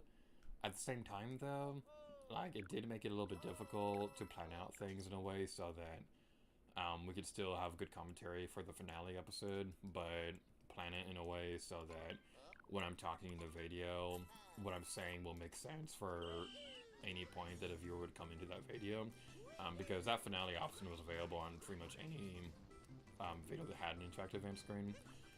So, like, if I were to do like another thing like that, I'd probably either limit how many videos would have a finale option, or just not have it outright. With Breath of the Wild, it worked because the way that game works is that you can go to the finale, is that you can go to the final boss any point you want. But with something else, like, just purely using this as an example, Tears of the Kingdom, if we were to do interactive end screens for that one, I'd probably drop the finale button altogether and just use that as another option for exploring a nearby area instead.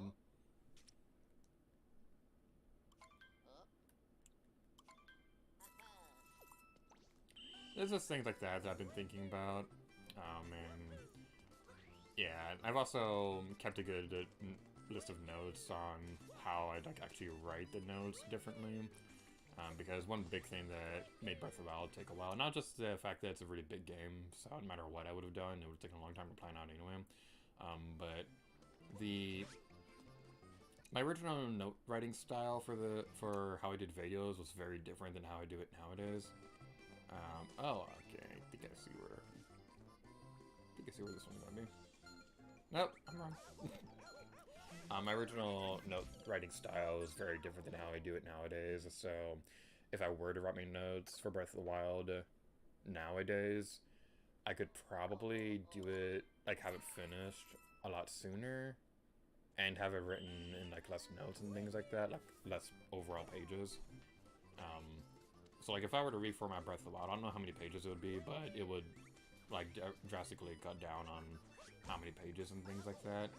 And while I am pretty happy with myself that I did write 400 pages for Breath of the Wild, it also makes it hard to find things. So that's why sometimes in videos things will slip through the cracks and things like that.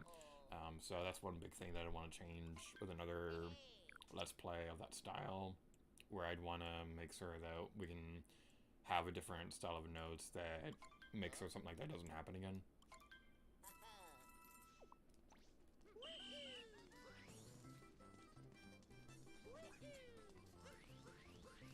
Alright, let's go here, and there we go. Alright, so my current mindset is that we're gonna go until like 7:30 or so. 7:22 now. We'll go further than 7:30. I don't know how long, but we'll go for a little while longer. And when I feel the need to check to see how much time we have left on the stream or anything like that, we'll see how much progress we have, and we'll make a judgment call then if we'll continue streaming or not. In my current mindset, I'm gonna give us like another like half hour or so. But hopefully it'll be a fun time.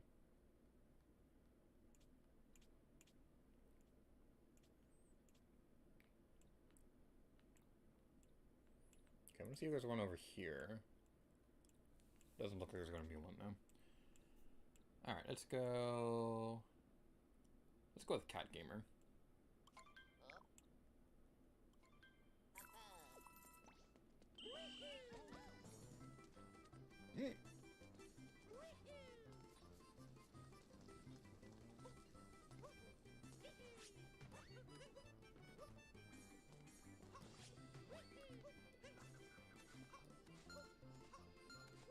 That was a failure and a half.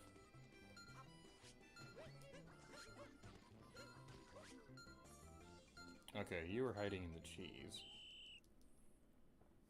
Throw the cheese! Now we're talking! Yay! Alright, so we're gonna go up there. We're gonna go get the hammer bro, and then we'll use that to destroy the cheese. And that'll be a fun time all around. And no! No! Oh no! That is a mild inconvenience! Oh yeah. Alright then, let's go over here and try that yet again.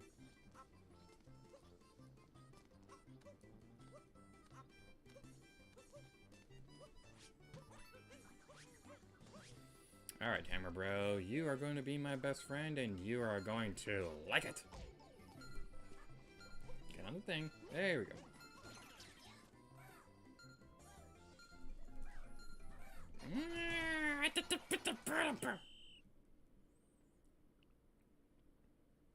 Okay, maybe faster to capture the Podoboo and then go around that way.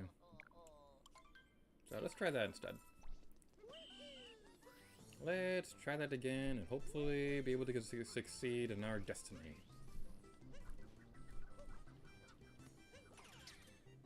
Alright, jump. And then go like that, and we're not gonna make it. We're not gonna make it.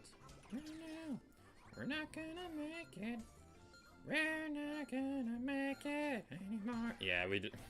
It'll be faster to go around the other way instead. Oh well. Oh well. Alrighty then, let's go over here. And hopefully be able to succeed. It is our destiny. I wanna be the very best Mario ever was. I'm not a big enough fan of Pokemon to have the right to sing those songs. It's funny because like the only Pokemon song where I know all the lyrics is a Johto theme. I'm probably never gonna do like a Johto series or anything like that. Cause here's the thing. I played a little bit of Pokemon Crystal and it was fine, but actually, is that even in the cheese? Because like we destroyed all those things and we didn't see anything in there. Maybe it's on the cliff instead. Yeah, like Pokemon. I played a little bit of Crystal. I didn't really play a whole lot, pretty far. Words. I didn't play super far into it though, so yeah. We're gonna try a different balloon. I didn't play very far into Pokemon Crystal, and the thing is, I really want them to do a Let's Go Johto game, but they're just. I don't think they're ever gonna do it, which makes me really sad. So. Oh, we are super close. We are super duper close. We are super duper close. Okay, we'll keep going. We will keep going.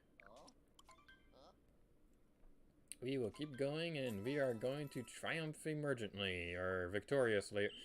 Merge triumphantly. Emergently is not the word as far as I can tell.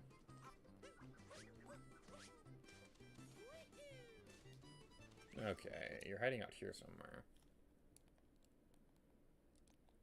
Is there a filter that can make us easier to see where it is?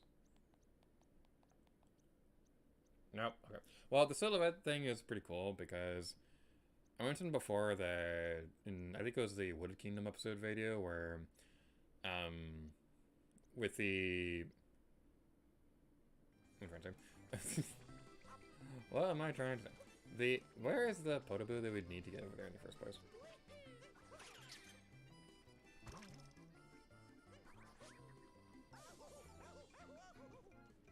Where is the Podoboo that we... Oh, I see now. Okay, that's right. So, I don't remember what I was saying a moment ago, so we're going to change topics. Yay! Let's talk about the Mario RPG again. We talked about that a couple hours ago, but the Mario RPG remake, that one looks really fun. Like, I'm like super excited for the Super Mario RPG remake and things like that. I never beat it when I was a kid, but I really liked it. So I really want to be able to, I'm really excited to be able to get the chance to play through it again. I'm hoping it has some good quality of life improvements, because the original Mario RPG is a fun one to go back to nowadays. It's still a really solid game. I just hope that it has a couple quality of life improvements and things like that, so that it's easier to play through.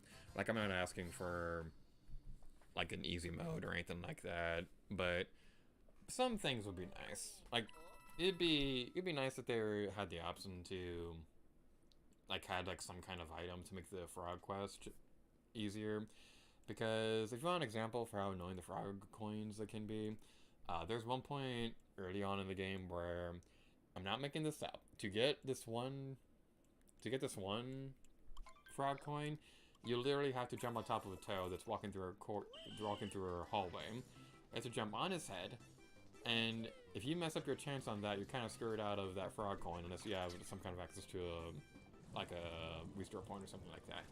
So, yeah, if they have like some kind of item that can make it easier to tell when a frog coin is nearby, that would be nice. That'd be like the big quality of life improvement I personally want.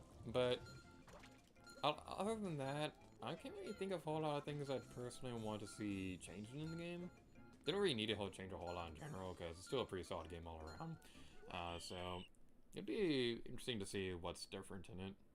I'm just really happy that the characters still look creative and stuff, because like I said earlier with the Mario and Luigi remakes, one big thing that drove a lot of people crazy was that the unique character designs for the Toads and things like that for Superstar Saga and the Bowser's Ancestry remakes, they changed the unique character designs for the Toads to make them look a bit more generic and things like that. So, yeah, that's one thing I'm really happy to see that they're not doing with Super Mario RPG, because it would not go over well to have like such a beloved game like that and to see like a controversial change happen. I'm just hoping that something dumb doesn't happen to ruin the game, because again, modern day Square Enix, they always seem to mess something up in the beginning. So hopefully it'll be a good one. This generation in general is just really good for remakes and remasters and stuff, because like Pikmin 1 and 2 got reported to Switch, Metroid Prime got a really good remaster, so all that's pretty good. Link's Awakening, that is probably my favorite remake that I've ever seen for a game ever, because like the original game, it's always gonna have a special place in my heart, and the remake looks almost exactly like I always imagined that word would look like in 3D. And nearly everything about it was changed for the better. The big complaint I have with it, though, is that I don't know why they did this, but the chamber dungeons outright replacing the picture shop, I didn't like that. Because the picture shop was just so cute in the Game Boy version. It was one of my favorite things to look at in the entire game. You had such adorable cutscenes, and they would have looked so adorable in the new art style. Because like you could have had the cute little toy characters acting out the original scenes, and then the picture itself could be in the the art style that they used for the opening animation. That would have been so cool, but they didn't do that, and it was completely replaced by chamber dungeons. It's like, you didn't have to fully replace it. Just if I would have worked on the game, what I would have done differently was I would have kept the picture shop the same, but the chamber dungeons would have replaced the original Dream Shrine, because like in the original games and even in the remake, there's not really a whole lot to it. It's just a couple tough enemies that are difficult to deal with until you get the Pegasus boots, and then that's the place where you get the Ocarina. But you could have gotten the Ocarina through the chamber dungeons too, so like that was the thing that happened. I'm not entirely sure what happened there. Alright, I'll take it. Where is this power... Balloon! Not Power Moon. Balloon. I know the difference between a balloon and a Power Moon, contrary to popular belief.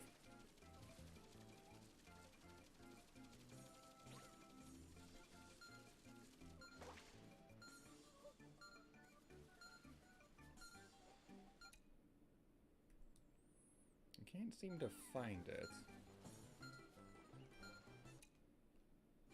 It was down there. Okay.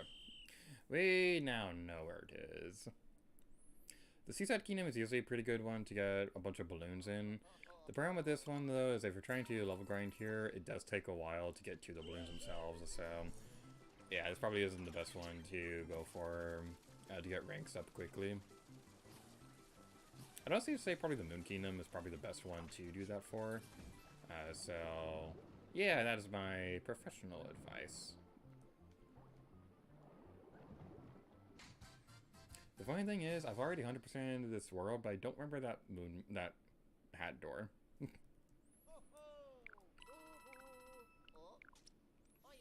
Okay, where are our stats currently now? Okay, we had 100 before, so that's looking up a little bit. Okay, let's back out of this one.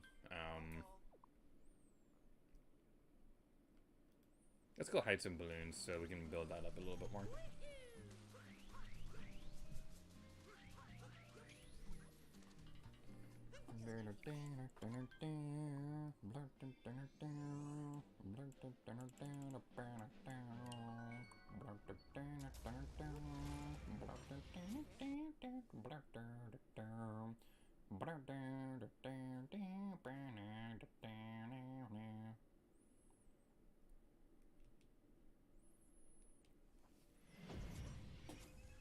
The water bottle fell over. But luckily it has a cap on the bottle. Connecting to the network, that.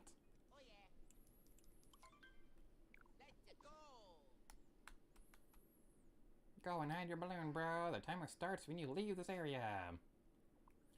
Alright, so the one that was hidden in the tree was found pretty quickly. So, I'm trying to think of where a good spot would be. Where would be a good spot for the balloon? Because, like, the big thing is I want to find one I want to hide it in a good spot that'd be hard to find. Because that's where majority of the coins are coming from when people are looking for it in the Metro Kingdom. Because we have it in a really good spot there. So, this is the thing I'm going to work for at the moment.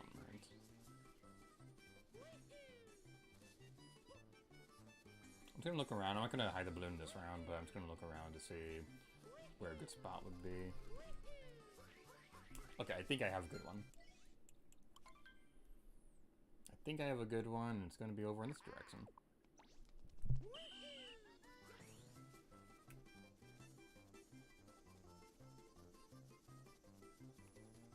Doing a little survey around the area to see...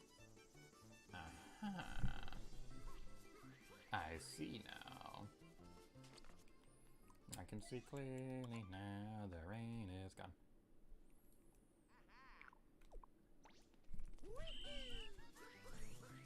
Alright, so let's go over here. We're gonna hide it over here as far into the area as we can. So it could be a minor inconvenience to whichever way they go. Alright, let's look at the stats. We also need to hide them. Cap, Cascade, Sand, and Moon. Okay. Cap, Cascade, Sand, and Moon. Cap, Cascade, Sand, and Moon. Sounds like Sun and Moon. That's a Pokemon game. Okay, I gotta ask, what was the point of Ultra Sun, Ultra Moon? Because, like, there's this video I was watching that was talking about the history of third version Pokemon games, and it talked about the fact that the reason why the Pokemon Company stopped doing them around Black and White was because, like, the sequels, like, the combined sales of the sequels ended up generating more revenue than just having a third version. So, like, I do get it, but at the same time, like, it kind of seems like a lot of generations after that really needed that third version to fine-tune a couple of things. Because X and Y, like, as much as I like those games, like, even as a casual Pokemon fan myself, I can see that those games needed, like, more development time and things like that, and that they need the third version. Because, like, that's the game... Because that game, like, never got, like, a third version or continuation or really anything. Because, like, Black and White, they at least got full sequels. Sun and Moon got Ultra Sun, Ultra Moon, which was like that one was really weird because it was like it was a third version, both split into two other versions. So yeah, that one was always really weird. Sword and Shield got DLC, and Scarlet and Violet also got DLC. The Let's Go games didn't also get a third version either. Those ones I'd argue didn't really need a third version, because there weren't really a whole lot of differences between either version anyway. Yeah, there were some different Pokemon and things like that, but at least compared to other games like X and Y or Sword and Shield, they didn't really have a whole lot of notable differences between the two versions. Which is like one big thing that I really want to see like, them do differently in future games, because I really want to see like more differences between versions. Because like I don't like having multiple versions of the same game and things like that. Like yeah, I do get it with Pokemon because like trading and things like that is a big part of the community. But I really don't like it that they have different versions, like different DLC versions. Because like if you got Pokemon Sword, but you got Pokemon Shield DLC, it didn't work for it, which is really dumb. So yeah, like I really hope that in the future there's more differences and things like that. They're not going to, but if now Pokemon fans are gonna yell at me for saying this, but if I were in charge of a Pokemon game, one thing that I'd want to do was to be like have the different versions start in different towns, so that it could be like a completely different experience going from one version to the other one, and I think that'd be a really interesting thing, just like having like different starting towns and stuff like that.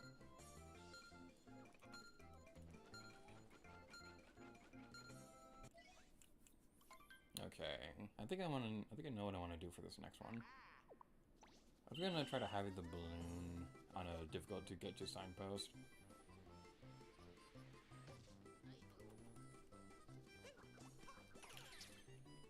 Alright, so that one over there. That one seems like a pretty good target.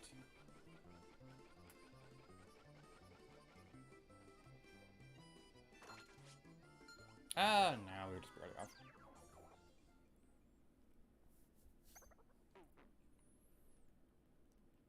Let's try that again. Hopefully this time that fail.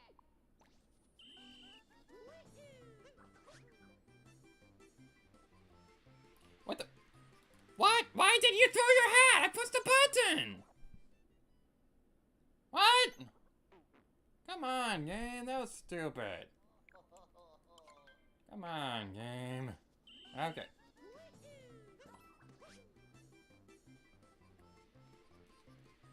Okay, I think I see what it did. But still, that was dumb.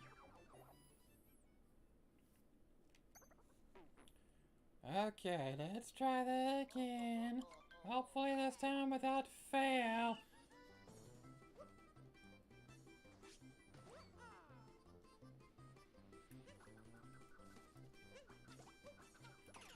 Okay, that signpost over there. That is where I want my destiny.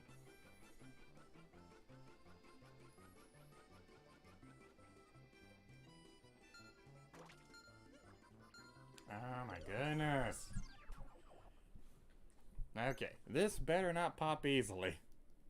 This one better not pop easily because I'm having a hard time getting to it. So if it pops immediately, we're gonna have issues. We are going to have issues and I'm not gonna like it. Alright, motion controls, motion controls, motion controls, motion controls. There we go. Okay, I'm tempted to see if we can get to that signpost over there, but I don't want to risk it.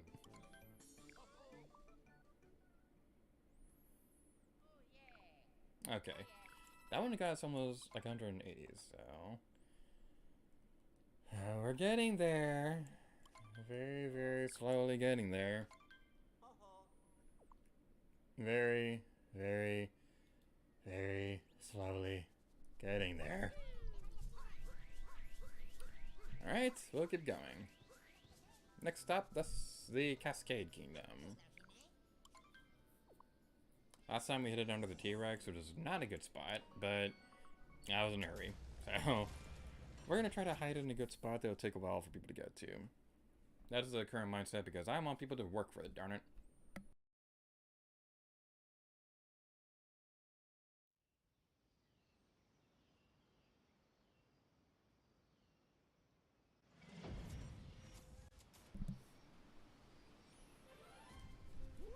Alright, so after we hide this balloon, I'm curious about something. So, we've been streaming for over 4 hours now. I'm genuinely curious, like, how much longer we'd have to go to make this the longest stream we've ever done.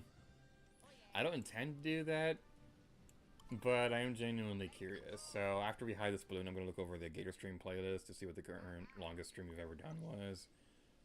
So, yeah, that'll be a fun time. Where do I want to hide this balloon? Usually a good place to hide them would be like in spots where there's regional coins. So down there might be a good one. Ah, get with me. Restart. Okay, where's a really good spot to hide this one?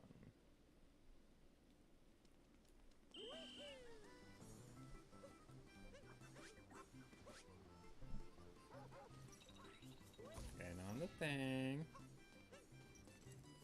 Around here. No, that's too far in the open. I want to hide it in a good spot. I want it to be in a good spot that no one will ever be able to find. Except for the people watching the stream who can see me hide it. Would it be difficult to get to those islands?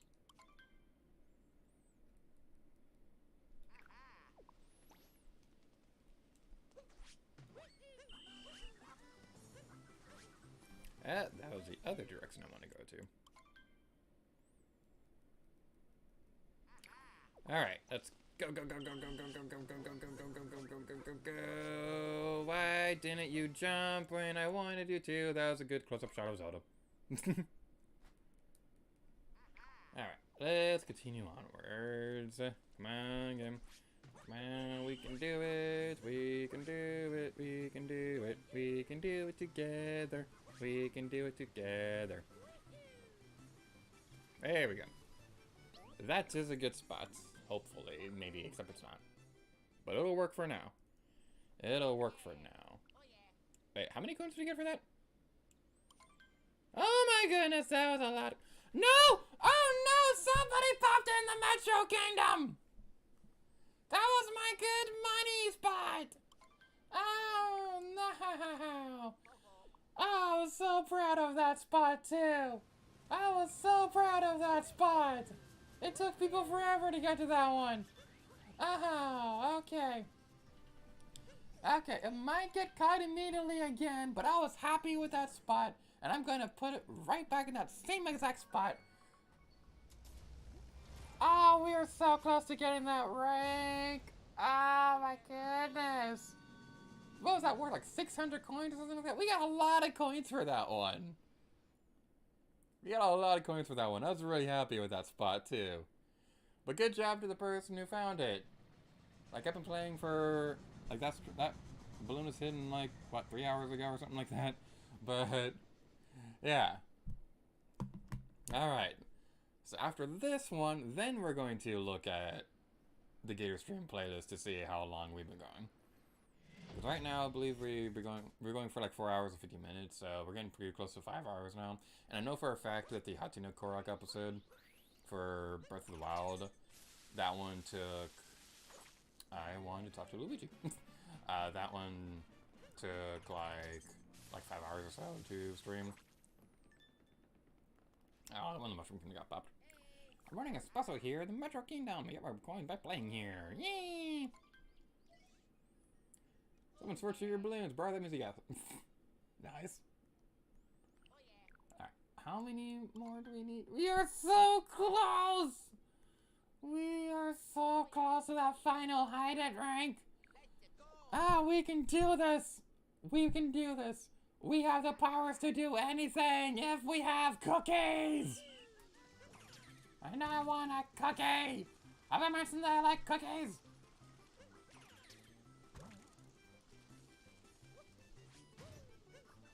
Okay. So this is the spot that I want to hide the balloon in. It's an evil spot, but we got a lot of coins from that. Okay. Okay. Okay. Looking over the Gator Stream playlist, because I'm genuinely curious about this. Not Gator Vlogs, Gator Streams. Okay. So we've been going for 4 hours and 50 minutes by now. Our current longest stream. Okay, Breath of Wild call us, 3 hours 40 minutes.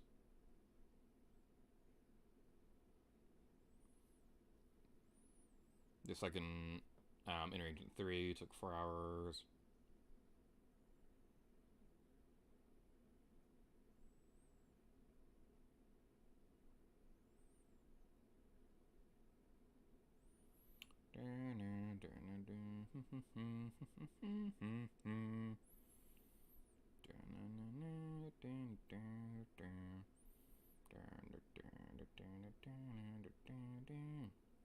Breath of Wild Daytona is 5 hours. 5 hours and 4 minutes. That's currently the longest one that I've seen on here.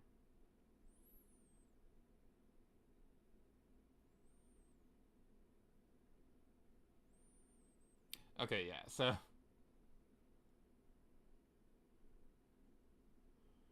Okay.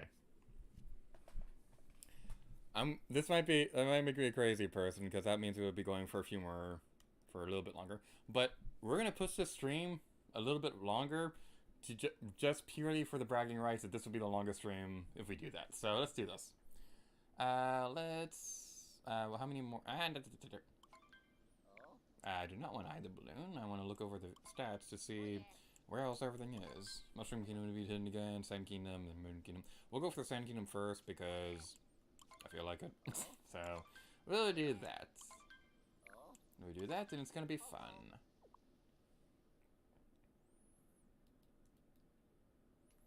It's gonna be a fun time, oh yeah.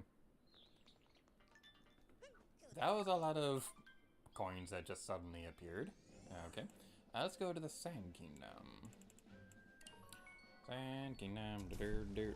Sand Kingdom, do-do-do.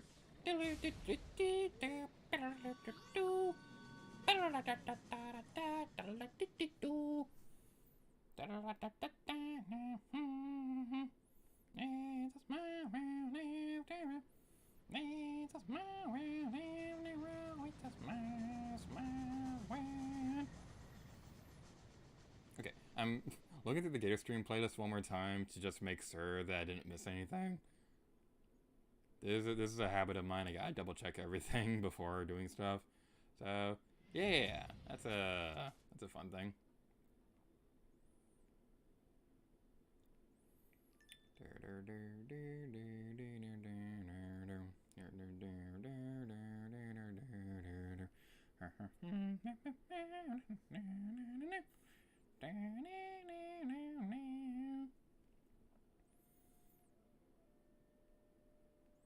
Okay, yeah, so that Innovator was the longest one we did. So we'll go for a little bit longer. We'll go for 5 hours and 10 minutes. That'll be the current goal. I'm a crazy person for doing this, but we're going to do it. Hey, you want to talk to the network and play Balloon World? Someone search for your balloon. That means you got 34 coins.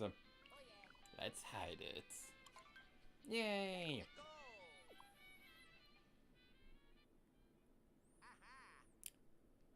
Go and hide your balloon, bro. The timer starts when you leave this area. So there's a good spot to hide this one. This problem with the Sand Kingdom is that I don't feel like there's really a whole lot of good spots to hide the balloon here. Because like all the good spots require like really complicated coin routes, so. And I got the hiccups. Guess who's got the hiccups, everyone? Me!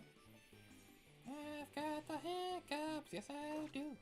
I've got the hiccups, yeah. So, one fun trick that I love doing with people If they have the hiccups, like, I'll make a bet with them. It's like, okay, do you have the hiccups? Yep. I'll make you a bet. If you can hiccup one more time, I'll give you $1,000. And, like, pretty much every time without fail, they can never hiccup again. And so I did that to a friend at work one time, and, like, she got so mad at me. Like playfully mad and things like that, because, like, she had had hiccups for, like, 10 minutes at this point, and it just seemed like it wasn't going to stop anytime soon. So, like, I looked at her, I was like, do you have hiccups? Yep, I'll make you a bet. If you can hiccup one more time, I'll give you $1,000. And then she wasn't able to hiccup again. So, like, after a few minutes go by, I asked her if she hiccuped again, and then she just looked at me with, like, she just looked at me and was like, no, I haven't been able to hiccup again. Darn you, Joey. It was pretty great. Also, first name alert! Oh no!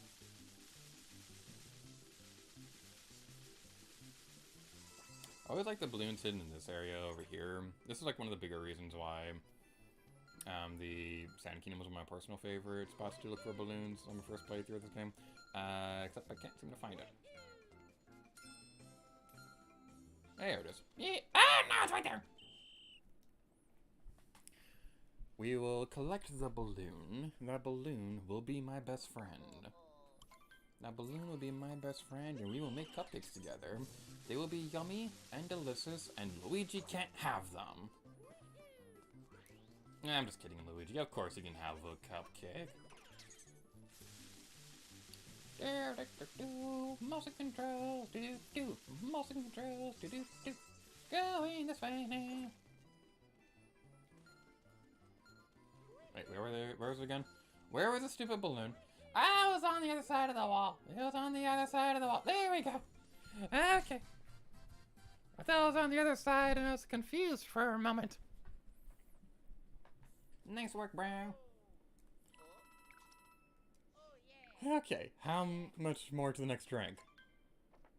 We are 6 away from the last rank we needed! Look at that! Look at that! Look how close we are! I can taste it! And it tastes like victory! Okay. Almost there. We are almost there! We're almost there! People will come from everywhere because we're almost there! I love that movie so much. That's probably my favorite Disney princess movie. Like, alongside Aladdin and things like that. Like, it's such a good one. I'm so happy that's gonna get a ride at Disney soon. I am a little bummed that Splash Mountain is closing for it, but at the same time I do understand. And I'm super excited because, like, it's gonna be super epic and awesome and things like that. So yeah, I'm super excited. The big thing I'm worried about, though, is that I really hope that they do the animatronics properly, because one thing that I really don't like on Disney animatronics are projected faces. So, like, yeah, they can work to give them, like, better high quality, like, more expressions and things like that. But my problem with it is that, like, I'm going to use the Frozen Ever After Elsa animatronic as an example. So, that ride, at least in the one in Florida, I think they changed it in the one in Hong Kong, but in the Florida version, they used projected faces for the human characters. It didn't look good. I'm sorry, like, the characters themselves look fine, but, like, the projected faces, they're a lot brighter than the rest of the character, so, like, the skin tone doesn't match up, like, at all, and it's very, very distracting. It works fine for Olaf. Like, Olaf works really fine. And to a lesser degree, it also works with the dwarves on Seven Dwarves Mine Coaster. And it's also pretty nicely done on Mickey Minnie's Runaway Railway as well. But for more human-like characters, I don't think it works very well. So for Tiana's Bayou Adventure, I'm really hoping that they use like traditional animatronic faces instead of projected ones, because I don't think it's going to look very good if they try to do that. But yeah, hopefully Tiana's Bayou Adventure is going to be good. Like, I'm really looking forward to it, so it's going to be a pretty fun time all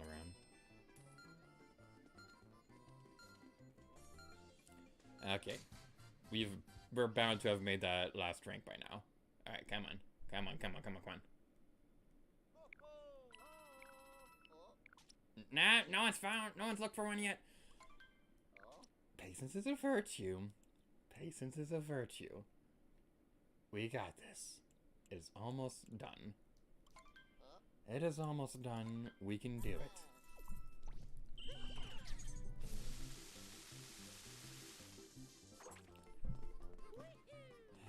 Okie dokie.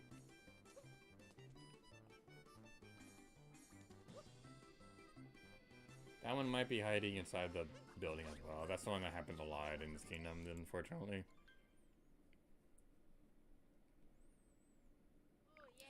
Congratulations, your rank has gone up! Yes!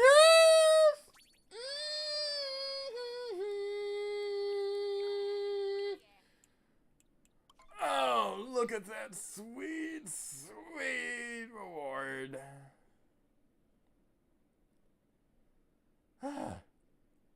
Okay. The only ones we're missing now are the ones that are completely under our control right now. Like, when I first played this game, the hide-it ones were the ones that took forever to 100%. But, we're almost there. Okay, I'm going to keep playing this on my own time. I'm going to record footage again the last rank, but we are almost there.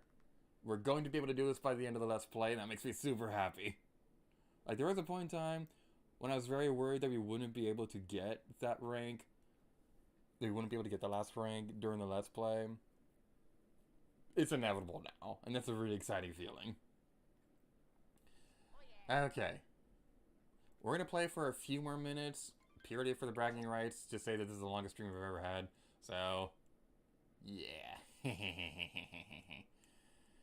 Man, that is such a good feeling, because, like I said earlier, that was like my biggest worry with this Let's Play, that we wouldn't be able to 100% Luigi's Balloon World, because it does take a while, and there was a good chunk of time where like I wasn't really able to focus on this mode or anything like that. But man, that is such a good feeling. It's like that same feeling you get when you finish the Korok stream, and you just know that feeling that you're just that much closer to the end.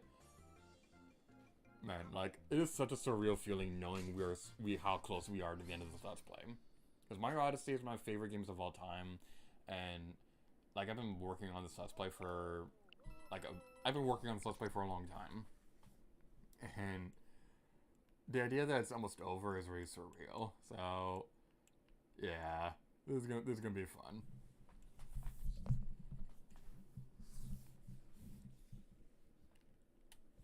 Alright, I think for this one, I don't know if this is the case, but I want to see if we can get this one with Glide on. Fly, fly, fly, fly, fly, fly, fly, fly, fly, for freedom, fly for freedom.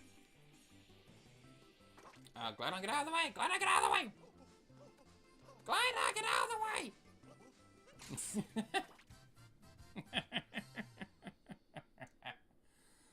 Oh, that was amusing.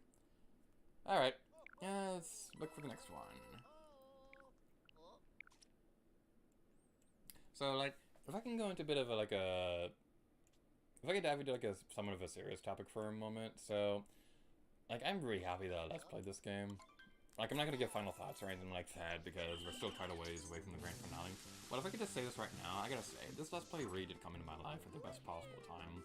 Because when I started it last year, the point in time when I told the story before, but I'll tell it again, just for the fun of it.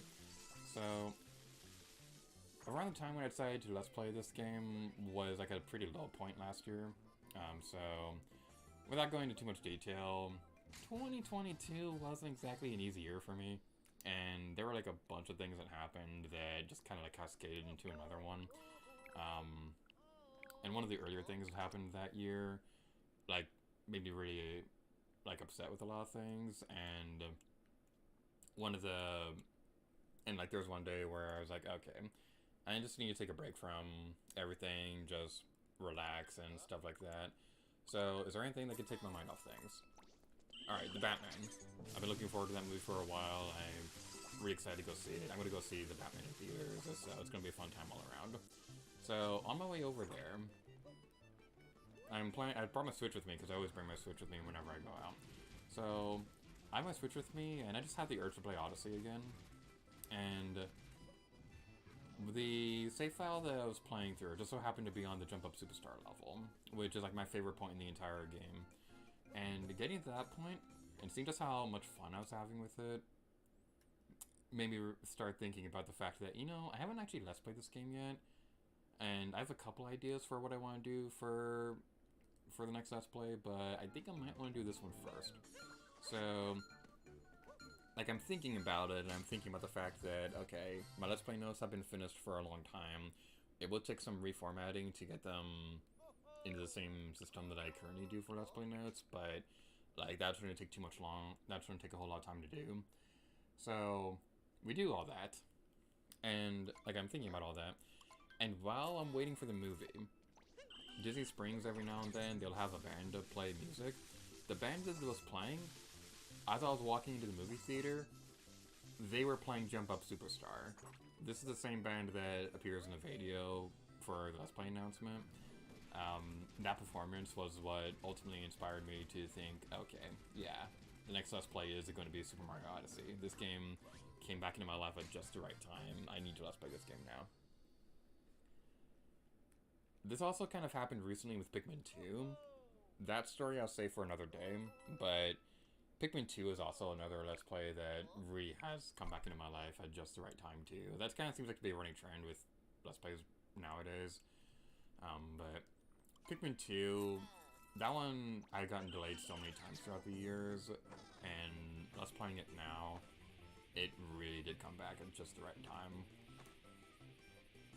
That's a big thing that I really love about making videos in general, so that, like, I mentioned before, but these Let's Plays really do feel like time capsules in a way, where, like, I can look back on, let's say, Wind Waker and see what I was like when I first started college. I can look back on Mario Odyssey and see what I was like when I first started working at Disney.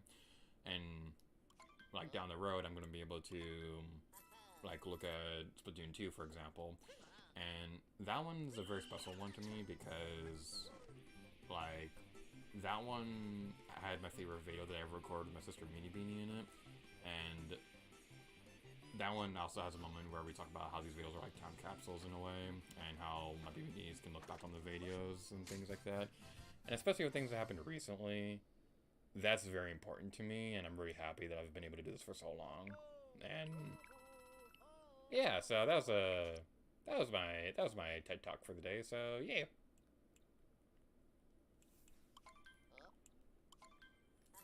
And now let's continue on over here. This might be the last balloon we'll get before we finish off the stream.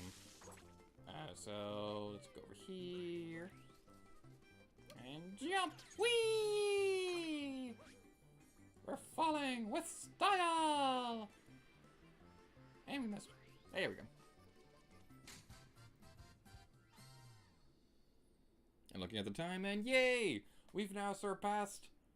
This is now officially like the longest stream we've ever done. All right, let's look at the current ranking thingies. Okay, so we need 103 more to get to the next rank. I will not be doing that on stream. I'm gonna be doing that on my own time. All right, so I was hoping we'd be able to get all the ranks on this stream, but it kind of didn't turn out that way. So that was a little bit on the unfortunate side, but thankfully we were able to make some pretty good progress, and I feel like now I'm in a comfortable spot to be able to get the last ranks we'll need to 100% Luigi's Balloon World before the end of the Let's Play. So I'm going to keep playing this on my own time. We're going to end off the stream over in Luncheon Kingdom, because that's where I'm going to be going to next in terms of recording and things like that. So, yeah.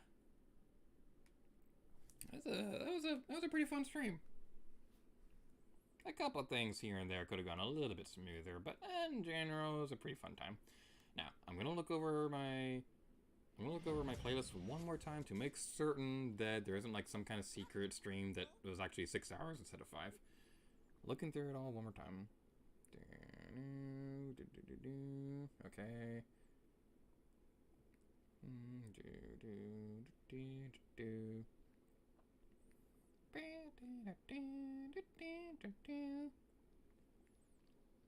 I may have Animal Crossing music in my mind right now because I just saw the thumbnail for the Amiibo Festival stream we did last year.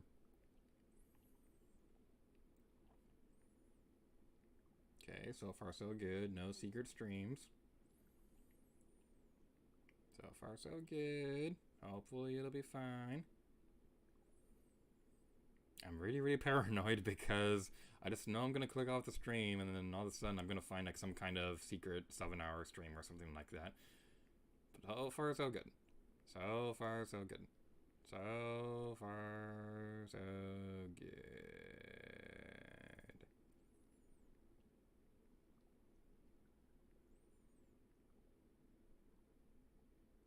Okay, yeah, that was the last one. Alright, so this is officially the longest stream that we've ever had on the channel. That's pretty fun, kinda. Alright, so thank you all so much for watching today's Gator stream. The next one is going to be... I'm trying to think, is it going to be tomorrow or the day after? Whenever I feel like it, we're going to be streaming the next Splatoon 3 Splatfest, which will be for vanilla, strawberry, mint chocolate. So that's going to be a pretty fun time all around. We're going to continue that. Breath of the Wild Koroks, we might do one before we start up the main uploads again for Breath of the Wild. That just really depends on what I feel like at the time. But mostly we're going to be focusing on Splatoon 3 Splatfest and things like that. That's going to be a pretty fun time all around. We might, keyword might, stream that last rank at a later point. I don't know if I'm going to do that yet, but one way or another, I am going to be recording footage for getting the last rank in Luigi's Balloon World. But that's going to be it for today's stream. So stay tuned to this weekend for videos on Pikmin 2, Super Mario Odyssey. We'll be catching up on Animal Crossing New Horizons whenever we can, as well as the last couple Gator vlogs for the California trip. And stay tuned to Stay tuned to the collab channel, where we're going to be starting up Kirby's Return to Dreamland Deluxe and Pikmin Co-Star pretty soon, as well as continuing any other projects where we have ongoing, like Pokemon Emerald Co-Star. So thank you all so much for watching this Gator stream, and next time, Lady Gator to you. Oh yeah!